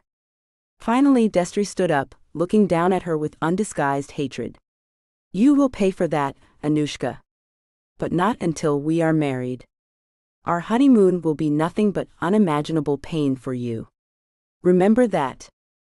He left her alone, and Noosh curled up. What had she achieved? Not much. Too late she saw that he had taken the scissors with him. Why hadn't she waited until he was asleep and used them on him? Because he had her parents. If Destry turned up dead, they would be killed immediately. Gosh, he really had her, didn't he? Noosh couldn't cry, she had no tears left. She dragged her robe on and curled up in the corner. She fell into an uneasy sleep, only to wake suddenly when a hand touched her. Jerry put his finger to his lips. He's asleep, I only have a few moments. Noosh stared at him for a moment. You'll help? He nodded. Noosh considered, then took her necklace off and dropped it into his hand. Take this to Christo. Tell him all you can. Tell him I'm sorry and that I love him. I will always love him no matter what. Make sure he gets my parents out safely. They must be his priority. Jerry nodded and got up to go. She grabbed his hand. Thank you. He nodded. For Telly. For Telly. Christo was still awake. He was back in his old bedroom at his father's mansion, which felt weird, and yet, after Bertie and Telly had retired, Christo and Fagliano had talked properly for the first time since forever. They spoke about Ornella, his father's pain at her sickness, her passing, his guilt. He apologized over and over for beating Christo. I cannot pretend to be a good man, he said. But I can try to be a better father. It was almost dawn before his father retired. He tentatively hugged his son, a little awkwardly, but Christo returned the embrace. Fagliano studied his son. Trust in her love. Trust in your love. Dream about her, son. Dream about your future, and the family you will make together. Believe. Christo closed his eyes and imagined he and Noosh were back in their little Italian villa. He remembered how she would love to stand naked, looking out over the ocean. He dreamed that he was with her now, sliding his arms around her waist, pressing his lips down on her shoulders, breathing in her skin, the scent of fresh air and clean linen. I love you, he murmured, and she turned in his arms, pressing her body against his bare chest, her dark brown eyes soft with love as she cupped his face in her hands. I love you too, Christo, so much. Minutes later she was barefoot, wearing the lightest white cotton dress, her belly swollen with his child. Before he knew it, there was a child, a dark-haired caramel-skinned child with his green eyes running in the fields behind the house, he and Noosh chasing her as she giggled and screamed with joy. Another change. A hospital bed, a newborn child, a boy with his father's dark curls. An exhausted but elated Noosh kissing his tiny head, then pressing her lips to Christo's. Finally, as Christo gave in to sleep, Noosh, beautiful in white, tiny flowers in her hair, walking towards him, towards the altar where he stood. Finally, Christo said to her just as the image dissolved and sleep took him. When he woke in the morning, Christo knew that even if he had to kill to do it, he would make that future come true.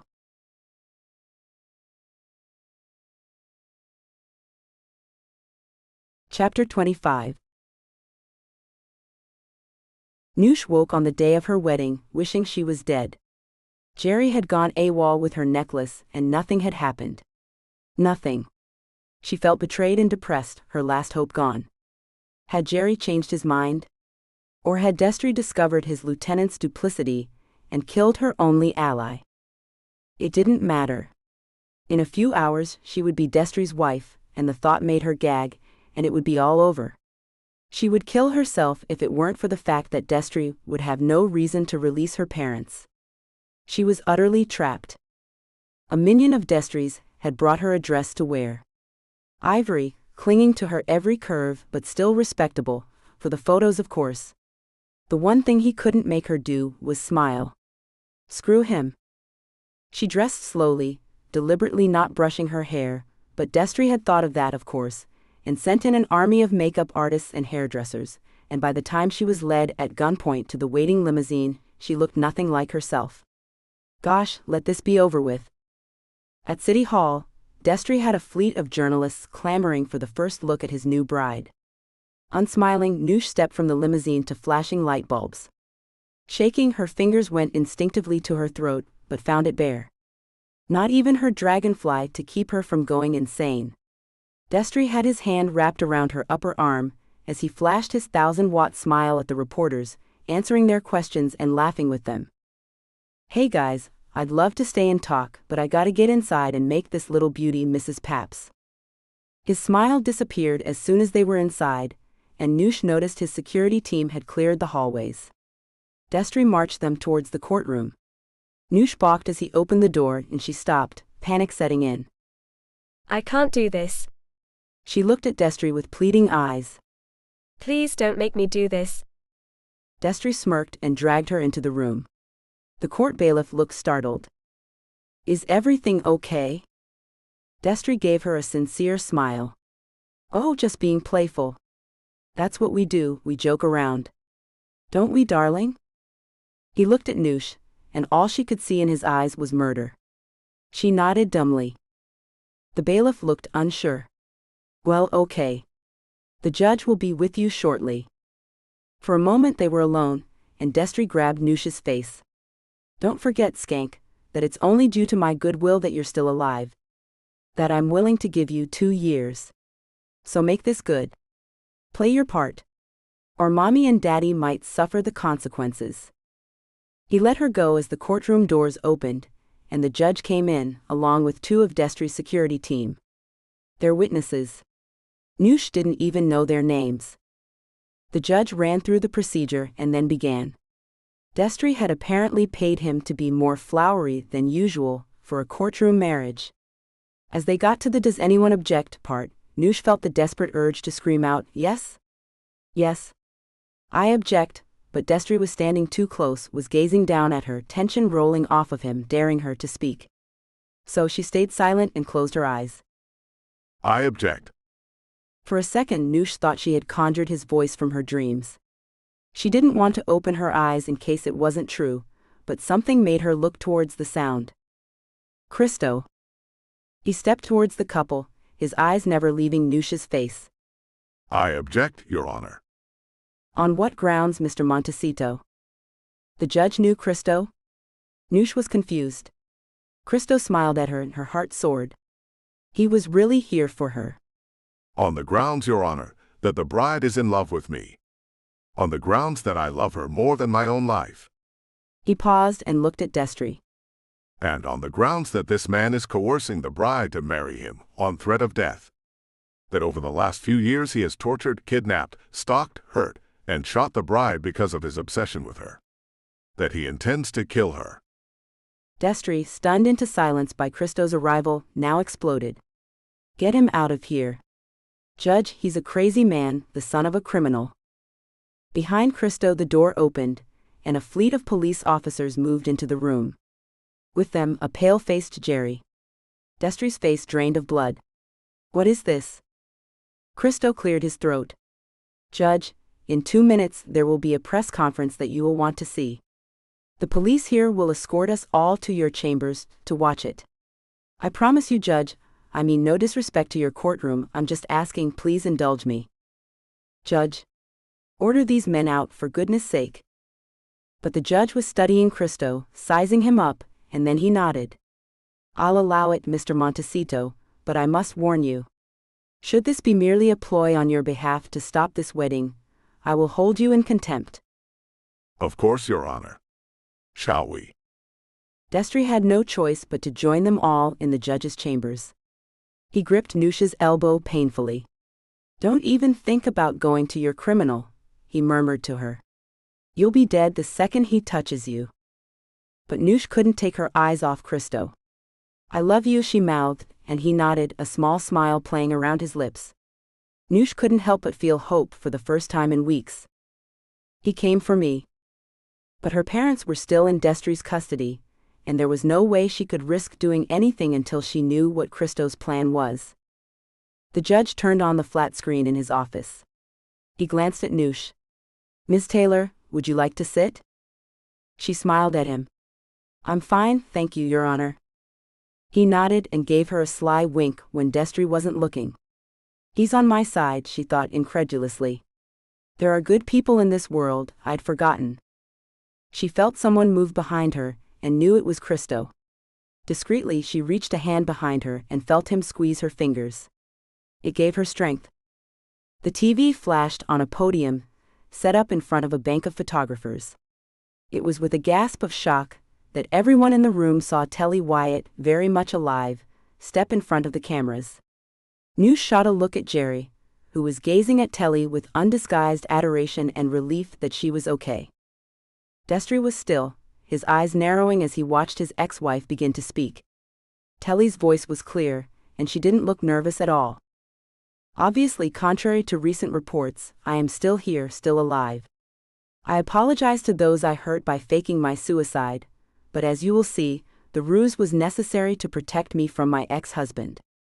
Your presidential nominee, the senator from New York, my ex-husband Destry Toll Hunt Papps, is a monster, ladies and gentlemen. He is a domestic tormentor and a stalker, and will stoop to nothing less than murder to get what he wants. During our marriage, he frequently beat me. I finally was able to escape when he became obsessed with a young English woman named Anushka Taylor, his current fiancée. You might know her as Sarah Marsh.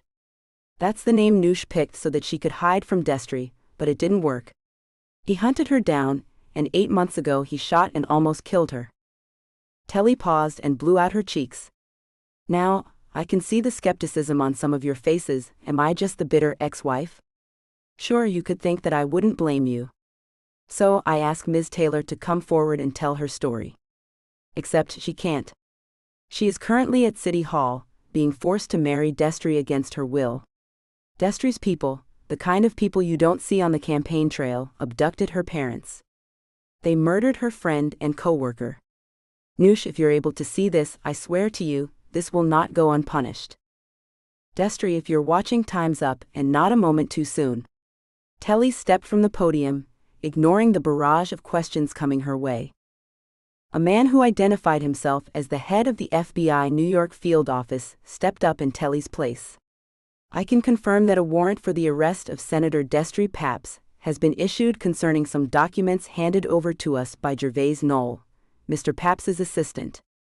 In these documents, we have found evidence of not just coercion of government officials, but of multiple attempts to stalk, harass, and hurt Miss Anushka Taylor, alias Sarah Marsh."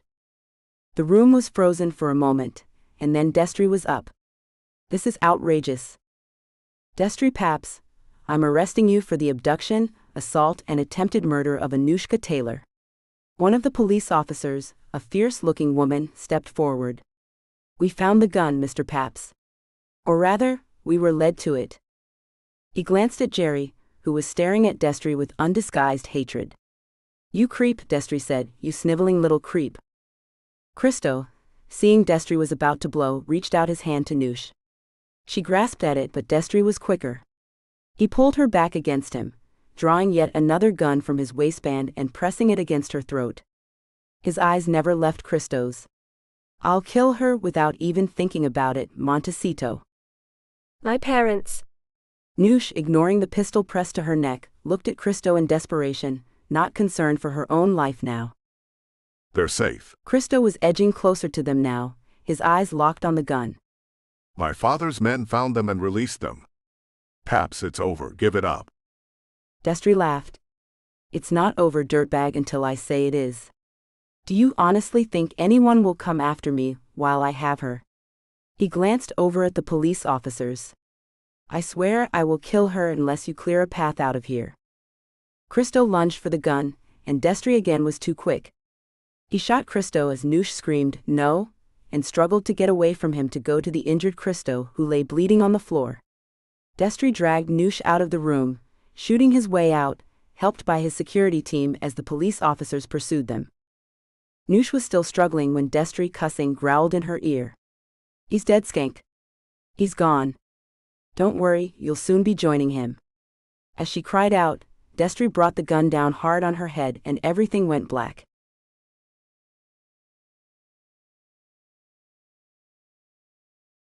Chapter 26. Bedlam. The judge and Jerry went to help Christo, who was trying to get to his feet, to chase after Noosh. Hey, slow down." The judge pushed Christo to the ground. "Careful now, son, that's a nasty wound." I have to get to her. Christo said, struggling against the hands that were trying to stem the flow of blood. The bullet had smashed through his clavicle on his left side, and he was bleeding like crazy, but all Christo could think of was Noosh. Destry had nothing now except his bloodlust for her. If they didn't get to her in time. Christo's adrenaline was pumping, and he managed to push his way up from the floor. Jerry steadied him, his face pale. Christo turned to him. Please. You know him better than anyone. Where would he take her? Jerry wrapped his arm under Christo's shoulder. "I'll tell you on one condition, I'm coming with you. The second we get Noosh back, you're going to the hospital." "Not without me." Bertie was there then, and Christo felt relief as he was followed in by Telly and Fagliano. Fagliano took one look at his son, and turned to speak to his men. "Find the senator, and kill him. Bring my future daughter-in-law back unharmed." No. Christo gasped. I need to do this. Dad, please. Fagliano sighed, knowing Christo would not be told otherwise. "Judge, do you have someone here who can travel with my son to keep him alive while he looks for Noosh?" In 5 minutes, on Jerry's advice, several cars left New York City in different directions. Christo, his arm and shoulder heavily bandaged, was being driven by Jerry towards Westchester. He has a small place that he thinks no one knows about. Details are buried deep in the documents I handed over to the FBI. If he's going anywhere, it's there, but it's a good idea to have people go to all his places. Jerry looked over at Christo. "You doing okay?" Christo nodded. Why didn't I get between them? Damn it, I thought we'd won. I thought. "Hey, all hope is not lost. Noosh knows you love her. I saw it in her eyes. She had hope again. She survived him once. She'll fight like crazy to get back to you, I know it." Christo looked at him gratefully. "Jerry, I still can't figure out how you stayed with him so long. Would you believe me if I told you that in the beginning, he was a good man?" No. Jerry laughed. "Well, he was. He had vision, intelligence, and compassion. Ironic, that last one, considering what he's become. There was no indication, you see, none. I've asked myself over and over what happened to change him, but I can't figure it out. Hell, I never saw it coming. I was like one of those frogs in hot water." Huh. You put a frog in boiling water, and it jumps out right away, right? But put a frog in cold water and gradually heat it up. It doesn't know it's cooking to death. Gotcha. Christo sighed. Hell, I'm not judging you, man. How could I, being the son of Fagliano Montecito? I knew what my father did for a living. I knew most of what his organization was involved in. Did I technically do anything illegal? No, but I was complicit. Yup, that about sums it up. Jerry sighed. By the time I realized what Destry was, I was in love with Telly. I needed to stay to keep her safe. I at least had influence in that way. He looked over at Christo, his expression guilty. I should have protected Noosh better. I'm sorry. Hey, you gave me her necklace, and you put your own neck on the line by going to the FBI. They give you a rough time. Jerry laughed. You could say that. At first at least, but when I rolled over on Destry, they got sweet real quick. I gave them everything. The man deserves to be in prison, Christo. Hey, you don't have to tell me that. They drove in silence for a while before Christo's phone began to buzz. It was Bertie. Hey, you're about 10 minutes behind them. Christo sat up. How do you know? The FBI traced them to the road you're on. We're all turning around, but you're the closest. The FBI is sending out helicopters now. Thanks, Bert. Christo relayed the news to Jerry, who hit the gas. Let's go. Let's go get your girl. Noosh came around as Destry drove over the county line into Westchester. He had the radio on, and Noosh heard the announcers talking about the car chase. She sighed. They were coming after them. In a way, she felt glad that this was happening. One way or another, it would be over tonight. She might die, probably would die, but so would Destry. If he was arrested, would she ever feel safe? Would Christo ever be safe? What are you smiling about, skank? Destry had dropped all pretension of class now, reverting to the animal he was. He looked desperate, deranged. Just that you're done, Destry. Your chickens have finally come home to roost. He was sweating profusely, his eyes darting to the rear-view mirrors. Above them, a helicopter could be heard tracking them. Damn. He spun the car off the road and into a wooded area. Noosh was thrown about in her seat. Only the fact that her arms were tied behind the seat kept her from flying through the windshield, especially when the car slammed into a tree. Destry was raging. They might catch me, but they won't take this moment away from me, Anushka. He leaned over and rummaged around in the glove compartment, drawing out a lethal-looking knife. He grinned then as her eyes widened. Yes, Anushka. They might catch me, might throw me in prison. But you'll still be dead. It was over. Noosh drew in a deep breath as he raised the knife. Suddenly his face, contorted with bloodlust, was highlighted as car headlights glared behind them. Noosh gasped as she heard Christo screaming for her. Christo. Her call was cut off as Destry drove the knife into her belly. Gosh no, please, not now, not so close. Destry stabbed her again and Noosh felt herself fading. Please stop, she said weakly. I'm already dead. It had taken seconds to tear her open, but Destry's maniacal grin was ripped from his face when Christo hauled him away from Noosh with every last bit of strength he had left. Noosh's door opened and Jerry was there, freeing her hands and pressing down on her wounds. He lifted her out and began to carry her to the car. Noosh, barely conscious, moaned. No, Christo. He's taking care of Destry, honey. We have to get you to a hospital. The feds are right behind us.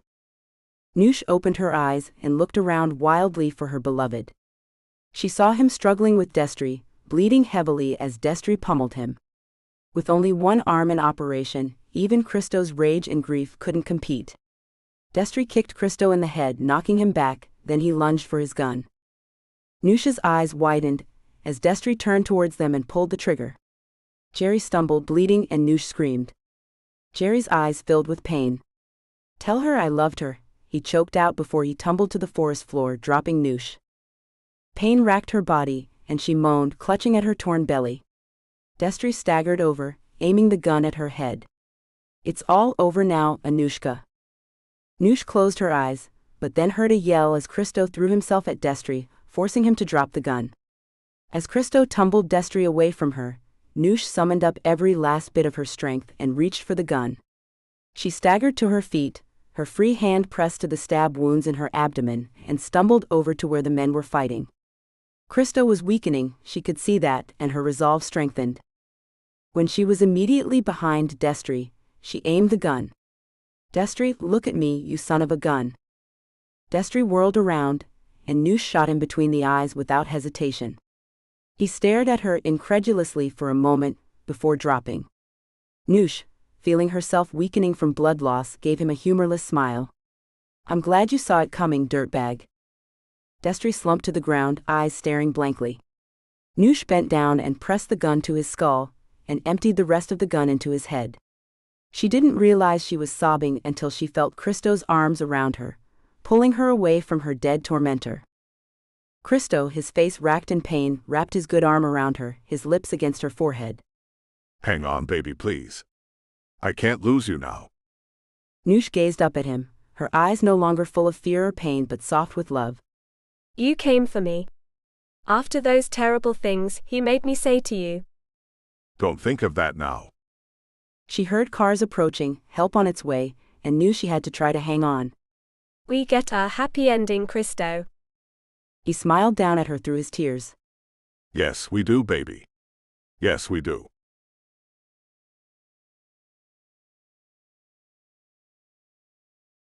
Chapter 27. Anushka Taylor, would you please stop getting yourself into these situations? I just repaired you once already. Beth grinned at her patient as Noosh was wheeled out of surgery, dopey from the anesthesia, but still managing to smile at her friend. Beth checked her vitals and swept a hand over her forehead. You, young lady, are a very lucky girl. The knife missed your vital organs and your arteries. The scar tissue from your shooting actually deflected the blade on some of the wounds. Christo, how is he? Is he okay? Beth smiled. He's fine, sweetheart, apart from being worried about you. His surgery went well, and he's back in his room. She chuckled. Damn girl, you know how to pick them. Are my mum and dad here? Beth's smile faded. They are. They've been worried as hell about you. Your boss is here too. I don't have a boss anymore, Noosh said weakly, but Beth smiled. That's not what she says. Anyway, for now, just rest. You'll see all of them real soon. Noosh closed her eyes, the remnants of the anesthesia coursing through her veins, and sank thankfully into the darkness. She felt his lips against hers and opened her eyes. It was nighttime, and the hospital was quiet, but Noosh saw his face in the soft light and thought he looked like an angel. Hey, beautiful. Hey, gorgeous. She reached up and stroked his face. How are you feeling? Shouldn't I be asking you that? I'm okay, more than okay. Is your shoulder broken? My clavicle is fractured, but apart from that, I'm dandy. She giggled at his mischievous smile. Why are you so cheerful? Christo pulled his chair closer so he could lay his head next to hers on the pillow. Because, against all the odds, we made it. Noosh smiled. We did? Her smile faded. Jerry? Christo shook his head. Telly's pretty cut up. Oh gosh, I'm so sorry. Without him helping me. Her voice trembled and her eyes filled with tears. Poor Jerry. Poor Telly. Christo smoothed his hand over her forehead. I will be forever grateful. And speaking of which, He reached into his robe pocket and brought out her necklace. Noosh smiled, holding her head up so he could fasten it around her neck. She touched the dragonfly. Did you ever see? you signaling me? Not at first, but when I did. Gosh, Noosh, at that moment I knew you loved me. I knew you needed my help. Our safe word worked. Noosh pressed her lips to his, lingering over the kiss. Hey, She said, her eyes hopeful. when do you think they'll let us out of here? Christo chuckled. Baby. You need to recover before we even think about intimate times. Don't rush it. We have the rest of our lives to get down and dirty. You're going to marry me, right? Cristofalo Montecito, are you really proposing like that? Noosh faked her outrage, making him laugh and giggling herself, wincing when her stomach muscles protested. Yes and no. Believe me, when we both are out of here and healthy, I'm going to propose properly in our villa in Italia again. Noosh groaned. I love you. Endorphins flooded her system, and Noosh gazed up at her beloved with shining eyes. I love you so much. I love you too, my sweet darling. Rest now, baby. Soon we'll be in Italy. So very soon.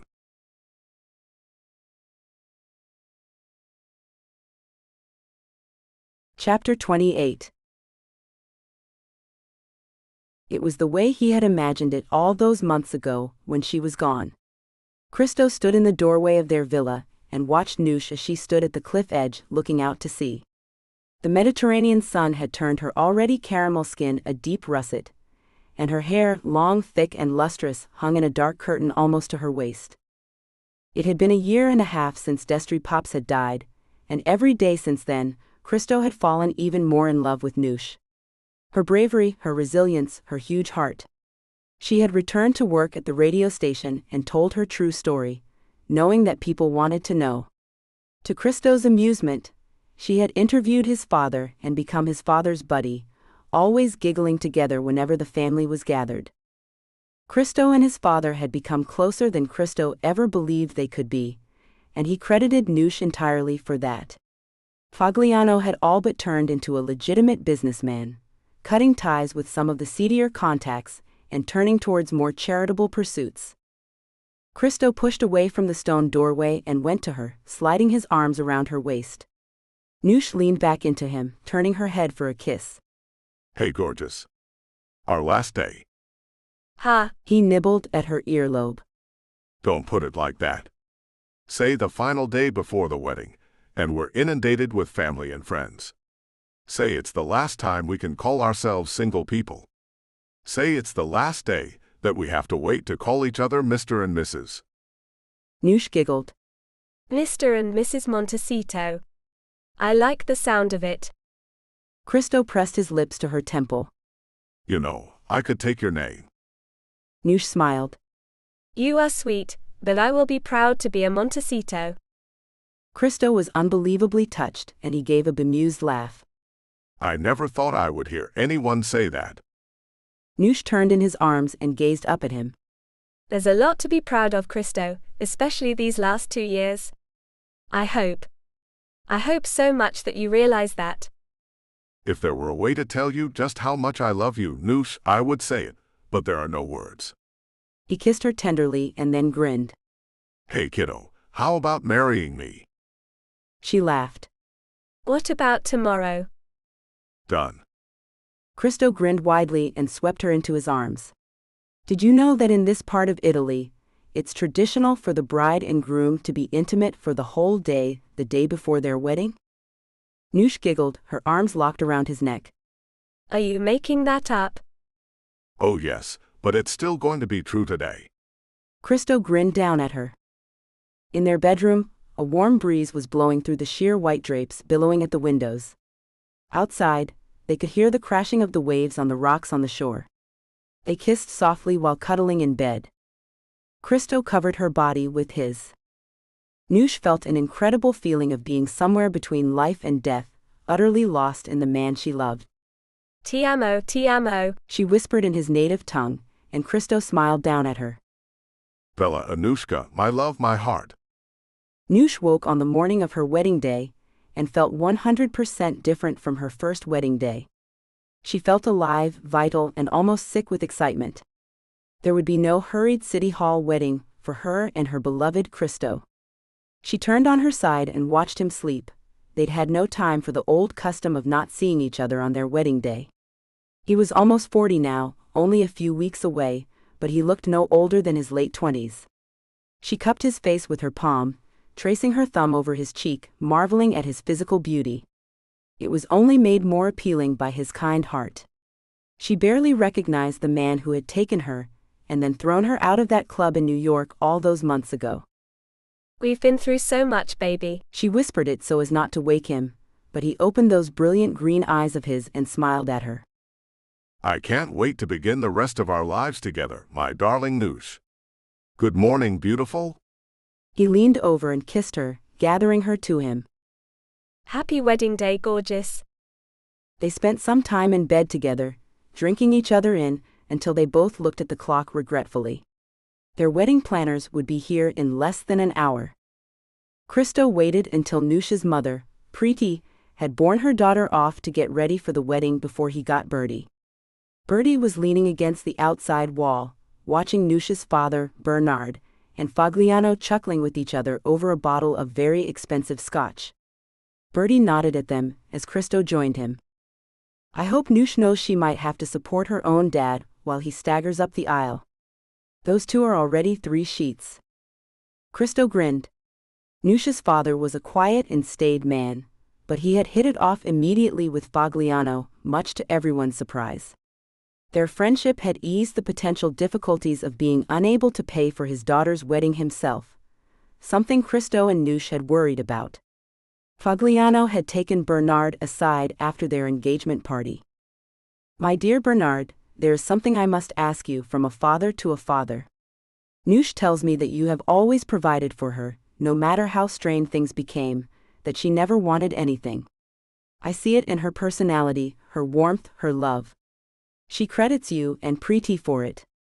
I wish I could have been that person for my son, especially after my wife died. But I was not, and I will spend the rest of my life trying to make up for it, which is why I am asking you a favor.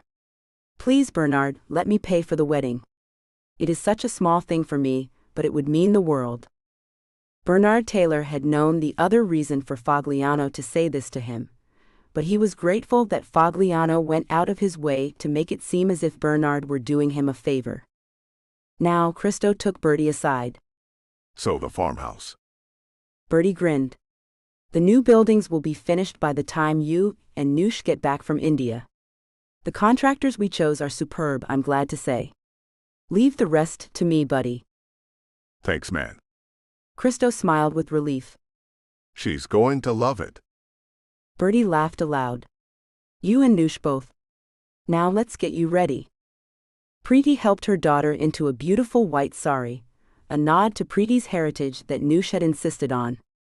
I know you'd love me to have a traditional Indian wedding, Mum, but I think this is a good compromise, isn't it? Preeti kissed her daughter's cheek. Nush was almost her mother's mini-me, the same warm beauty, soulful brown eyes and caramel skin. Darling, after the few years we have had, I wouldn't care if you were married in a trash bag. Nush laughed, then studied herself in the mirror. The sari, delicately decorated with dark gold beads, fit her body perfectly and made her dusky skin glow. A fusion wedding. She grinned and Preeti laughed. Well, your grandmother is already in the kitchen with the caterers, God help them if they mess up the curry dishes. Nush giggled and hugged her mother. Preeti had been remarkably resilient, even in the face of her own abduction and torture. Nush had confided in her about killing Destry, how odd and distressing it had felt to take another person's life. She told Preeti while she didn't regret killing that monster, she didn't want her mother to think any less of her for being a killer. Preeti held her daughter in her arms and whispered in a fierce voice, Nothing could ever change my feelings for you, my precious one. You did what you had to do. You saved us all, my darling. Nush remembered that now, as Preeti wound her hair up into a loose bun at the nape of her neck, then fastened the wedding jewels in her hair. I love you, Mum. Preeti looked close to tears. I love you too, Anushka. I've never been as proud as I am of you today. Nush blinked back her own tears.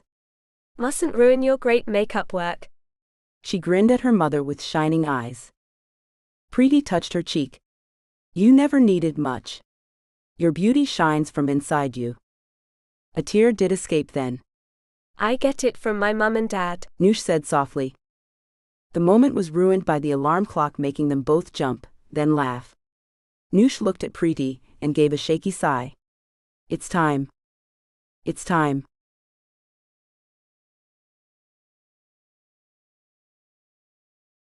Chapter 29. Christo's world became all about the beautiful woman walking towards him down the aisle. For a moment it was as if every moment of their relationship flashed past his eyes. That first meeting at the club, their fraught parting, seeing her at the radio station and feeling utter shock and overwhelming delight as he saw her face again. The anticipation of their reunion as she recovered from the shooting, the miracle of their love. The horror of her stabbing, of feeling her life slip away as he held her in his arms. They had made it. And now, in a few short minutes, they would be bound together forever. Bernard placed Noosh's hand in Christo's, and Christo shot his almost father-in-law a grateful smile before turning his attention to the women before him. Noosh smiled up at him, her face radiant with joy and love. "Gosh, you're beautiful," he whispered and without thinking pressed his lips to hers. A ripple of low laughter went through the gathered company, and Noosh giggled. I think we're supposed to wait to do that part, she said in a stage whisper, and Christo laughed. Oops. Laughing, they turned to the priest, and in no time at all the vows were spoken, rings were exchanged, and they were married. Now you can kiss her, the priest laughed, and they needed no encouragement as their friends and family burst into cheers and applause. We are married, Noosh said it again, still not believing it, as they settled onto the private jet ready to take them on their honeymoon to India. She grinned over at her husband. How very grown up. Really quite spiffy, he said, teasing her, and she stuck her tongue out at him and giggled. Christo leaned over to kiss her. Wifey. Hubby. Listen, how long do we have to stay belted in? Just until we take off. Why? But he was grinning, he knew exactly why. I had planned on today being one of the days where we slip away for a quickie, but it didn't turn out like that. Christo laughed. We almost got lucky, until your mother found us. The look on her face was priceless, and a little admiring. Noosh sniggered at the memory of her mother catching Christo with his pants around his ankles. I don't think she bought our explanation that you were just, rearranging your underwear. Gosh, I will never be able to look her in the eye again. She only saw your perfect bubble butt, and she is still a woman. I swear she looked at me with new respect. Noosh was enjoying his discomfort. Just for that, I'm going to do things to you that she definitely wouldn't approve of. Noosh wriggled impatiently as the plane began to taxi along the runway. Well, you'd better. What did you have in mind? Oh no. He shook his head. Show, not tell today, Mrs. Montecito. Have patience. As the plane took off, they gazed at each other, and then the moment the seatbelt light pinged off, Christo released his belt. Stay where you are, he said in a low voice. He tugged at the belt of her ruby-red dress. I remember this dress. You were wearing it the first time I saw you. Gosh, when I saw you so innocent, so vulnerable in that seedy club, I wanted you so badly. Noosh smiled down at him, her eyes full of desire. I never dreamed I would do something like that, but the sadness in your eyes, not to mention your gorgeous face, she giggled. And I could not have resisted for a moment. I still feel like that, except now the pain has gone. For both of us. He pushed aside the fabric, revealing her underwear, her soft skin. He pressed his lips to each of her scars, her war wounds she called them, then looked up at her. You blow my mind, Anushka Montecito. My life began when I met you. As did mine, she said. Christo kissed from her belly, then caught her lips with his. Noosh, every inch of your body is golden heaven and made for me. Noosh colored but smiled at the compliment. Then take me, husband. Christo smiled wickedly. All in good time. They did it until they were exhausted, then fell asleep in each other's arms. When they awoke, the plane was flying over the subcontinent. They landed, and once they were through customs, Noosh grinned at Christo. Now, she said, time to introduce you to my heritage. The honeymoon was as full of love, laughter, and exploration as they had planned, but the day Christo would never forget was the day they traveled to Agra to see the Taj Mahal. Christo hadn't been prepared for the majesty, the beauty of the tomb, and he knew Noosh was watching him for his reaction. He looked down at her. There are no words. Noosh smiled. I know. Have you been here before? She nodded. When I was a kid. I didn't get it then. I mean, it's beautiful, and I knew the story of Shah Jahan and his love for Mumtaz Mahal, but I couldn't imagine a love like that. She took his hand. I do now. Christo was too moved to speak, and so Noosh led him around the mausoleum, telling him the love story between the Shah and his wife. It's a full moon tonight. They allow night viewing. Want to stay? Christo wrapped his arms around her as they watched the moon soar in the night sky and give the Taj an otherworldly glow. Noosh snuggled into his embrace. Happy? Like you wouldn't believe, baby. Good. Christo. He smiled down at her. Yes, baby. Noosh smiled at him, her eyes shining. You're going to be a daddy. Christo blinked and gaped, then laughed. What? Noosh giggled. I found out 3 days ago, just before the wedding, and I was going to tell you straight away, but then I remembered we were coming here. I thought it was the perfect place to tell you that we're going to have a baby. Christo was speechless for a moment, then whooped loudly, hugging her tightly. They laughed together, and he apologized to some other tourists who he'd startled. Sorry, we're having a baby. His joy infected all around them, and they had to field many congratulations before they were able to be alone again. I can't believe it. The doctor said it would be difficult for me to conceive, but not impossible. Her smile faded a little. Paps couldn't take that away from us after all. Christo swept a hand through her hair. I know you've been thinking about him lately. I mean, I could tell it was backing up on you. He's dead, Noosh. He can't ever hurt us again. Never ever again. And finally, she believed him.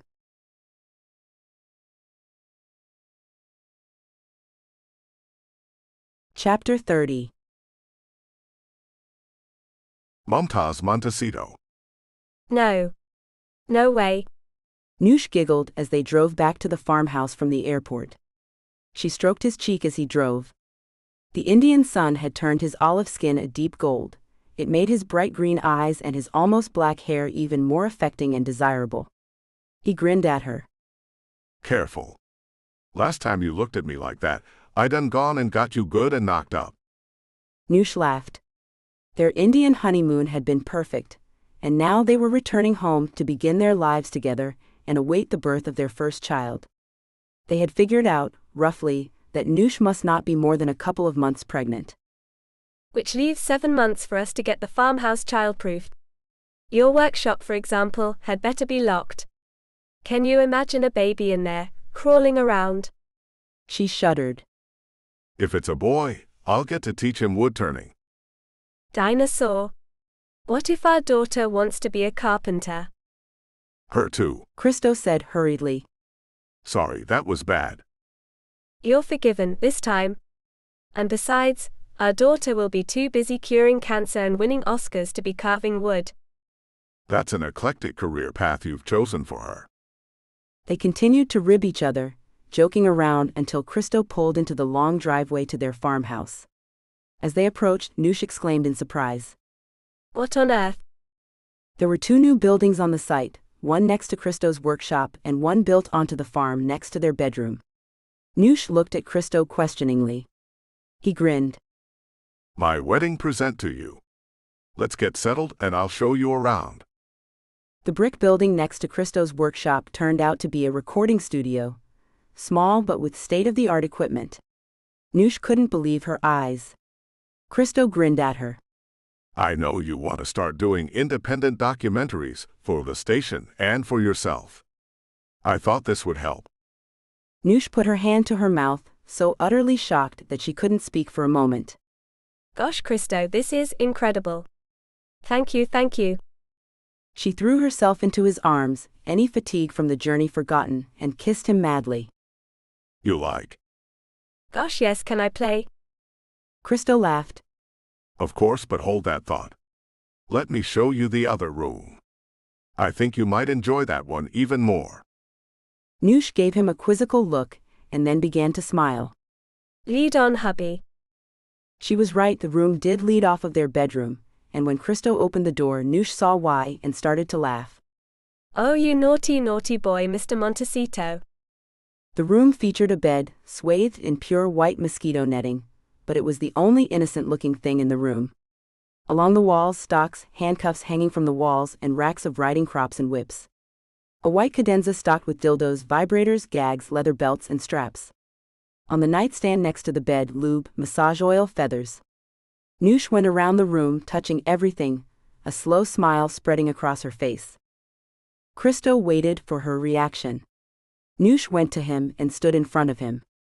Slowly, she unbuttoned her dress and let it fall to the floor. Underneath, she had nothing on, not having bothered to put underwear on for the jet. They'd done it their way back over India, Europe, and the Atlantic Ocean. You like? Christo asked as he slid his arms around her waist, and Noosh nodded, her eyes locked on his. Oh, I like Mr. Montecito. I like it very much. Promise me this. Even when we're responsible parents, we'll still make time for this. Christo grinned down at her. I thought we said no promises. Noosh pressed her lips against his. That was another lifetime, baby, another lifetime. And they began, knowing this was only the beginning of their beautiful story. The end.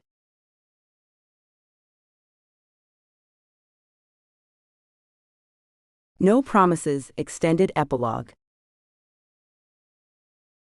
7 years after they marry, Anushka Noosh Taylor and Christo Montecito are about to finally get some time to themselves after raising their daughter India in New York. As India goes to stay with her maternal parents in London, Noosh and Christo go to their farmhouse in upstate New York to be together and enjoy their secret room. But someone from their past is out for revenge and takes the loving couple hostage. With no one looking for them, can Noosh and Christo survive this latest attacker and finally free themselves from the ghost of Destry Paps? Noosh sighed and rolled her eyes. India. Ornella. Montecito. If you're not down in this kitchen in 5 seconds. Take a chill pill, Mum. Her 7-year-old daughter, her long dark curls flying behind her as she scooted into the kitchen, gave her mother a wide grin. I was just getting my stuff. Your granny will be expecting you to get up on time for all the things she has planned. India shrugged. I will be. And Granny is much softer than you. Ha, not that I noticed when I was growing up, Pooh. Noosh, her irritation gone, ruffled her daughter's hair. She out down a bowl of cereal in front of her, then took her seat, grinning at India. She was scary. That's because you are her daughter, but I am her granddaughter. Grand.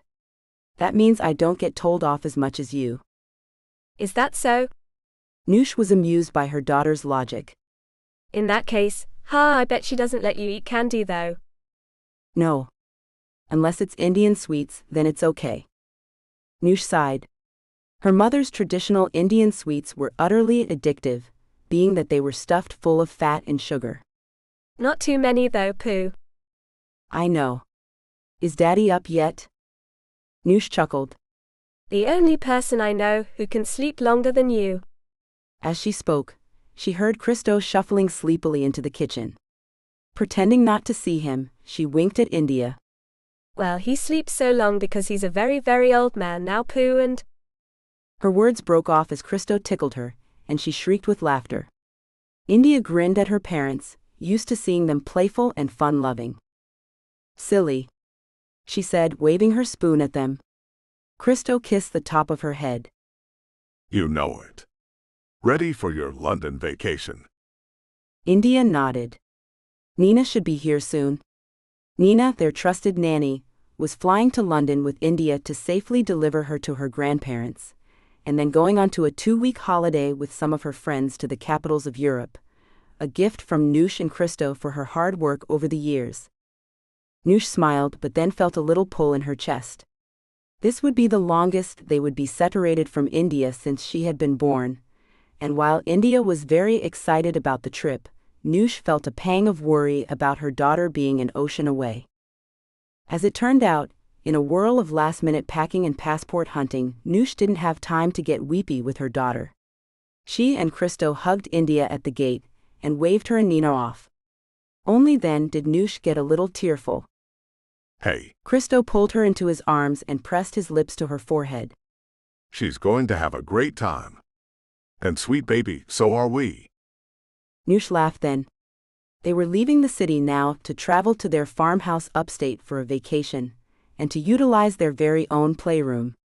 They'd always promised each other that they would make time for them as a couple, and indulge in their racier fantasies, but raising a child and working full-time, they'd let that part of their marriage slide for the last couple of years. Still very active in the bedroom, they now had to think of how much noise they made when they were being intimate. They'd almost been caught by India on many occasions. Noosh grinned to herself now, as Christo took the wheel and drove away from the airport. She reached over to stroke her husband's cheek. At 47, Christo Montecito grew more handsome and more elegant as the years went by.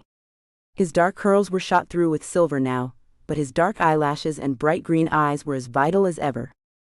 I love you, hubby, Noosh said now. They'd fought for this happy life together, fought and nearly died, both of them, and for the last 7 years they had been blessed. Christo grinned over at her. Right back at ya, cutie beauty. Noosh chuckled. Our romance. The drive to the farmhouse took an hour, and as they parked the car and got out, Christo took Noosh's hand. You tired, baby? Nope. She grinned at him. Hungry? For food? Yes? No. Christo's grin was a little smug. Want some of me? Hell yes. They both laughed and went into the house, dumping their luggage quickly, then running laughing to their bedroom and to their playroom. Christo rugby tackled her to the bed. Whips and chains later. His hands were already pushing up her dress and tugging on her panties. He grinned up at her. Remember when you hardly ever wore these? Noosh laughed. Yes, in the years BC before child. Everything about you. Every day, I look at you and wonder how I got so lucky. You and the poo. I got damn lucky. Christo rolled onto his side and kissed her mouth. And we get to that all day, every day for the next 2 weeks. Bliss. Noosh sighed happily. Noosh's stomach gave a rumble. I'm starving. Such a surprise. Grinned Christo, throwing her robe around her shoulders and grabbing his pants. Luckily, we have a pantry and refrigerator full of food. I got Sally from the village to stock us. You are a genius. She kissed him, and they walked hand in hand to the kitchen. As they prepared lunch, Noosh glanced out of the window. Huh. What? Did Sally clean the studio? Christo frowned. No. Well, not that I'm aware of. He looked out to the studio he'd built for Noosh. The door was ajar. They looked at each other. Let's not freak. I'll go check it out. Noosh watched him walk across to the studio and go inside. In a few moments, she saw him burst from the studio and begin to run towards the house, his face a mask of horror. Her adrenaline spiked. Noosh stepped back, and a hand was clamped over her mouth. What he's reacting to, said a male voice close to her ear, is that in your studio, Anushka, written in red across the walls are the words, "Don't leave your wife alone if you want her to live." Noosh felt a sharp sting in her neck, and then she was falling. She hit the hard stone floor, and heard Christo's voice shouting her name in the seconds before she lost consciousness. Christo threw himself against the door but found it dead-bolted. He went to the window and smashed his elbow into it to no avail, cursing the day he'd had extra strong glass and locks installed over the whole house. It had been at the time when Destry Pops had been stalking and tormenting Noosh, even before Noosh knew Christo had learned of it. He'd wanted her to be safe. Now that concern had come back to bite him. He couldn't get to her, and now she was trapped and at the mercy of a maniac again. He ran around the house, trying to locate where the intruder had taken Noosh. Finally, and with mounting horror, he found them in their bedroom. Noosh was lying on the bed, her robe pulled open, and the assailant was standing over her, his back to the window. Christo's heart nearly failed. Please don't hurt her, don't hurt her. The man didn't seem to be doing anything but waiting, and when Noosh came around, she skittered away from him to the far end of the bed, tugging the robe tightly around her naked body. She saw Christo outside, and the couple shared a look of, "What the hell do we do now?" Christo saw her look at her abductor and ask him what he wanted. Lip reading, he could tell she was calmly reasoning with him despite her vulnerable position. Christo felt helpless, his phone was inside, and the studio and workshop had no way to contact the outside world. Damn. He kicked the stone wall and cursed at the pain in his foot. Losing his brain now wouldn't help Noosh. He saw the attacker look away from her, and Noosh looked past him straight at Christo. He saw her mouth something, but he couldn't get it. Room, he asked, although he knew she could hear him. Noosh shook her head quickly, cutting her eyes at the abductor. She pointed at herself and then at the playroom's door. Then she pointed at Christo and then upwards.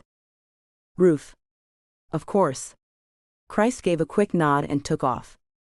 On the top of the playroom, there was a skylight. He could pry it open with a tire iron. He scooted around the flat-roofed extension and quietly scaled the drainpipe. Luckily, the building was relatively new, and the pipe held him easily.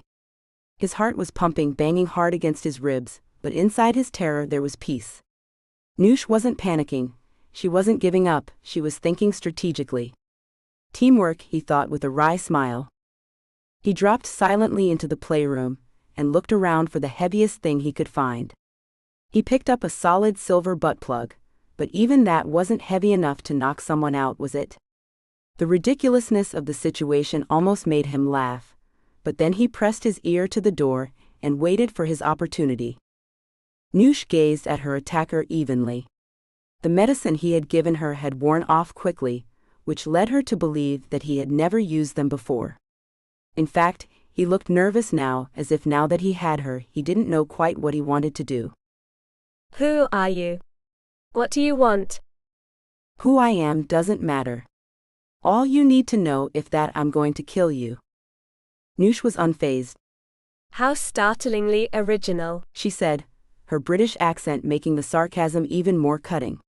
I assume you're either a fanboy of the late Senator Papps, or you worked for him.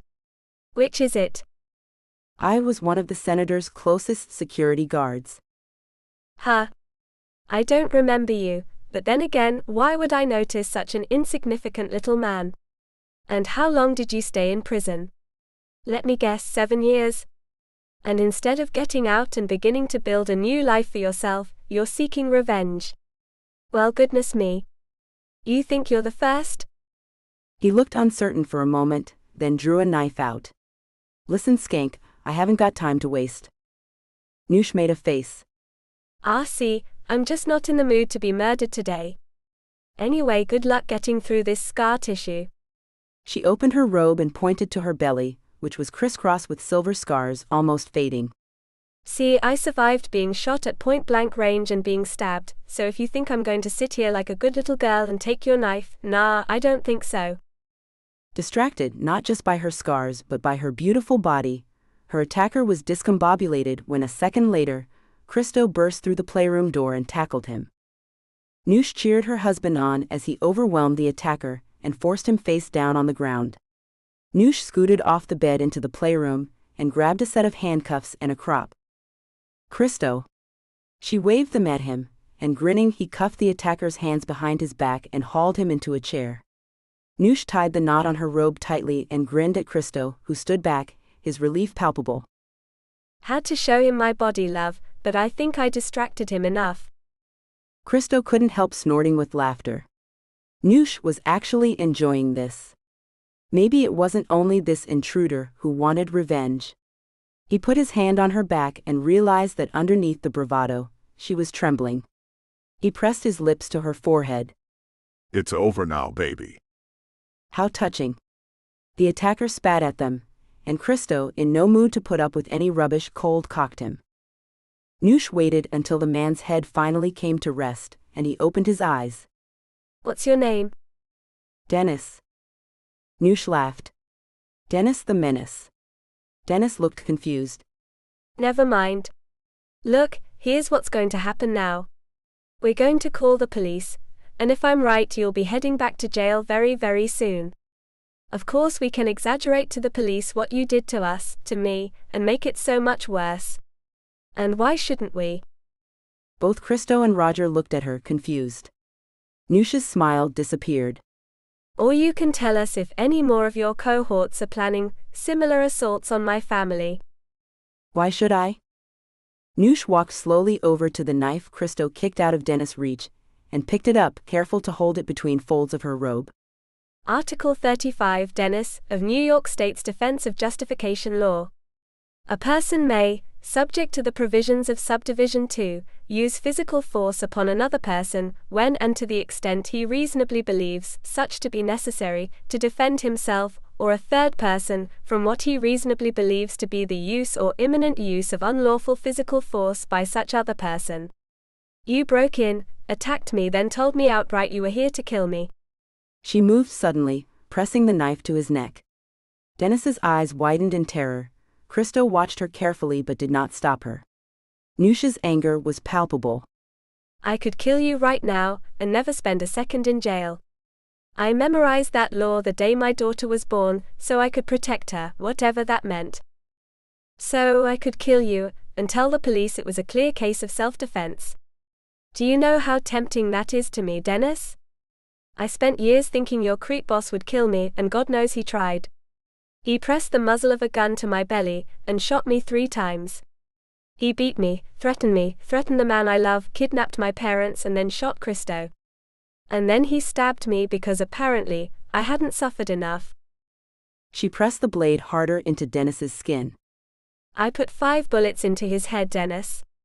5. And there's not one day that goes by when I regret it. He was a cancer, a disease, a blight on humanity. I killed him, Dennis, me. This helpless little girl. Except I'm no helpless little girl, Dennis. She leaned in and got in his face. I've killed, and to protect my family, to protect myself, I'd do it again without thinking. She stood and went to Christo's side, giving him a smile.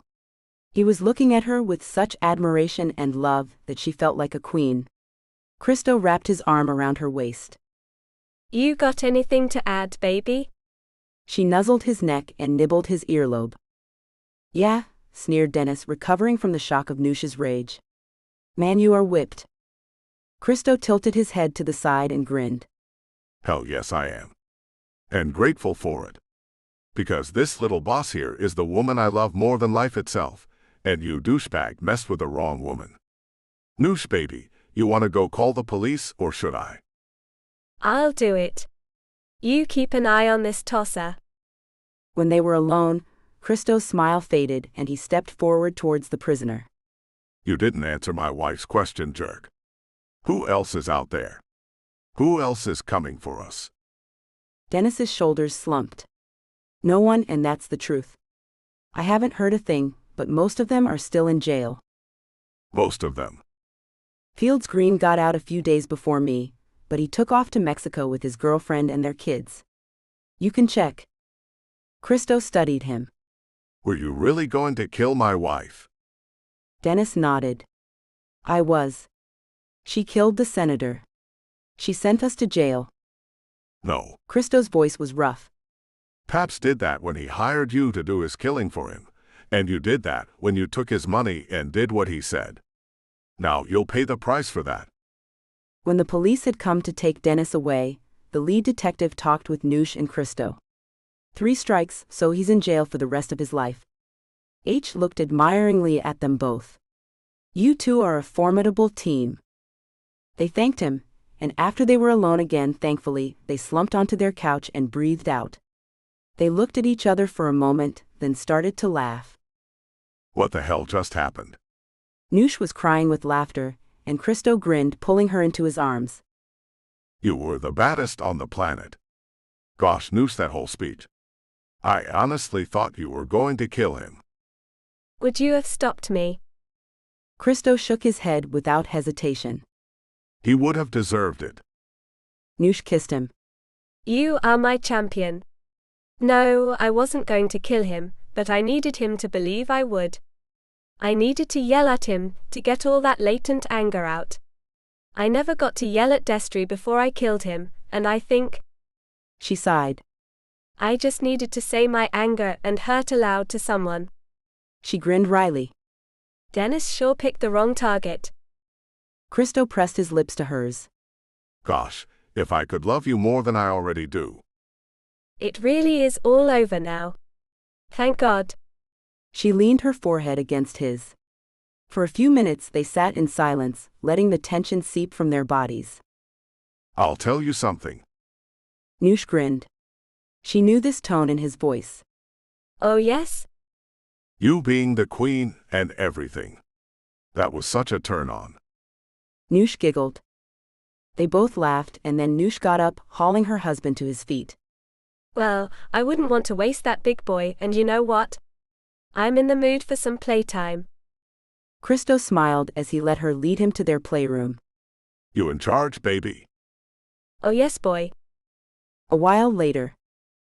It was almost midnight when they finally lay on the cold stone floor of their kitchen.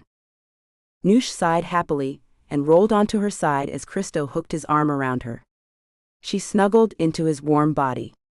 Montecito, you have the stamina of a 20-year-old. I have the motivation of the hottest badass in New York. Noosh pretended to sulk. Earlier, I was the hottest badass on the planet. Christo chuckled. I meant, you were the hottest badass in the galaxy. New York is outer spacious.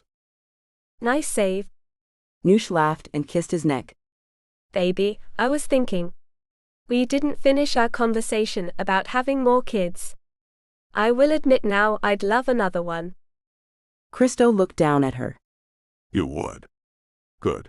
Because I've been thinking the same thing for a few months now, but I didn't want to, tell you what to do with your body. Unless we're in the playroom.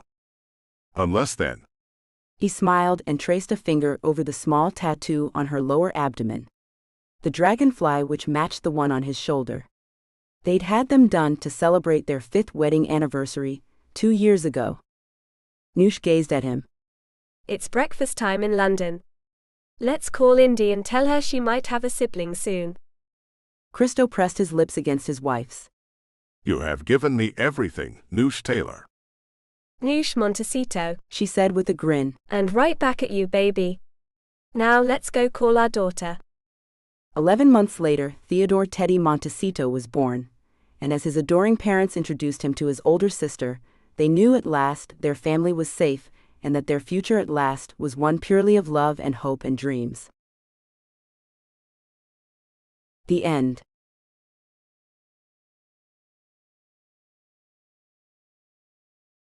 Sneak peek for the Doctor's Nanny. Chapter 1.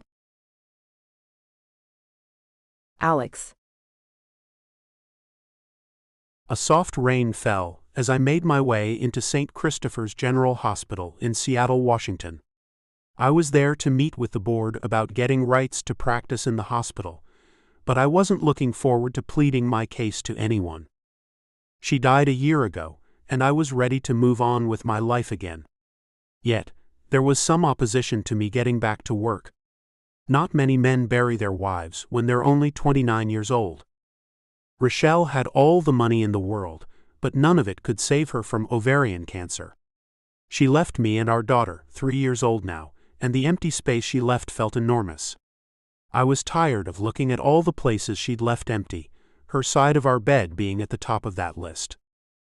A woman's smile greeted me from behind the information desk. "Good morning, sir. How can I help you today?" "I have a meeting with Doctors Kerr and Dawson."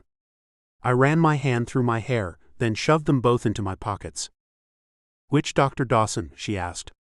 "We have 2 of them. His first name is Harris." "Who's the other one?" "His wife, Dr. Reagan Story Dawson, is a cardiologist here." She looked through the notepad on the desk, then pointed at the hallway to the right. "Down that hall, the second door on the right." She took a sip of coffee. "Dr. Alexander Arlen. That's you, right? You have a meeting about getting privileges. I look forward to seeing you around." As I straightened my tie, she checked for a wedding ring, of which I had none. "I haven't got the job yet, Miss Sandoval." "Lydia Sandoval," she said. "Single." "Okay." I turned to leave, feeling a little awkward about the exchange. "And you?" she called out cheerfully after me. "Same." I didn't want to get into my personal situation any further, afraid she might ask me out, and I wasn't ready to go out with anyone. Not yet, maybe not ever. I loved my wife. The last 2 years of her life were spent in and out of the hospital and doctor's offices. Those years were miserable for her and me equally. There was nothing left in me to give to anyone else. Maybe time would help. All I knew was I needed to get back to work, my work, or I'd go crazy. As I walked into the small conference room, the 2 men scheduled to grill me were already there. Both tall and lean, they were standing as I walked in. One of them extended his hand. Dr. Harris Dawson, Dr. Arlen. Nice to meet you, Dr. Dawson, I greeted him, then held out my hand to the other man. And you must be Dr. Jonas Kerr. I am. He shook my hand. It's a pleasure to meet you, Dr. Arlen. Dr. Dawson took a seat. Let's put all this formality aside, shall we? I'm Harris, and this is Jonas. Is that okay with you, Alexander? Call me Alex. I took a seat on the opposite side of the table from the 2 men. And dropping formalities is great with me. Jonas wore a smile as he asked, "How was the trip into town, Alex?" I had flown our private jet from Spokane, where we lived, to Seattle. I wanted to get out of that city. Reminders of my wife were everywhere. It proved to be maddening. It was fine. I made it in record time. The wind was with us. Harris nodded. And if you're approved to practice here, would you relocate to Seattle? I would. I should be honest with the men. Look, you might know about my wife's passing. Living in Spokane just isn't the same. Everywhere I look, Rochelle is there in some form or another. I need to get out of there. The 2 exchanged looks. Then Harris asked, "How about your daughter, Alex? You'd be taking her away from family, wouldn't you?" My wife's parents live in Spokane, about a mile away from us. They probably didn't want me to leave with Tabby, but I had to do what was best for myself. I'd given up a lot during the last few years, and it was time to get back on track. My daughter would be fine with me in my choices. We shared a mutual adoration that told me she'd be great as long as she was with me. Looking concerned, Jonas asked, "Moving may adversely affect your young daughter, Alex. Having her mother's parents in her life is important. Do you suppose taking her away is the right thing to do?" My daughter, her name's Tabitha, she and I have a special bond. I've cared for her all alone since Rochelle got sick immediately after her birth. She's not as close to her grandparents. Rochelle's parents weren't always around. They traveled extensively, and when not doing that, they were involved in all kinds of events. Being from old money, they had their hands in all sorts of charitable organizations. It kept them pretty busy. Harris got right to the point. You must have inherited your wife's fortune, Alex. From what I've read about the Vanderhavens, their net worth is in the billions. Your wife was their only child. I'm sure her portion of that wasn't chump change. He was right. When Rochelle passed on, I'd become a very rich man. While more than comfortable financially, I'm not the kind of man who stops working because he has enough money to do so. My brain needs more than that. Being a neurosurgeon himself, Harris should empathize. His nod told me he understood. I have a more than comfortable financial status that has nothing to do with my work as a doctor, so I understand where you're coming from. But I wasn't responsible for a young child on my own either. So my next question is, what will you do with young Tabitha when you're working? I'd thought about that a lot, more than anything else. I'll hire a live-in nanny to help me with Tabby. Jonas nodded as he smiled. That's good. I'd hate to think of your daughter having to go to daycare after losing her mother. She needs a stable female presence in her life. If not her grandmother, then a nanny, the right one of course, would be best. I thought so too. That's another reason to get away from Spokane. My in-laws aren't around much. Tabby needs a woman's influence in her life. A nanny would help immensely. Harris still seemed skeptical. What about your family, Alex?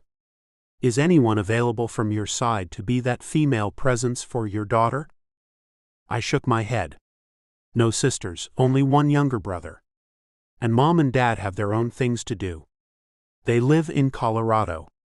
The three of them moved there after the legalization of pot. They have a dispensary there now. Jonas grinned. One of those kinds of stores? Yep. My family got into the pot trade and business is very good. While I'm happy my family has found their calling, it's not the right kind of world for my kid to grow up in. Not that I'm judging. I just want a different life for my child and me. Harris agreed. Yeah, I can see that.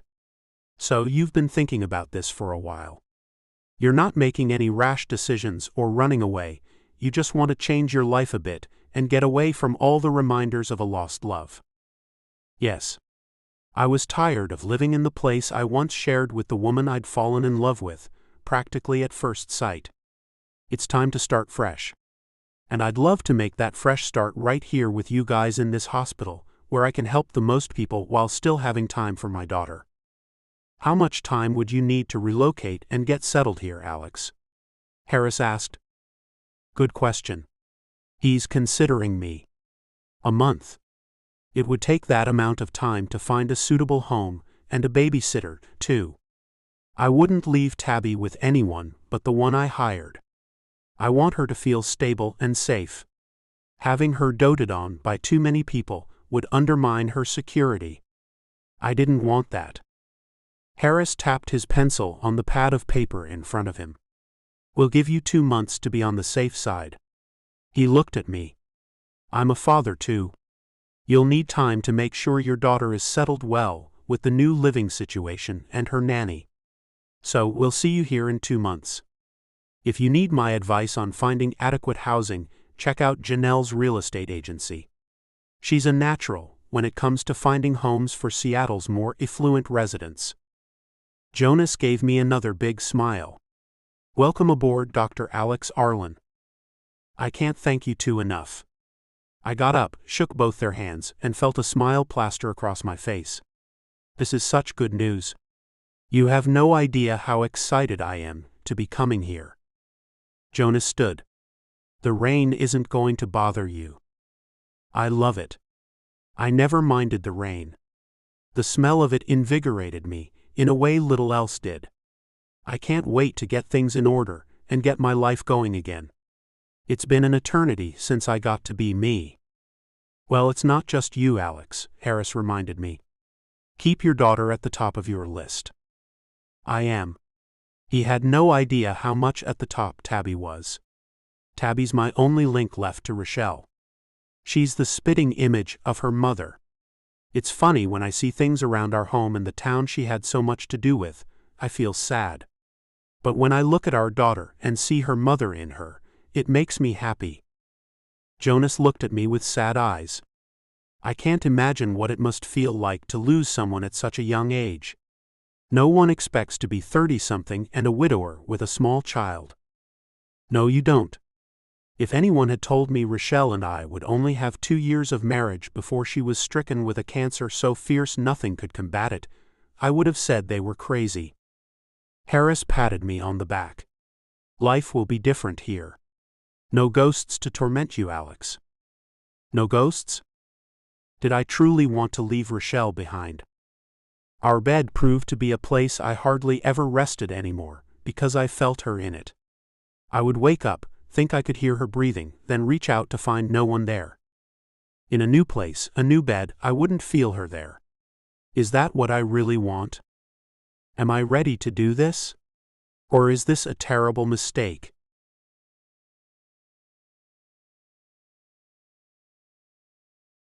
Chapter 2. KY. The bathroom's free, my roommate Carla called out to me. Thanks, Carla. Grabbing my clothes for the day, I took my turn in the bathroom. 4 of us shared the 2-bedroom, 1-bath apartment I leased after my graduation. I got my bachelor's degree in early childhood development, and now I just waited for my first opportunity.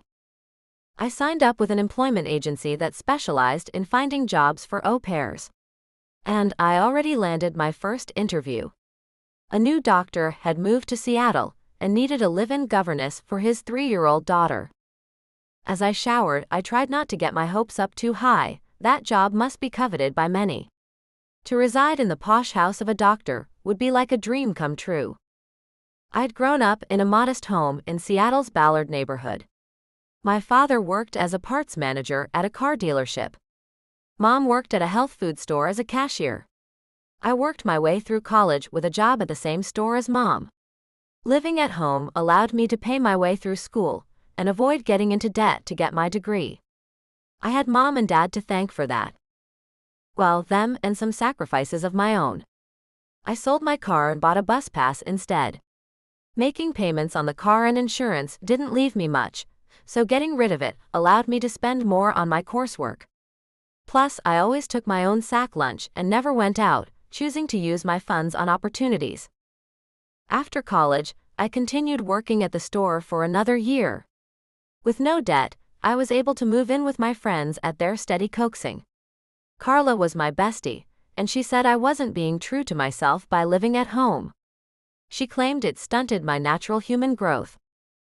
My lack of experience with any type of physical intimacy seemed to concern her. Carla was a psych major, and emotional health was of utmost value to her. She claimed I wasn't emotionally healthy. I pushed back that one does not need intimacy to be emotionally fit. She didn't believe that whatsoever. Carla considered intimacy a mandatory experience. She made sure to experience it with all sorts of people, including females. I wasn't into that type of experience. In my opinion, my status as a maiden didn't define me. Apparently, to some, being a maiden was a thing you got rid of as soon as you got the chance. Not me. I wasn't about to sleep with someone I didn't have feelings for. It was too personal to do with just anyone. A knock on the bathroom door had me speeding up.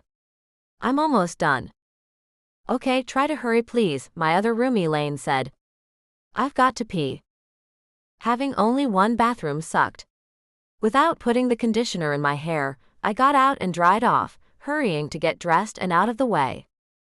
Looking at my reflection, I wasn't going to look my best for the interview, but being so rushed, I had no choice.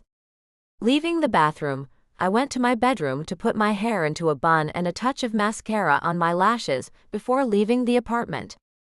A cool, misty rain fell from the sky that morning. It was invigorating and made me feel better about the day.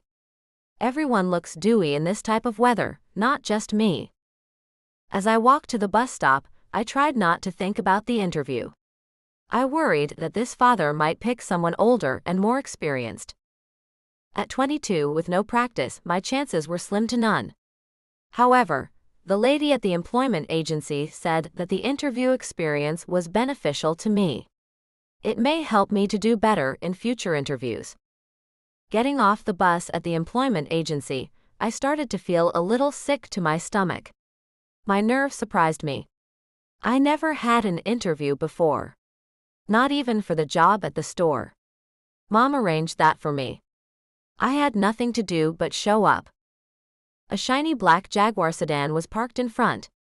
I instinctively knew it belonged to the man who needed a nanny. He had to be even wealthier than I imagined.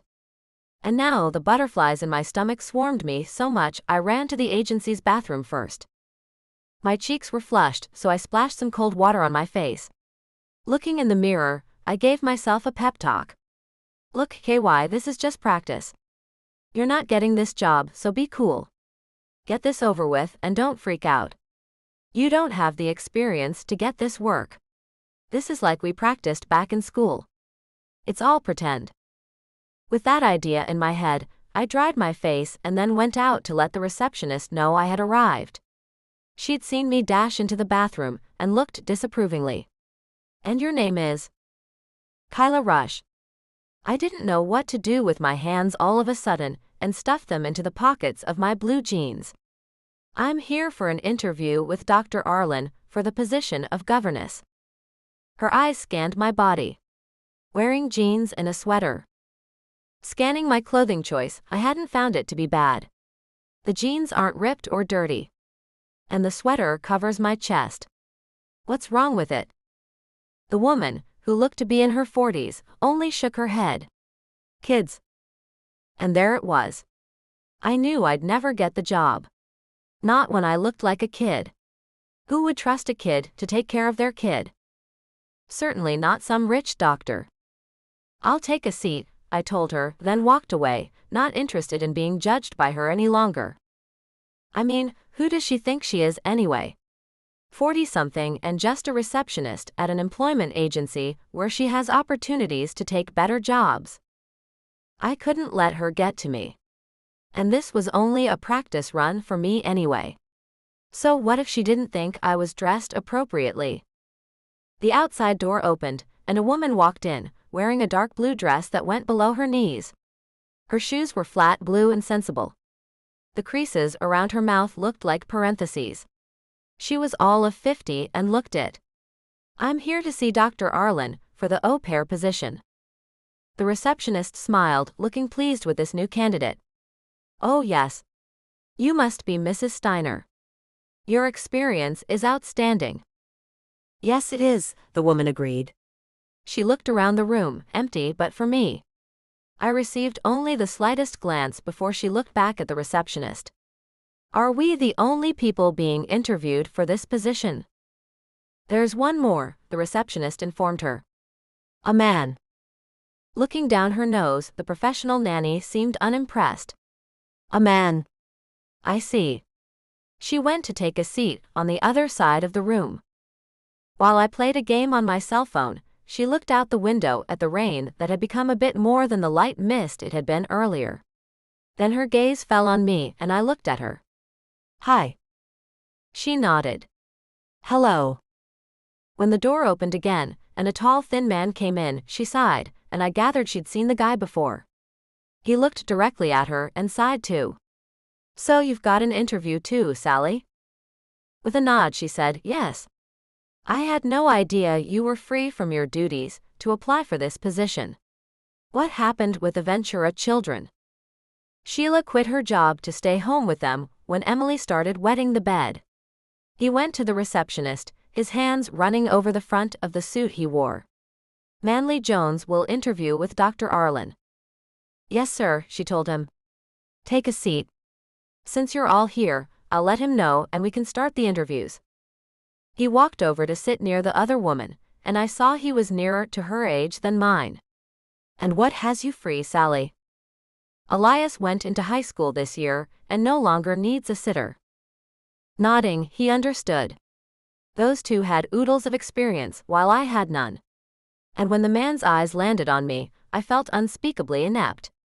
Have you ever done this before? He asked. I shook my head. First interview. Sally decided to ask me a question. And what makes you think you're capable of being a governess? I have a bachelor's in early childhood development, I whispered insecurely. Education, the man asked. That makes you a viable candidate. Shrugging, I didn't know what to say. I wasn't a viable candidate. Especially now that I was up against them. Both had lots of experience, and the doctor would be foolish not to hire one of them. My bets were on Sally just because she was a woman. But then again, what would the mother of this child want? And I had no idea why she wasn't mentioned as an interviewer. Surely, the mother of this child wanted to be involved in picking a suitable nanny for her little girl. They might want a man to watch over their child. Maybe they would feel she'd be more protected that way. The guy looks kind of buff. He gave off an air of protection too.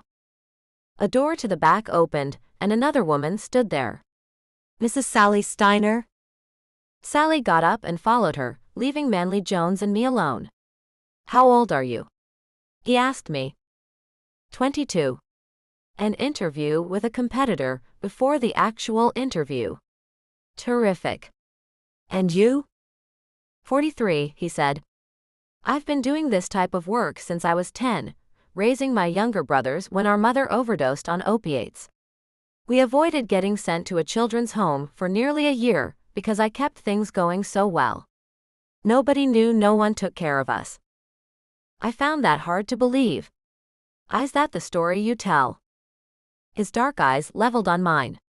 Young lady, that is no story. That is the truth. How'd a 10-year-old pay bills? I asked, cocking one brow at him. I knew a liar when I heard one. He turned to look out the window.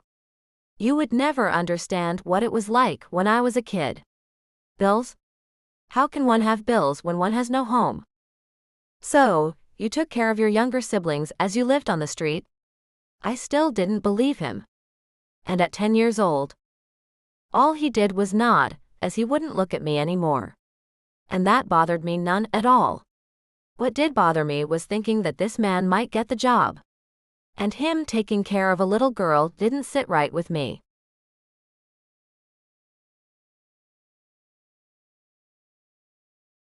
Chapter 3.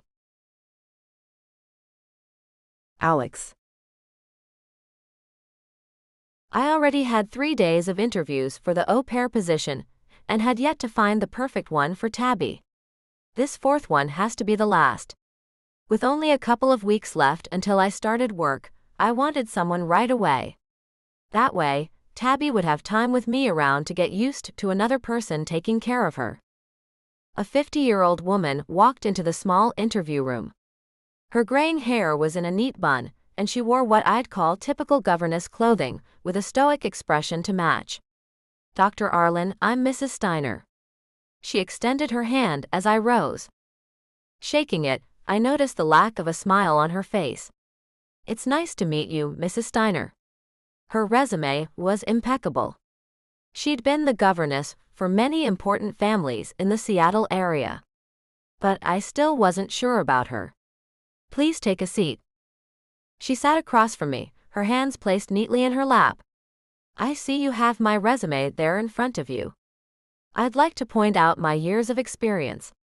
The last 4 pages are letters of recommendation from my past employers. All of the children I had the pleasure of helping raise have gone to college. Well, except Elias, but he's still in high school. He'll go as well. My purpose is to compel education upon my charges. I had no idea what the charges were. Your charges? She looked at me with dark brown eyes surrounded by thin lines. The children I look after, sir. Okay. That told me she wasn't close to the kids she helped raise.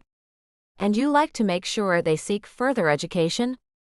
That wasn't such a bad thing. I have. She pointed at the resume in front of me again. If you'll read the first recommendation, I started working with those children when the oldest was only 4. The 3 of them were well versed in the Bible as well as proper behavior. And how about playing? That was more important to me than behaving. Tabby wasn't a bad child in the first place. A time and a place for that are scheduled into each day. She looked me in the eyes. I've been a nanny for longer than you've been a father. I can help take this great burden off your shoulders, doctor. That way you can do your work. And your wife can as well. I don't have one. And Tabby is not a burden. I tell you what, Mrs. Steiner, I've got your resume and will study it before making my decision. Thank you for coming. She seemed a bit shocked as she sat there. So this is it. I nodded and got up to walk her out. It is. I never had such a short interview before, sir. She got up, and I escorted her to the door. Is there anything else I can answer for you? I had one more question, not that it would matter, but I wanted to know. And how are you on corporal punishment? Spare the rod, spoil the child, she said quickly. Thought so. You have a wonderful day, Mrs. Steiner. I closed the door behind her, not missing the stunned expression she wore. Going back to the table, I tossed her resume aside. No one would be laying a hand on my baby girl. There was a quick knock at the door, and then a tall man opened it and stepped in. I had Manly Jones' resume pulled out of the file. The receptionist had sorted them in the order they would be interviewed. Mr. Jones, it's nice to meet you. I got up and shook his hand. You too, Doc, he said with a smoothness that made him seem down to earth. Please take a seat. I took mine, then looked over his resume. Seems you've watched over quite a few kids in your time, Manly. How did he get into the babysitting business? And you came to be an au pair. How exactly? As you can see on my resume, I was hired for my first nanny job by the mayor of Seattle 10 years ago. He looked incredibly proud. I was a janitor at the courthouse when we met. He liked the way I interacted with his kids. They were with him a lot after his wife left him. So he gave me my first nanny job. And from there, I stayed in the business as each of my kids grew up. He called them his kids, which is a lot better than them being called charges. So you've got a knack with kids? I took care of my younger brothers when I was younger, too. It's a gift, he said with a smile. People don't usually think of men as au pairs, but I can do better with kids than lots of women. I think like one, I suppose. Fun is my number one thing. If my kids are having fun, smiling, and laughing, then I've done my job. That's great. I liked that attitude. Kids aren't meant to just behave and learn. I'd heard far too much from the other candidates I'd interviewed about teaching kids how to behave and making them learn all the time. None had talked about playing and letting them have fun. I looked over his resume to see if he'd taken care of little girls before. My daughter is 3. Do you think you could deal with that? Sure can, he said with certainty. Little Miss Dana was 2 when I worked for the mayor. She wrapped me around her little finger, that's for sure. He sat back and then looked at me with a curious expression. If you don't mind me asking, is the mother around? My wife passed away from cervical cancer a year ago, Manly. I sighed, then went on, I won't lie to you. I wanted to hire a female to take care of Tabby. She needs a female role model in her life. He nodded. I see. Then he snapped his fingers. I've got a sister who could come around to be that female influence. I didn't know if that would be enough. I don't know. Sir, when I worked for the mayor, his wife had split. Those kids didn't have no mama. That proud look came back to his dark eyes. I got my sister doing things with them too. And that helped loads. You can count on me, sir. I'll help your little girl. My sister loves to dote on children. The man seemed genuine, and Tabby would love his playful ways. I tell you what, Manly, let me do this next interview and then I'll make a decision. You're my top pick right now. He stood up, clapping his hands. That sounds amazing. You've got to interview the last candidate. I have all the confidence in the world you will be giving me a call, Doc. And why's that? I asked, as the next person couldn't be that bad. She's a kid, Doc. No business helping anyone raise a child, but thinks her college degree will help her take care of someone else's kid. He reached out to shake my hand. So I'll be talking to you soon, sir. Laughing, the guy made me feel great. I'm sure you will. When he left, I heard him laughing his way down the hall, and his laughter made me smile. I liked his outgoing personality, and knew he'd make Tabby's time away from me fun for her. He'd left the door slightly ajar, and the next person stepped up to it. I took the last resume out of the file, to find very little listed on it. When the door moved, a young woman came in. Dr. Arlen? That's me. Come on in. I looked at the name on top of the resume. Kyla Rush. She took a seat without offering to shake my hand, and her eyes were glued to the desk. I prefer to be called KY. Socially awkward, I couldn't help but feel for her, as I'd been the same way in my younger years. Okay, KY. It's nice to meet you. Her eyes flashed to mine for only a fraction of a second. You too. I put the resume down, because the only thing on it was her education in early childhood development. Do you like children, KY? She nodded, making the loose bun on top of her head bounce a bit. The bun was thick, her hair was quite long. It was the same color as Jennifer Aniston's, and shined in the light. I do like them. Then she looked into my eyes, and I saw the green in her hazel eyes glisten. I adore them, really. I did some babysitting for my cousins in my teens. It was then I decided to pursue a career revolving around kids. And what do you like doing with kids, KY? Something about the young woman struck me. She hardly wore any makeup. Her skin was creamy and natural. Her lips were a natural pink, and her cheeks had a slight rose hue to them. She was a healthy young woman. The way her eyes danced told me she truly enjoyed children. I love playing with them and watching them when they learn something new. I love talking to them and listening to them tell me things. Kids fascinate me. Their brains are developing at such a rapid rate that they defy imagination. One day they can't speak a word, the next day they're saying dada or mama. It's just a great thing to witness. You know what I'm saying? Yeah. I couldn't stop looking into her eyes. So much in them intrigued me. Do you have any siblings, KY? No, sir. I'm an only child. She looked down again, and I fought a powerful urge to lean forward and take her by the chin, to raise her face back up so I could look into those eyes again. She didn't have an ounce of real experience, and she wasn't going to be the right nanny for us. But something told me to give her a shot anyway. Well, KY, can I be honest with you? Her eyes came back to mine. Yes, sir. I'd like my daughter's nanny to have some experience. I pushed the last page of Manley's resume toward her, showing her the many job assignments he'd had. This is typical of the resumes I've seen in the last few days. I understand, sir. She squinted as she looked at the paper in front of her. Can I ask you a question? I suppose so. I didn't see the harm in answering something for her. She looked at me again.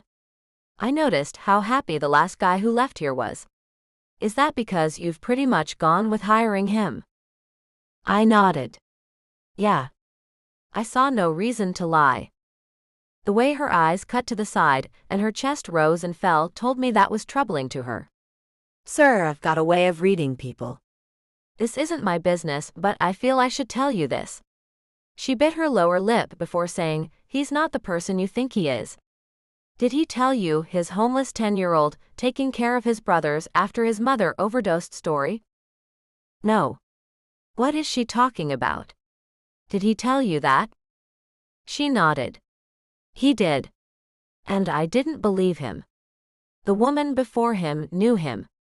I think he's been a sitter for a while, but I don't trust him. You should know that before hiring him. I know you're not hiring me, but please don't hire him. What the hell? End of sneak peek for The Doctor's Nanny by Michelle Love and Ivy Wonder.